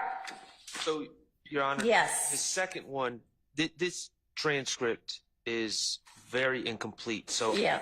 could I mean, I'm sure Your Honor can flip to the page, but it's probably not going to help. May I convey what I believe? Absolutely, and that has been helpful to the extent that both sides have done that so far. And from the portions that I have listened to with the transcript in front of me, watching the videos, yeah, I mean, the transcription is less than stellar. So yes, please do. Please continue to do that. So on page 48, line 7, Quindarius Zachary says, and he and Thug, like, nah, I ain't cool with N's, the N-word, until they pay for my window. Okay. Until they pay for my window. And then it says woman, and I believe that's Investigator Gaither says, but why they shoot up the dugout? And then Mr. Zachary, Woody and Cal had something personal going on, I guess, who was big and bad.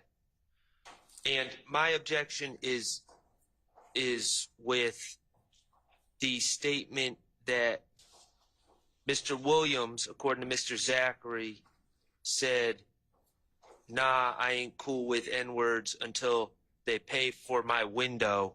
Okay. I don't have any understanding or belief that Mr. Zachary had any firsthand knowledge of any conversations that Mr. Williams may or may not have had with other individuals about this subject. And I think he's just passing on information that he's heard.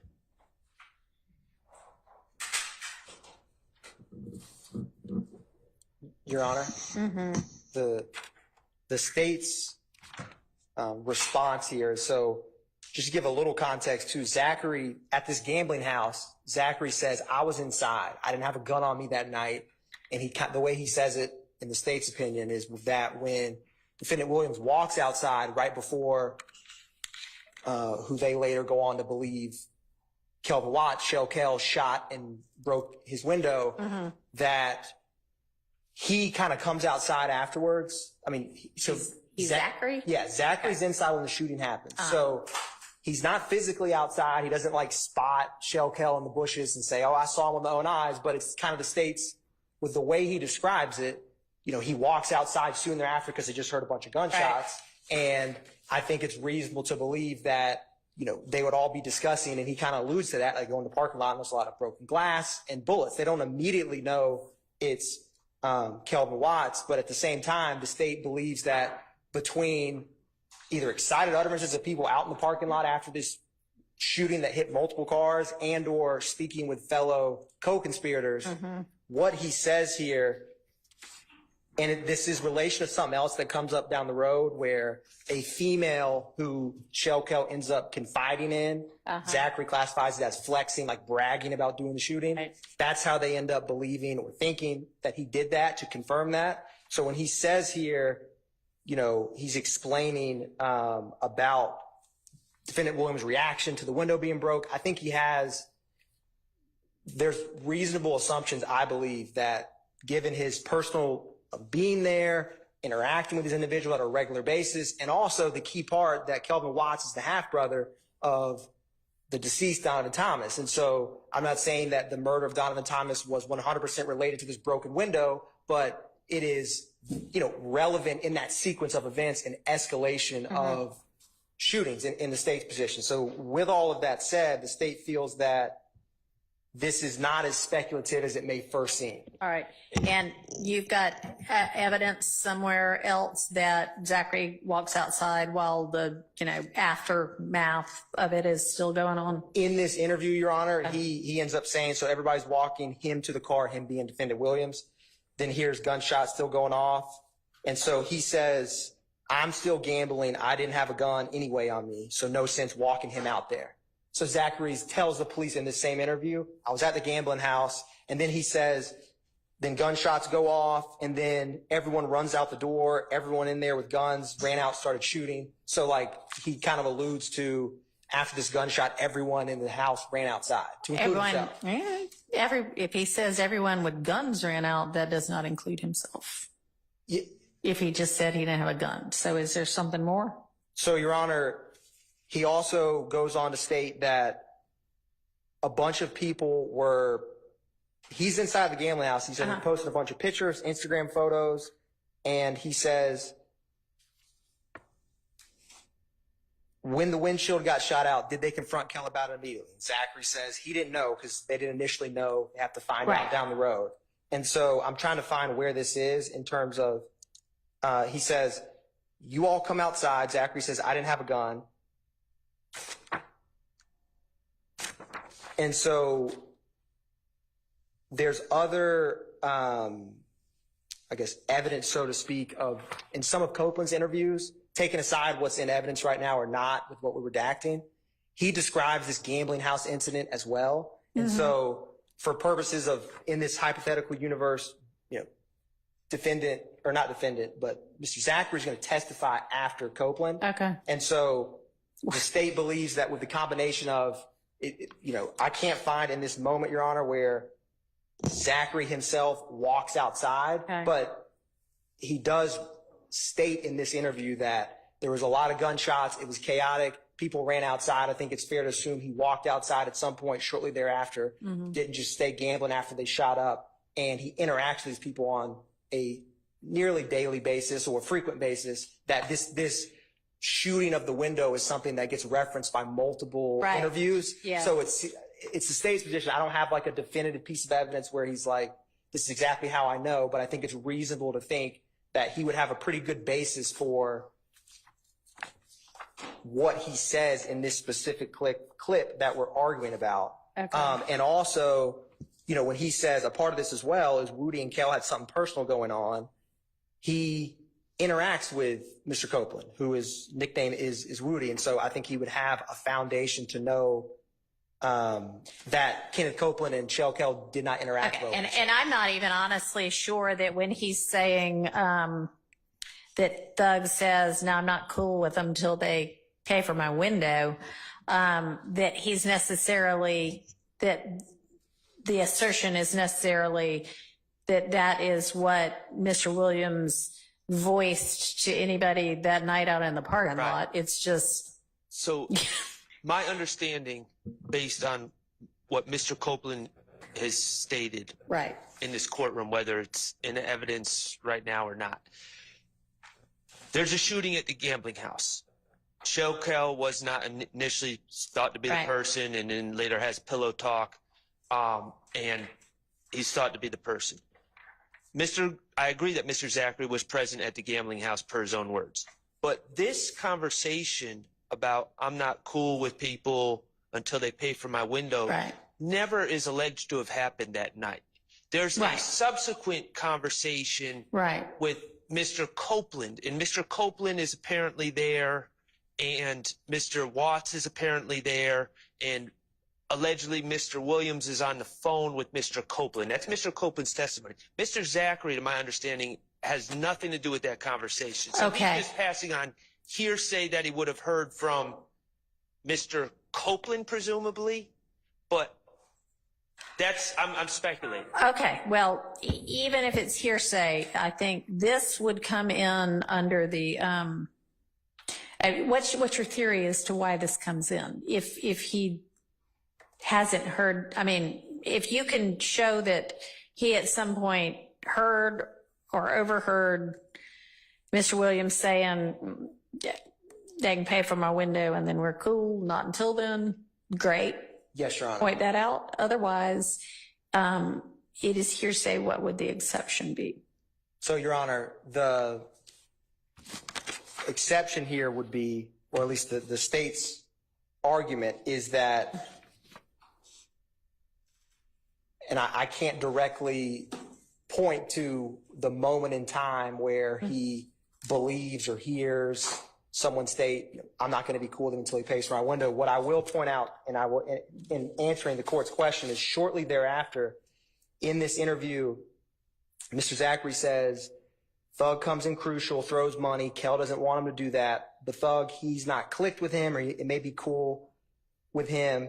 He didn't like them. They shot at his window. So he later on in this interview states it definitively that like he doesn't like them. They shot at his window. Okay. And so the state's position is that for an exception, and again, I don't have direct evidence of which individual told him this, but the state's just given this event of the window being broken, repeatedly being brought up by either defendants or co-conspirators in relation to this, and it being a somewhat significant event that it's reasonable to believe that this is either a co-conspirator statement that was made or something that he has a good faith basis to believe that defendant Williams does not like Kel because he, and what Mr. Copeland says on that is basically Kel's like, I'm not paying for the window. And so it kind of ends on that note. Yeah. So I don't have a definitive moment in time, but that's the state's position on that in terms of Zachary making that statement.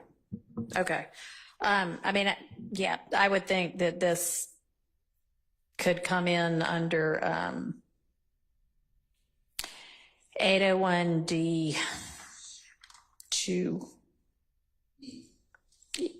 maybe E or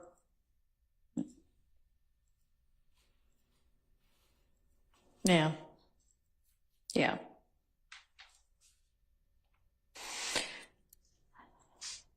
Or A, really. Okay, so that is going to be admitted over objection. Yes. Number 3, Your Honor, is Mr. Atkins kind of leads us to number 3, which is the conversation that he just referenced. Mr. Zachary, and you don't get this from the transcript, but he says, I'll start in the top of page 49. Zachary says, you know how they do, Kel wasn't like Thug coming crucial, giving out, throwing stuff. Kel didn't want them to do that. And then Gaither says, right. And then Mr. Zachary says, yeah, Thug wasn't, he ain't click with them like he didn't like them. And then Gaither says, he ain't like Kel shot out his windshield. And then Zachary says, they shot out his window. My objection to this is that he's testifying to the thoughts and feelings of Mr. Williams, who Mr. Williams likes, who he doesn't like, and to the mind state of Mr. Williams. I don't believe that that's appropriate.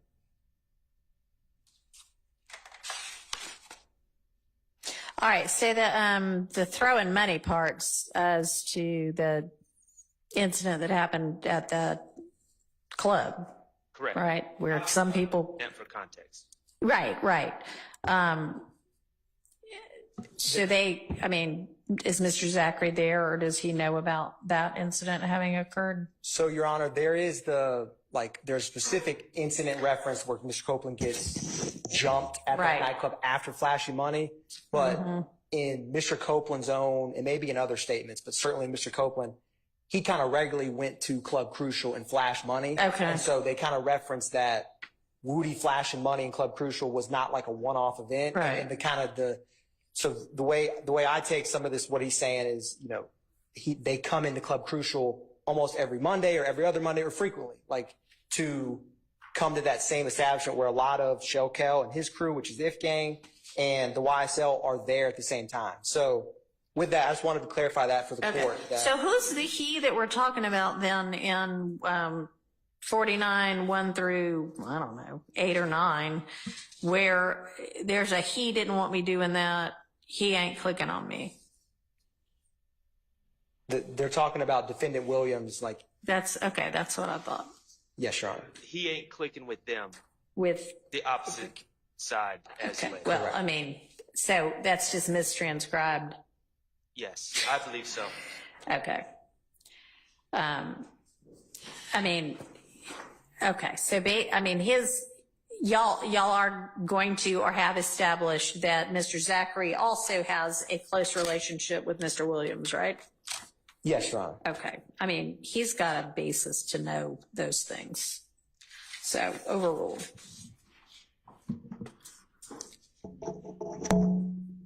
I'm going to withdraw number 4. Okay.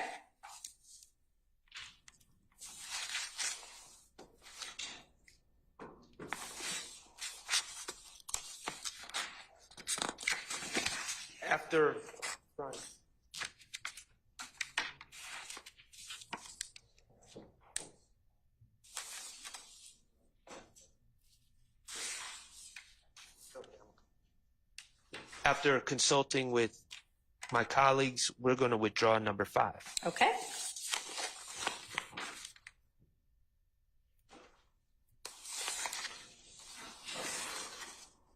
Okay. All right. Number 6, Your Honor, is talking about, and this came up in I think the last statement as well. They were under the belief that MBC did the shooting at the dugout, the false belief, and they're talking about why did you believe that? And he's saying because Yak, Mr. Kendricks, beat up someone at the club. And specifically on 55 line 17, if I can make sense of this transcript, Sure. they said they didn't mess with each other. They didn't mess with each other. So it was already tension in the air, but they waited until the boy Yak, he had gotten into it with MBC and MDC, and I had helped him fighting in the club. So y'all got into it, some guys with MDC. MDC is down with who? They from Bankhead. And then they say, so Ms.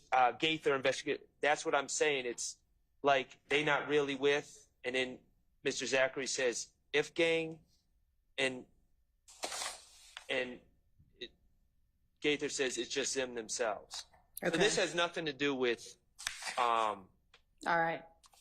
It's just bringing up a fight that Mr. Kendricks apparently got into, allegedly, that led to the mistaken belief that MDC was behind the shooting of the dugout. All right. So, Your Honor, the state's position with this part is it has a couple relevant portions. One being state has to prove association. And the fact that Zachary is defending, he's like, I get in the fight too with the MDC, which is the most dangerous clique, a gang on the west side in Bankhead at that time. The state's not going to be belaboring the point about this one fight and trying to cast anything improper, character-wise or what, about a fist fight in a club.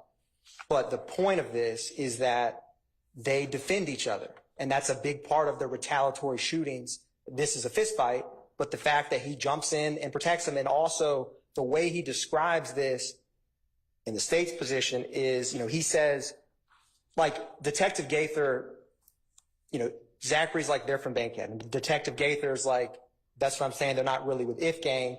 And Zachary says they're just their self, like they're not a part. So he has some familiarity with street gangs and who is clicked up, so to speak, with who. And so the fact that he's talking about and he's saying, like, to me, there's a we and an us. There's not much else that I've seen in this case file about MDC, but that part is important. Okay. Another part about it that's contained in this, I believe, is this gets down the road to where how they learned that Shellkel was the one who claimed or did shoot Defendant Williams' window. And so he says he ran his mouth to a female who goes by Gucci Red. And so, again, the key part of this is that's how they end up believing that Kelvin Watts did the shooting, because they initially thought it was MDC because of this fight. So the state believes this portion is relevant for a number of reasons of why they initially thought it was MDC, the association between Zachary and Kendricks, And also there's a part, at least if I'm reading the page 55, line 17 to page 57, line 7. My apologies, Madam. 17. To page 57, line 7 includes what on its face seems hearsay.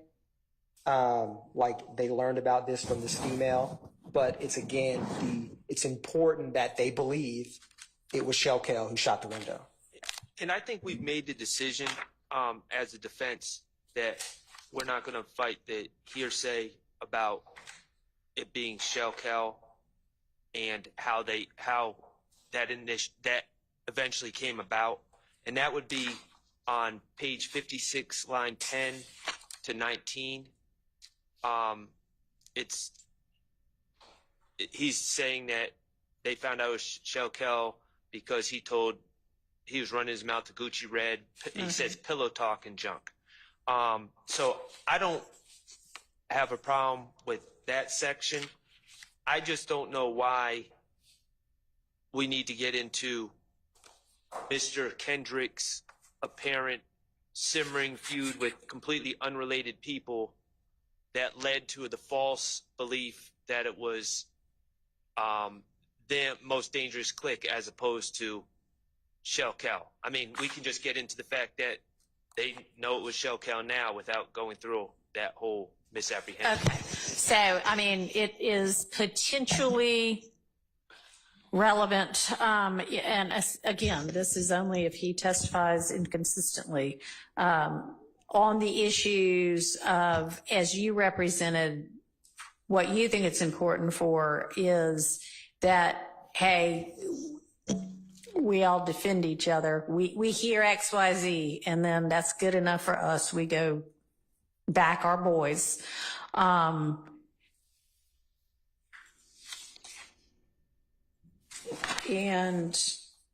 what was the other thing you said? I mean, I think it can come in for that. And then, as to, they've withdrawn the objection to how they end up finding out it's somebody else. So, okay? Yes, Your Honor. And so, again, as I said with regard to the very first one, this does not mean that you then have license to play these whole 3 pages. You just need to make the point in the part that would make that point, okay? Understood, Your All Honor. right. Okay. So turn into item 7 on page 59. This is them talking about the dugout shooting and them finding out it was Shellkel. So I'm going to withdraw that. All right.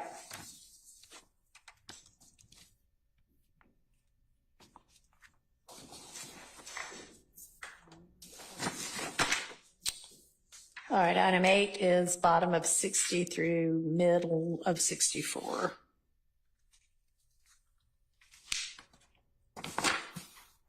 Okay. And give me just a second to take a look through that.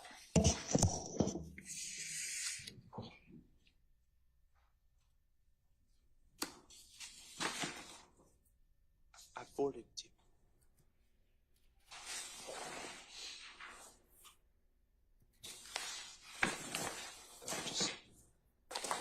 All right, hold on. Okay.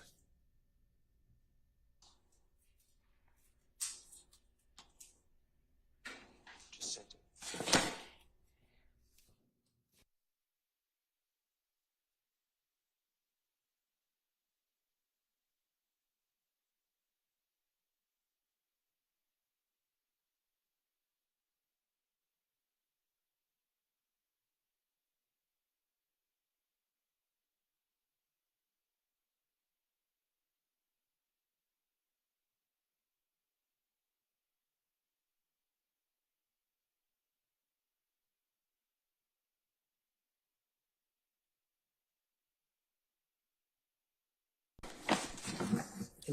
Your Honor, this may be a portion that if the court has any questions, listening to it may be of assistance, because there is some scrivener's errors a lot in this portion.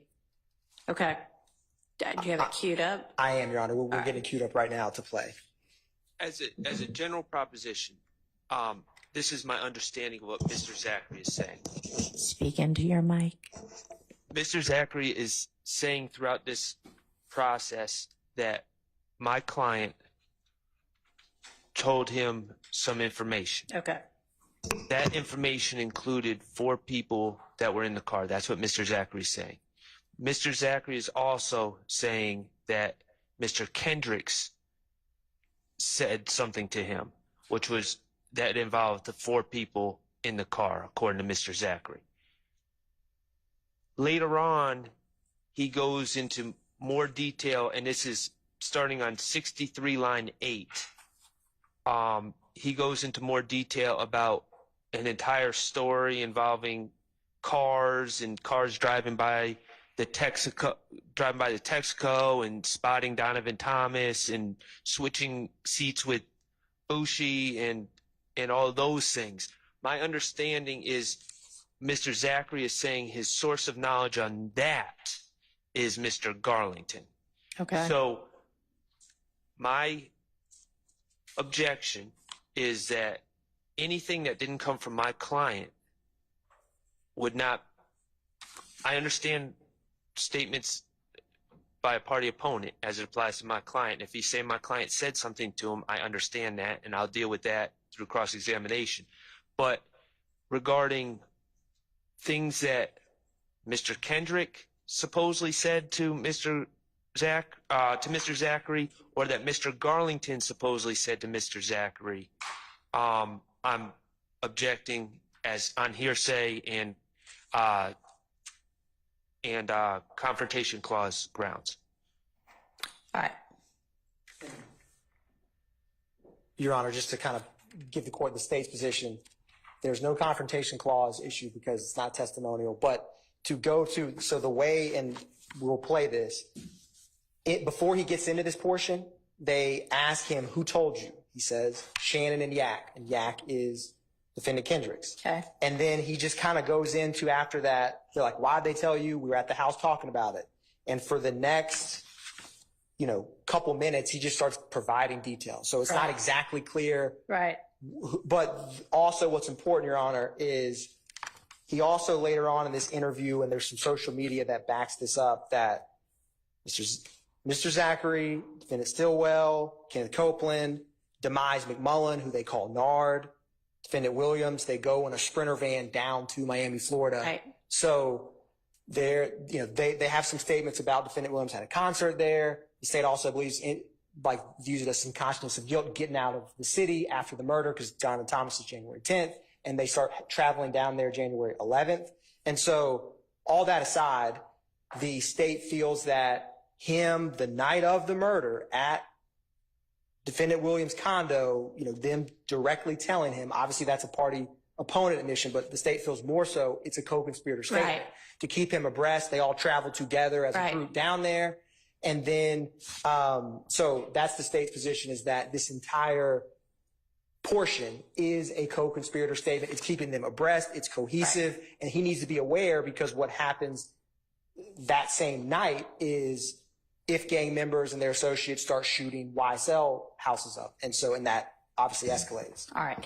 And I think that my ruling with regard to this piece of the statement is the same as it was with regard to the similar statements in the April 2017 interview or statement.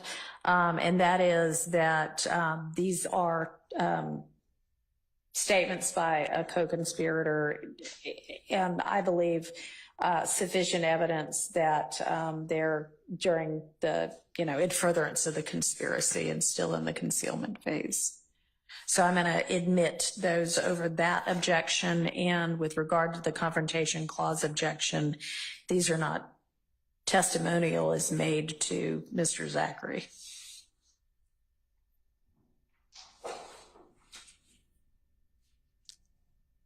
Okay. So item 9. Item 9 honestly would fall under the same Same, okay. ruling that you just All right, thank you. Item 10 is on page 66.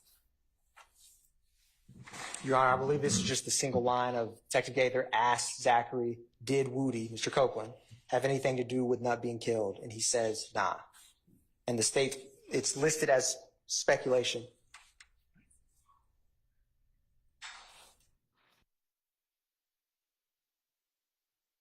And based on the fact that everybody's there right after the murder talking about it. Correct, Your Honor. Okay, all right. On that basis, I would permit that.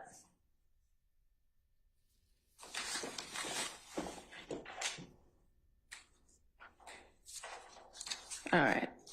Item 11 is bottom of 66 through mid 69. An objection is hearsay. Is this going to be the same concept or something different? It is. Same. But within it, so I will, over my objection, I understand. Yes, and I understand you still have an objection to it, but. Now, I will point out on page 67, line 18, they say, why not? And Mr. Zachary says, I don't know, they just, like, I guess they just wanted for them to do it instead of Moontook and Woody. So he's speculating. All right, let's strike 18 and 19. And that page. Page 67, 18, and 19 is speculation. And then Gaither follows up like they wanted to do it themselves. Oh, okay, so 18 through 25, really, right? Well, and then he says not to get them a name. He's speculating as the reason why they just wanted to get a name for themselves. Okay. All right, so. I'm looking at my notes. Line 2 on page 68 says nah, like to get them a name. Okay. Okay, well, yeah, that's also speculation, unless you have some basis for it being something other than that. So, Your Honor, the state's argument on this portion is when he's talking about getting a name, it's very integral from the state's position of how gangs work in terms of trying to move up in rank. Yeah. He later on talks about so the state believes that his quite frequent interaction, he does state it speculatively. I'll be upfront with the court about that, but I do believe that in terms of they ask him why, and the court may say, hey, Mr. Atkins, it's speculation, it's out. But my argument on this is that his frequent interactions and, there's evidence that will come out either through impeachment or some other way that he has participated in crimes with them and is familiar with who he's speaking about. His thought process on motivations or what was going on in terms of like a gang context is appropriate. That's the state's argument. All right. Now, I believe the state has, I know that they've called experts, and I believe the experts have touched upon people, quote unquote, the term that the experts like to use is putting in work. And they've talked about that. All right. The state, I'm sure, is going to argue that. So I'm not saying that, obviously they can do that, but they can make that argument. But for Mr. Zachary to affirmatively say that's why other people did something. Sure. Okay. Let me make a ruling with regard to 67, 18 through 68, 2, that if you cannot get this in as speculation as to why XYZ people might have done this murder. But what you can do is if you ask Mr. Zachary, is a way for people to move up in a gang to commit crimes, and he says no, then you can ask him about that particular concept. And him having said before, well, you know, not with regard to a specific crime, but you're being asked about a crime and you're saying, well, maybe it was to, okay, understand, everybody understand? Understood, Your Honor. All right. Let me write myself a note on that. And the rest of it, if the rest of it is just kind of the same basis of knowledge, co-conspirator thing, or is there more to it than that? More to it than that. Okay. So for the rest of 68 to 69, line 11, it's discussion. I don't know if you've heard us talk about this yet in this case, Your Honor, but part of the story in this case is that there was a meeting where Mr. Thomas, or there was a gentleman that, according to the story, that I believe Mr. Copeland has given, there was a gentleman in prison who was affiliated with If Gang. Okay. And through consultation with that gentleman and other people at this meeting, which Mr. Zachary was not at, Mr. Thomas and others ratified a quote-unquote green light to kill YSL members. Or no, I'm sorry, let me not misspeak, to kill Kenneth Copeland. Okay. And so Mr. Zachary is talking about hearsay that he's heard about this green light that was put on. I don't think he specifies in this, but in other statements, it's said to be Kenneth Copeland, I believe. But he doesn't specify. He just says he put a green light on line 10 on page 68. It says, "'cause they said a powwow," and like green light, all YSL and 30 deep. They say Nut said whoop or something like that, meaning it's a go. So he's saying they said that Nut did this and Nut did that to say it's a go to kill YSL members or 30 deep. That's Mr. Zachary's statement, but Mr. Zachary wasn't there, and he's saying they say that this is what Nut did. Okay. And so, Your Honor, the state feels this has a huge effect on listener and also is classic co-conspirator statement in this context. And I'm trying to remember exactly where this is. I believe it's Mr. Garlington who tells, basically it's either Mr. Garlington or Mr. Copeland who gets information from this meeting. And that's why when Zachary says, like from my notes of what he says, so Detective Gaither says, so you're saying If Gang had a powwow? And Zachary's like at the house, at their spot on MLK. So he's talking about like a specific location that came from, I believe it was Mr. Garlington, but that's just off memory, Your Honor. And then Detective Gaither says, okay, and they say that YSL and 30 deep. Yes, my apologies. As the court has said, when we read, we get fast. So in 30 deep got a green light, which basically means you kill them if you see them like they're food. And then Zachary says, yes. And so that is important for a number of reasons in terms of whether If Gang members actually said, yes, YSL is on the plate, so to speak. You can shoot them, kill them, attack them whenever you see them. The fact that Zachary is stating that YSL members, to include himself, believe that was true, that is critically important for the effect it has on them. All right.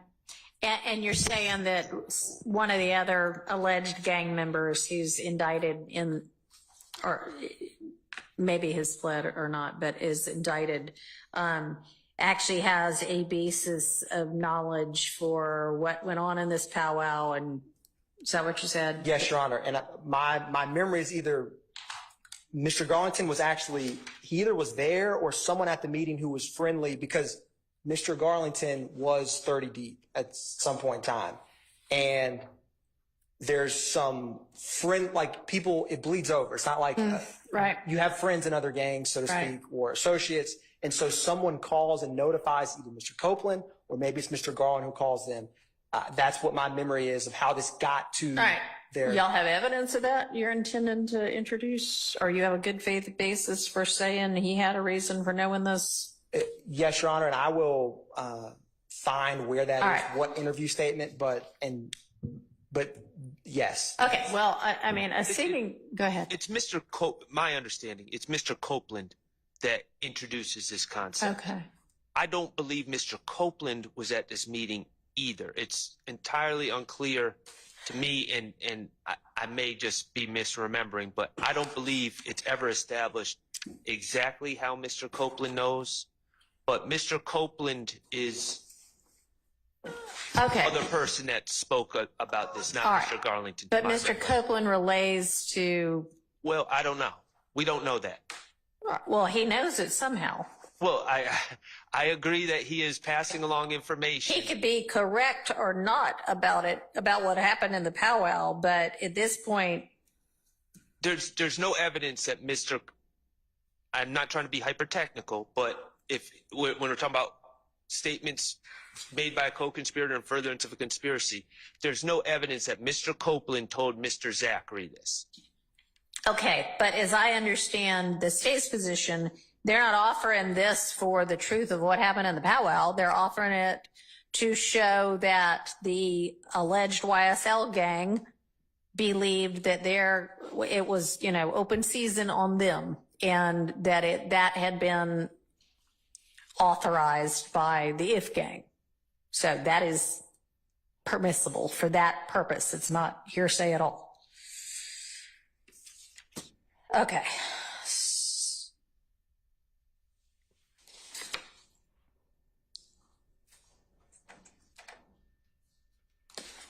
Your Honor? Yes. And this is something that's probably going to come up later. There may be times, if they're not offering these things for the truth of the matter asserted, that we have to give the jury 105 instructions regarding exactly what the purpose of the evidence is. All right. And I would expect you all on the defense side of the room to make sure that you timely alert me to that fact before any testimony like this or cross impeachment like this comes out, because that instruction is supposed to be given prior to the jury hearing that evidence that's only offered for a limited purpose. So y'all are on notice that you need to let me know of that. If you forget, then I can always notify them later, but you still have to raise that to me as well. Yes, sir. All right. Thank you. Okay, we can probably knock out a couple more of these before we wrap for the day. So item 12, which is bottom of 70 through most of 71. Yes, Your Honor. So This would fall under your rulings about Mr. Garlington. Okay. All right. Then that would be in if that's the only objection. All right. All right. Now we're moving to page 81.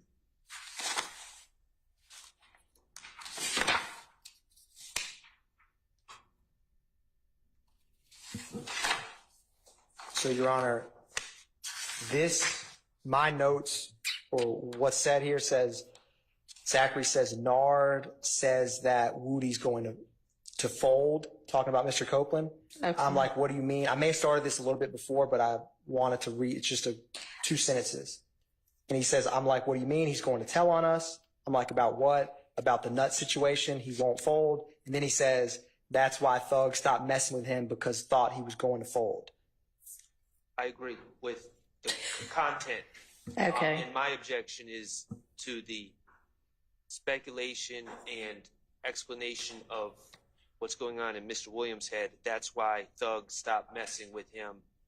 They thought he was going to fold. That is the part that I object to, which doesn't come across clearly on the transcript. Okay. So this is who talking to whom? So this is, I was like, what you mean? Blah, blah, blah. Who's having this conversation? So Mr. Zachary first is mentioning a conversation he had with Demise McMullen, who told him that he believed Mr. Copeland was going to fold. Okay. And then Zachary also states, I think Zachary actually then, after he says Nard thought Mr. Copeland was going to fold, he thought he was going to tell on us. I think Zachary just starts saying that's why Thug stopped messing with him, because he thought he was going to fold. I think he says, Mr. Zachary says, I don't think he's going to fold. Right. He was responding to Mr. McMullen. I don't think he was going to fold. And then I thought, Then he says that's why Thug stopped messing with him. okay, Thought he was going to fold. And that's the part I'm objecting. okay. And the state's position is that Zachary's has enough foundation to know what his fellow co-conspirators' viewpoints are, especially on someone snitching against them, which is of peril to individual defendants and also the gang writ large, for obvious reasons. And so the fact that this conversation is all about someone telling on other members of the gang and individuals, Zachary would have knowledge of how they would view that and why they distance themselves from Mr. Copeland. And so the state feels that he has relevant personal knowledge from interacting with Defendant Williams and seeing the interactions with Mr. Copeland starting to go down, Okay. as in not as frequent as they used to be. All right. So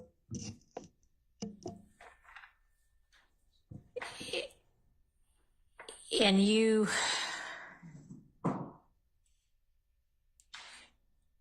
your basis for this not being speculation is that you think that, let me just say this, before you could get this in, you need to establish the foundation for him knowing. I mean, he can know by observing that Ms. Williams and Mr. Copeland kind of stopped seeing each other so much. But if you want to impeach him on why, then you need to establish that he actually had a basis for knowing the why. Okay. Understood. Okay.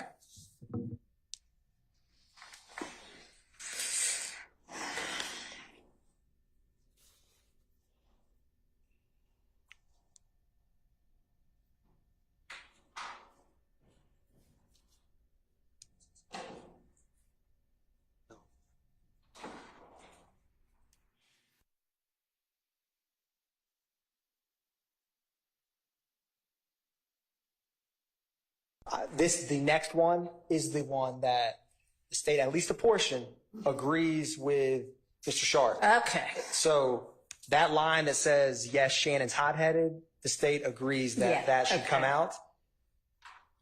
How about him? All they want names for themselves. That's all they want, names for themselves. And this is similar to the court's earlier ruling where I had asked about moving up in rank.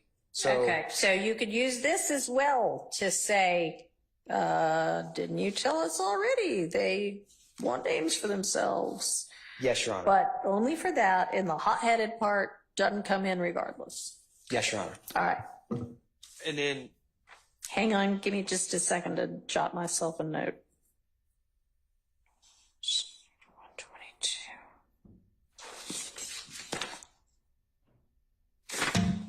So I don't know what the line 25 and then the response on the next page is about. That seemed to be included in your objection. right. So the investigator says, so Shannon, don't give a F word. And then Mr. Zachary says, oh, hell nah. So that, I object to that as well. Okay. So that's just, I will concede that, Your Honor. I skipped past that. Okay. Yes. We will not be asking something about those two. okay.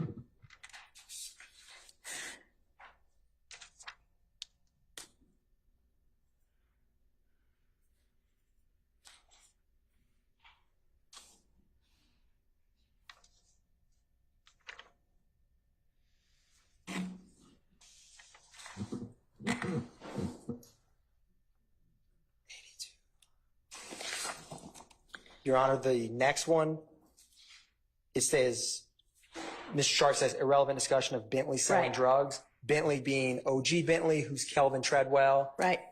And so I wanted to read, because I think it's a little bit cleaner, what's said in this portion. So I have Detective Gaither says the guns possibly on Bentley's spot. Hang on, let me figure out where Yes, you sure. are. So this is 82. 83, right? Are we back on 82? I might have had a typo. I had page 82, line 25. It's 80, 83, line 25. 83, line 25 is, so that was what you were reading though, Mr. Atkins. The guns possibly at Bentley's spot on Oak Drive. That's the beginning. That's before I object. Okay. Thank you, Mr. Sharp. All right. And then Mr. Zachary says, yeah. So they're talking about Bentley's spot on Oak Okay. Drive with the guns, but Yep. then they move into selling drugs. All right. Yep. And Your Honor, the state's position of why this is relevant is that on page 12 of the preamble to the indictment, the state sets forth that part of the purpose of the RICO enterprise is the sale and distribution of drugs. Furthermore, there is in both Mr. Copeland and in Mr. Zachary's statements, they speak and reference that after the murder of Donovan Thomas, OG Bentley basically had like a spot, either a trap house, a drug spot, something Right. where he on Oak Drive. And so when he says, so Gaither asked the guns possibly on Bentley's spot on Oak Drive, that's what she's referring to. And then she's like, what kind of drugs does he sell? And Zachary kind of goes into detail, dope, crack hard. And she's like, nickel and dime are rolling in it. And Zachary's like, both. And so for one, it's relevant for Zachary to have knowledge of one of, even though Treadwell was not indicted, the state's position in Detective Gaither and Detective Dennis' testimony through an earlier act where his vehicle was used to do an attempted murder of Dexter Montgomery, which is Act 36. It's very relevant, Zachary's knowledge of Kevin Treadwell dealing drugs. And the state has to prove the existence of both the criminal street gang and the RICO enterprise, which are sort of part and parcel of the same. And so the state just feels that this is very relevant, given there's also a number of drug charges on this indictment. Right. So it goes to count one, the RICO is the state's position. And Your Honor, nothing I'm trying to keep out finishes Mr. Zachary's alleged knowledge of Mr. Treadwell's house or whatever it is on Oak Drive. I mean, he's clearly saying it's Bentley's spot in Oak Drive before we get to the part that I Right. want to take out. So do you just not want it said that he sells crack? All the drugs. And this is why, Your Honor, Mr. Treadwell is not indicted on this case. Right. Nothing involving Mr. Treadwell selling drugs is listed as an overt act at all in count one. So we're just throwing in an associate. And there's no indication from this that Mr. Treadwell somehow kicks back money to Mr. Stillwell or Mr. Williams or anyone Okay. else. It's just Mr. Treadwell, who is associated with us through evidence that we know him. I think that evidence has come out that he's Mr. Williams' road manager at one point Okay. early in his career. But I don't know why we would get into his Okay. unrelated Yeah. criminality. All right. So if he's not an unindicted co-conspirator, if he's just an associate and there's no evidence that YSL is in any way benefiting from this guy Bentley selling drugs, seems like Mr. Sharp's got a good argument here. So, Your Honor, on the first point, and this was the act I was referencing, but just to give a little more clarity, there's individuals at a gas station, they think someone's trying to rob them because they're coming up close, and he calls Walter Murphy, who is a defendant who's pled, and Demise McMullen to come over and shoot with a stick, and they shoot and take off half of Dexter Montgomery's head. Kevin Treadwell, he's the he. Okay. Makes the call. Bentley, Kevin Treadwell is the one who makes the call. And then these alleged YSL gang members come to protect him and his drugs. Yes, Your Honor. And that's in regards to him being like, is he an associate, a member? The Detective Dennis and Gaither would classify Kevin Treadwell as a YSL gang member. Okay. Now, in regards to the drug proceeds, I do not have any evidence that some receipt or some conversation of I'm paying my weekly dues to the YSL gang from this drugs that I sell at my trap spot. I don't have that kind of evidence. But the state, so I wanted to answer the court's question. And in that incident, there was no evidence that these gentlemen were called to protect Mr. Treadwell's drugs. The state, I think, characterized it as just a senseless act. We were categorizing it as Mr. Treadwell believed that Mr. Montgomery and his associates were attempting to rob them outside of the gas station. But at that incident, there's nothing about drugs. All right. Unless you got more than that, Mr. Atkins, I don't think that this particular part, which is 8325 through 8410, comes in. One small request. You may. There's a part, and I need to get the line of it, where he says, Detective Gaither asked him, does he still drive that white Nitro? And Zachary says, nah, he let Nard F that up. Okay. I would like that part in because that white Nitro. All right. That is not a part that is objected to that's being excluded. That's line 12 on page 84. Thank you. All right. Sure.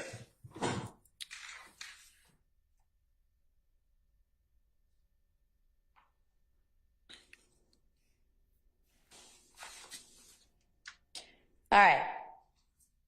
85, line 13 through 8611.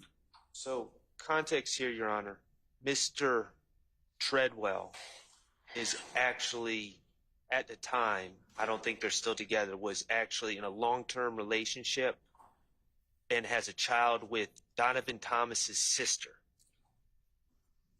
Okay. And so this is all a discussion about, there's a lot of speculation about what Donovan Thomas' sister knows and how she feels about this and how she feels about Mr. Treadwell, which I don't think is relevant.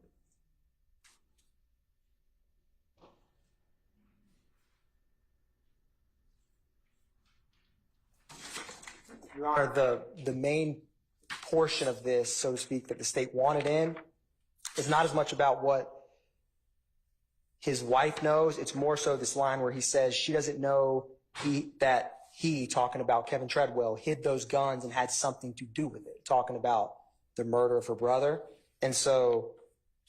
Where is that? I will find the line. That's 86 line 1. In the part unintelligible, I have, she don't know he had something to do with it. Okay. And he's already laid out in the statements that I've objected to, but Your Honor has overruled my objection about what this is all based. He had something to do with it is all based, from my understanding, is pretty clear. Mr. Zachary is saying that's based on what Mr. Garlington said to him, and that's been repeated several times throughout these statements already about Mr. Bentley getting Mr. Treadwell allegedly getting rid of the guns. So I don't know why we would need to get into this conversation about what she knows and just for that information, because it's already been provided. Your Honor, one other small piece is I don't remember when this question was asked or who it was asked of, but Donovan Thomas Sr. testified, and there was some questions about, the state asked questions about relationship, family members, to give context to the jury. And so there was some questions, I believe, on cross-examination of Mr. Thomas kind of highlighting that Kevin Treadwell's wife is related to Donovan Thomas. Because obviously that would cut, this is my idea of why defense would highlight that would cut against their family. Why would he be involved with the murder of his wife's brother? And so, but the state feels that discussing that, because of some of that testimony, this isn't going to be a huge part of our direct questioning of Mr. Zachary, but that is another reason why it is more relevant than it may otherwise be that she didn't know. Zachary's saying she didn't know. Because obviously it would be very odd if she did. Okay. So then most of 84 104 and 85 is admittedly not anything y'all would need? Yes, Your Honor. Okay, so then if it becomes, if, you know, part of 85 and top of 86 becomes relevant,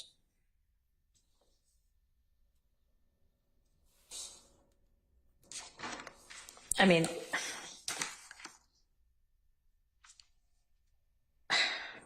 it's still like Zachary saying, I don't think she knew, right? I mean. Yes, Your Honor, and I don't think we're going to be asking specific questions to try to, about this. It was the topic about, you know, her just, well, it may never come up in our directives. How about if you think it's going to, you raise it with me and Yes, we'll Your Honor. hash it out then. Yes, Your Honor. All right.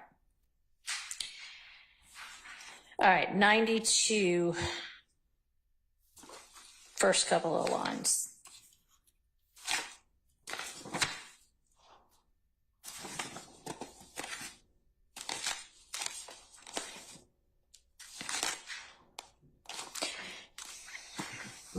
So, Your Honor, I have, and Mr. Sharp, you tell me if you have something different. I have Detective Dennis says, what he thought get you down there? What was Thug like? Zachary says he's normal. Detective Dennis says he doesn't give an F. And then Zachary says, he's like, why the hell did they kill Nut? That's when I guess they told him. Nut said it's a go. And then he says, Woody, talking about Mr. Copeland, is holding back stuff. He's kind of alluding to Mr. Copeland has friends. He knows a lot of people, so sometimes they're saying Mr. Copeland doesn't state everything with them. I'm going to withdraw my objection. Okay. And man, y'all weren't kidding about the transcription being less than 100% accurate. Okay. It is not this court reporter or my prior court reporter. I do not have any idea who this state used, but I will not maybe disparage them on the record, Your Honor. like entirely off the record. Maybe next time y'all have a bunch of stuff transcribed, you give them like a list of key terms and names of people, and that would help them out a lot. Okay, anyway, totally irrelevant, but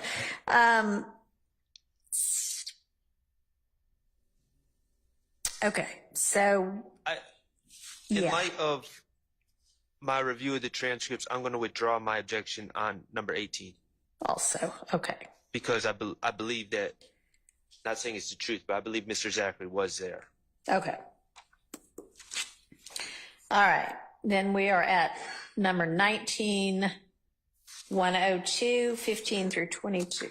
And Your Honor, this is one of those ones that the state agrees. This is just a line with Detective Dennis speaking about basically the streets convicting Kenneth Copeland. So y'all concede that one. Yes, Your Honor. Agree, redacted by agreement. Okay. 104, middle of 104 to middle of 105.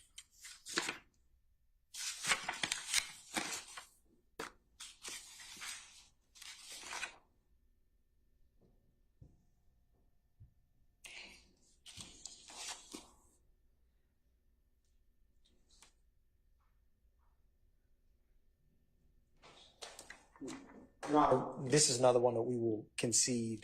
Its relevance is very limited. Okay. So Thank you. I will agree on this. Okay. All right, that takes us to page 108.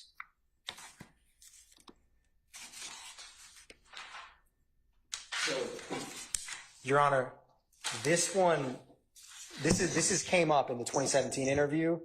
This is in relation to who shot Mr. Bennett, wife, and Lucci's mother's house. I wanted to point out, because this did not come in, this part, in the 2017 interview to my knowledge, but in the part of this interview, which I have begins around on the evidence reviewer time hacks 30850, Detective Dennis says, let's get to this. Who shot up Lucci's mother's house? Okay. And there's a little bit of back and forth. And then Zachary says, I'm telling you all if you work with me. And he says, Woody, Shannon, and Little Pokey. And then they ask him like who these people are, and he's like, Little Pokey is Thug's nephew. And this is where the part I think is important for his knowledge of this. Gaither says the gun that you had that you got caught with, she's telling him about the ballistics from the gun that Zachary's arrested with, comes back to one of, because there was two shootings of this house. And Zachary's like, well, that was Moontunk's gun, who is Antonio Sledge. And so he's talking about how did Woody get that gun that day? Because Zachary's like, the people who did it was Woody, Shannon, and Little Pokey. And so this is why I think it's important. Zachary says, we were at Big Boo's grandmother's house, and Mr. Copeland's like, hey, let's ride. They leave, and they come back in a white Charger, which I believe is Mr. Copeland's brother's car. And then Big Boo, who was kind of a lot of people looked up to him. He had a lot of money in that neighborhood. Okay. And so people would call him to settle disagreements, basically. And so he gets a call from someone in Lucci's, like an associate or friend, who's like, hey, whoever just did that, I got $10,000 on their head because you just shot at his mother's house. Okay. And so what Zachary states is while he's at Big Boo's house, Woody and them come back while this phone call happens. And he says, Woody comes in, and Woody's like, what happened? He act like somebody just shot up Lucci's mother's house. And then Big Boo's like, don't tell me you all did that, because they came back and didn't say anything. And he says Woody got scared because, and he says, Moncho, who's the person who calls, says, I have $10,000 of whoever did it. So to me, this is my rendition of this. Zachary kind of is like, I know that on some level they did it because they suspiciously leave, come back, and then he gets this call of who did it, and then Kenneth Copeland starts acting paranoid when they're saying, I have $10,000 on the head of someone who did that, coupled with, and I don't have direct evidence of, on this date, Mr. Copeland told Zachary, I did it, or Mr. Stillwell, or anyone told Mr. Zachary that, but I couple him being present around them shortly after this happened, coupled with his just daily interactions with him, that he actually has more, his knowledge of Lucci's mother's house, he was not present, but is less speculative than it may first seem from interacting with co-conspirators. Okay. That's my argument on this. But given the court's earlier rulings, I wanted just to highlight it came out more speculative when we addressed this incident. Okay. And so here, Zachary is saying that he is at whoever, Big Boo's grandmother's house with Woody and whomever, and they leave, and then word comes in that Lucci's mama's house gets shot up, and then Woody and them come back while a phone call is being taken about whoever did this, there's a price on their head. And then Woody acts really suspicious, is what you're saying. That is a much more concise rendition of what I just said, Your Honor. Yes. Okay. I have that large block starting at that certain time. And so, yes, that is my understanding of what Zachary says, that he's at a house with them, they leave, they come back, they realize it happened, and Mr. Copeland acts suspicious, which is decent clues of possible involvement. And I believe, I have no evidence of this, I just believe that coupled with they tend to talk amongst each other about what happened over time. So on 110, unless it's transcribed wrong, I guess it's Detective Gaither says, so they actually came back and said they did it, or y'all just assumed it? And Zachary says, no, they said they did it. That he says he finally said it, and Zachary says Woody, which is unintelligible. He says Woody. Like I told you, Woody got scared when they said they got $10,000. Okay, and then on the next page it says, and then what's the unintelligible part there? Like, man, just shot up. Okay, well that to me is him actually saying we did that.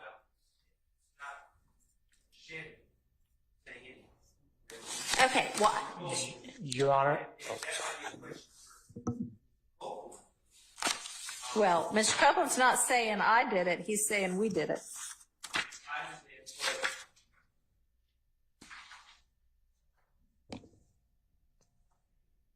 What I'm saying is I don't know what I've never heard Mr. Copeland's in-court testimony about this and what that would be, but it's certainly not an admission by a party opponent that can be used against Mr. Stillwell, because there's nothing in here about Mr. Stillwell saying he did anything, and I don't know how. I mean, it's hearsay, and I don't know what exception this would fall under. I have a theory of what the state may argue, but it's not furthering anything. Except Mr. Copeland is apparently paranoid or whatever, and maybe he has some self-interest he's dealing with, but I'm not sure how it furthers anything. And so I don't want my client to be wrongfully linked to uncharged, well, I should say not substantively, and let me just say this too, no one's been charged with this act. Okay. It's listed as an overt act, but no one's been substantively charged with the actual crime.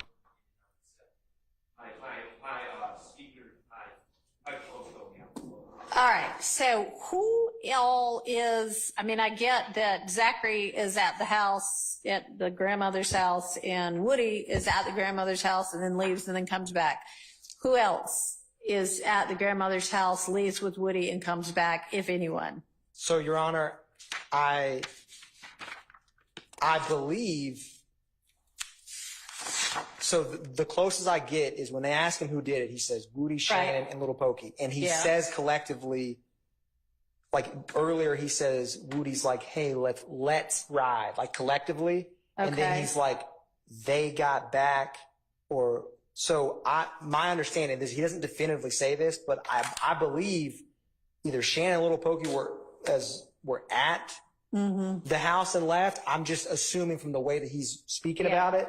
And also, this is partly, it's the end of the day, but the court is correct that shortly thereafter, Mr. Copeland himself does state and says, you know, well, and I mean, if I did it. If Shannon, and I guess Little Pokey is not anybody that we need to concern ourselves with right now. He is Defendant Williams' nephew and someone that. Okay, but he's not somebody on trial right now. He's not on trial. Or indicted. He's not indicted. Okay, all right. So I think it is fair to assume if Woody says, let's ride, and right after after Zachary said, here's the three people that I believe did it, and here's my reason for believing it. But in order, I think it potentially could be a statement if Mr. Stillwell shows back up with Mr. Copeland, and then Mr. Copeland's like, yeah, man, we did it. And Mr. Stillwell does not say, what are you talking about?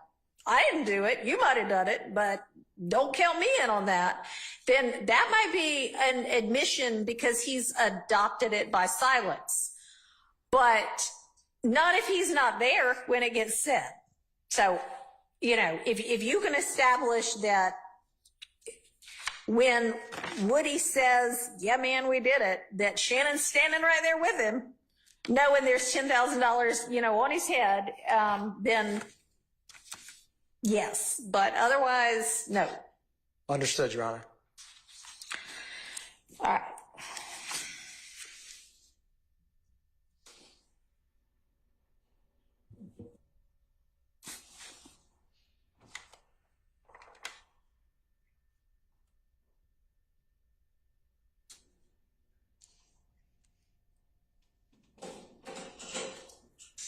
Your Honor, could I ask one small part on that? Yeah. In regards to taking aside Defendant Stillwell, in regards to what Copeland referred to Zachary, that's appropriate, depending on how testimony of Mr. Copeland comes out, coupled with foundation for Mr. Zachary. Yes. Okay.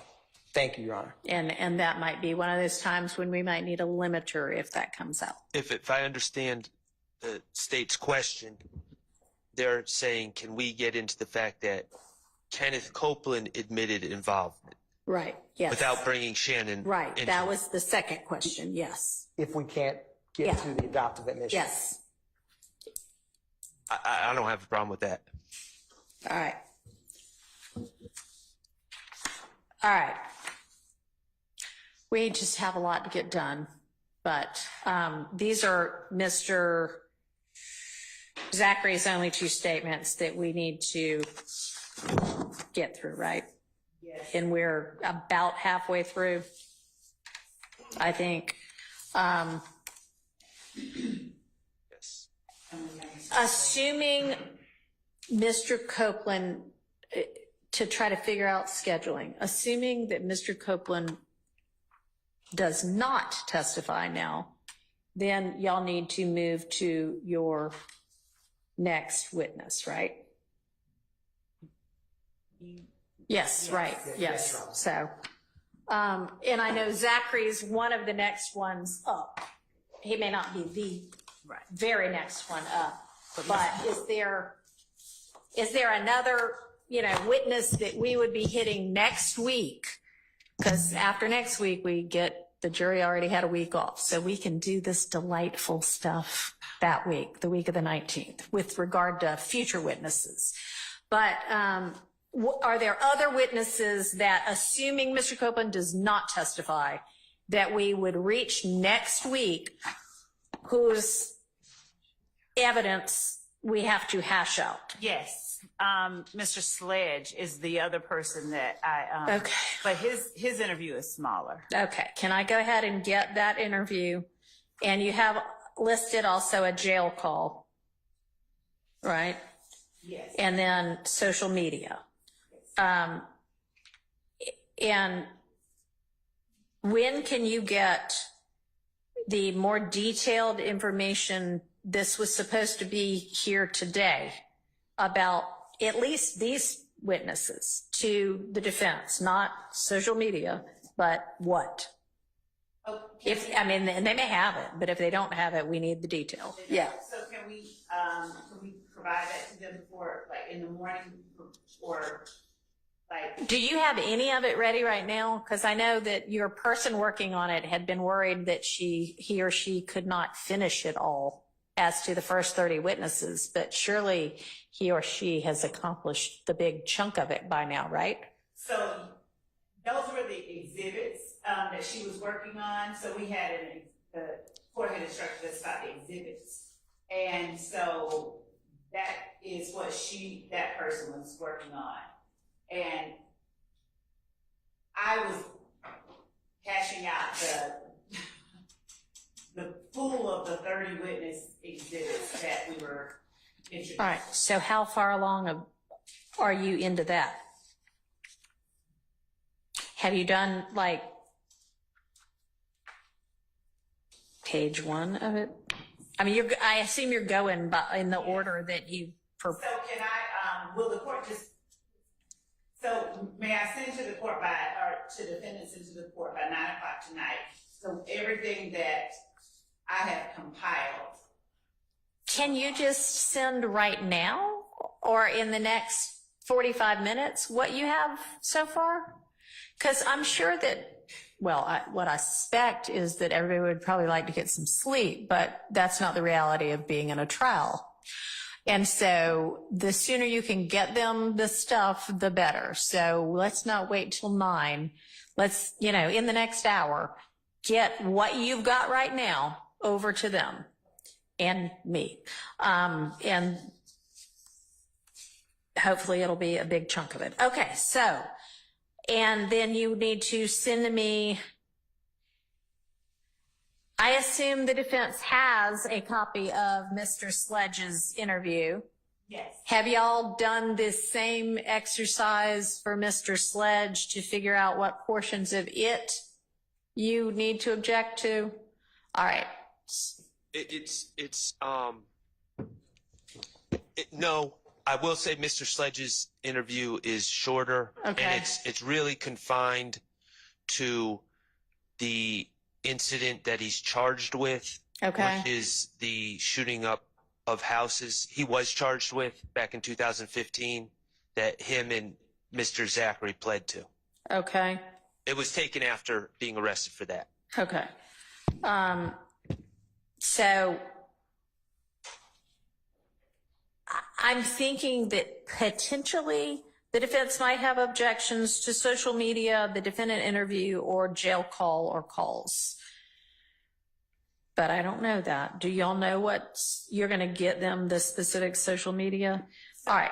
Yes, and Judge, just for a point of clarification, we were trying to include on it the exhibit numbers. That's what I was. All right. Well, that's wonderful. But, okay. But if the exhibit numbers aren't perfect, fine, we can fix those. Is that what your concern was? Okay. No, my concern is more that the defense get the evidence you're planning to use, because they need to be able to contemplate it and figure out how they're going to deal with it. All right. So, which means that if we're doing the trial next week and it isn't a couple of days of Copeland and then a couple of days of Zachary and people who, there aren't going to be a lot of objections to, I mean, we need to have hashed out this with regard to all of next week's witnesses. Yes. And how are we going to do that? Who all do you think there's going to be objection about other than Sledge and Zachary? And y'all, I'm looking at this giant list of witnesses from the state and looking at the first ones, and surely y'all have looked at most of this. Do y'all think that there's another witness coming up soon that we're going to have a lot of this kind of detail to hash out for? No, well, I mean, you don't think so? Okay, great. Does the defense think so?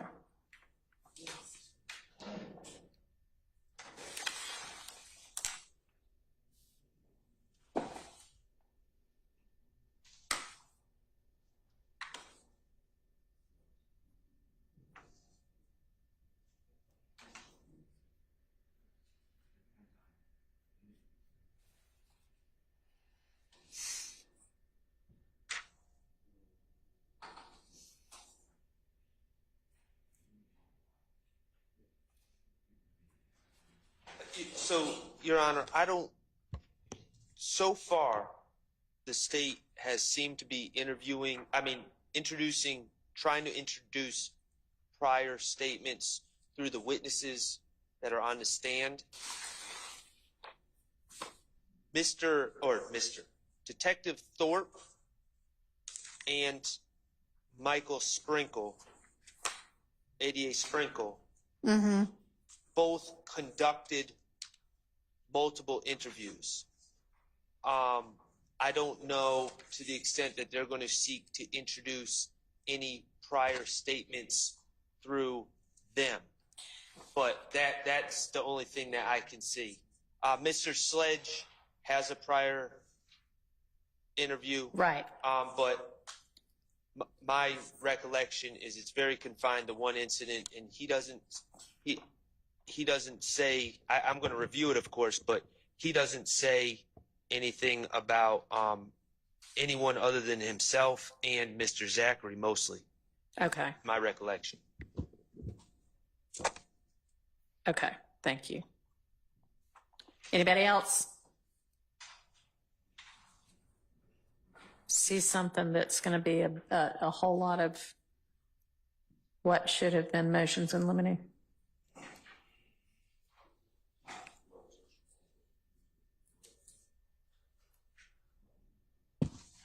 Your Honor. Yes. Trying our best to give you an estimate of what we think might be at issue. I'm looking, for example, at number 8, Michael Sprinkle. Yeah. So yes, we're aware that he conducted multiple interviews, but what we don't know at this point is what interviews it is that they intend to use. So we don't really know how to address that. We also don't know what social media items. I think we're going to have a whole lot more of that in an hour. Tell me this, Miss Love, assuming Mr. Copeland does not testify, what witness do you think we are going to be at by next Friday? Keeping in mind that y'all will be here at 8:45, the jury will be ready to go at 9, and we will work till at least 5:30 most days, I'm going to. with a break for lunch and a couple of bathroom breaks, and that's about it.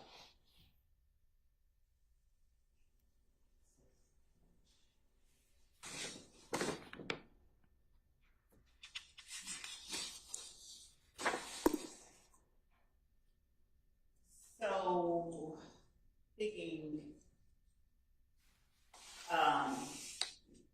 no further than, and when I say Agent Bernie, it's for these records that we have, not for the Okay, ones that. right, we talked about earlier, yeah. But we will get no further than Agent Bernie. Okay, all right, and so will what you send in an hour cover at least through Agent Bernie with detail about what the evidence is going to be? Okay, all right, okay, well, then we'll take it from there tomorrow. Let's be here at 8:45 tomorrow. And y'all think about the things that I asked you to think about and have some kind of proposal for me. Is completing are we completely abandoning for now the Zachary statements, or are we picking that up tomorrow? No, I want to get through Zachary tomorrow and then move on to Sledge and then whatever else. But no, we're just abandoning that for now. It's time to go home. Understood. All right. Do we need an electronic?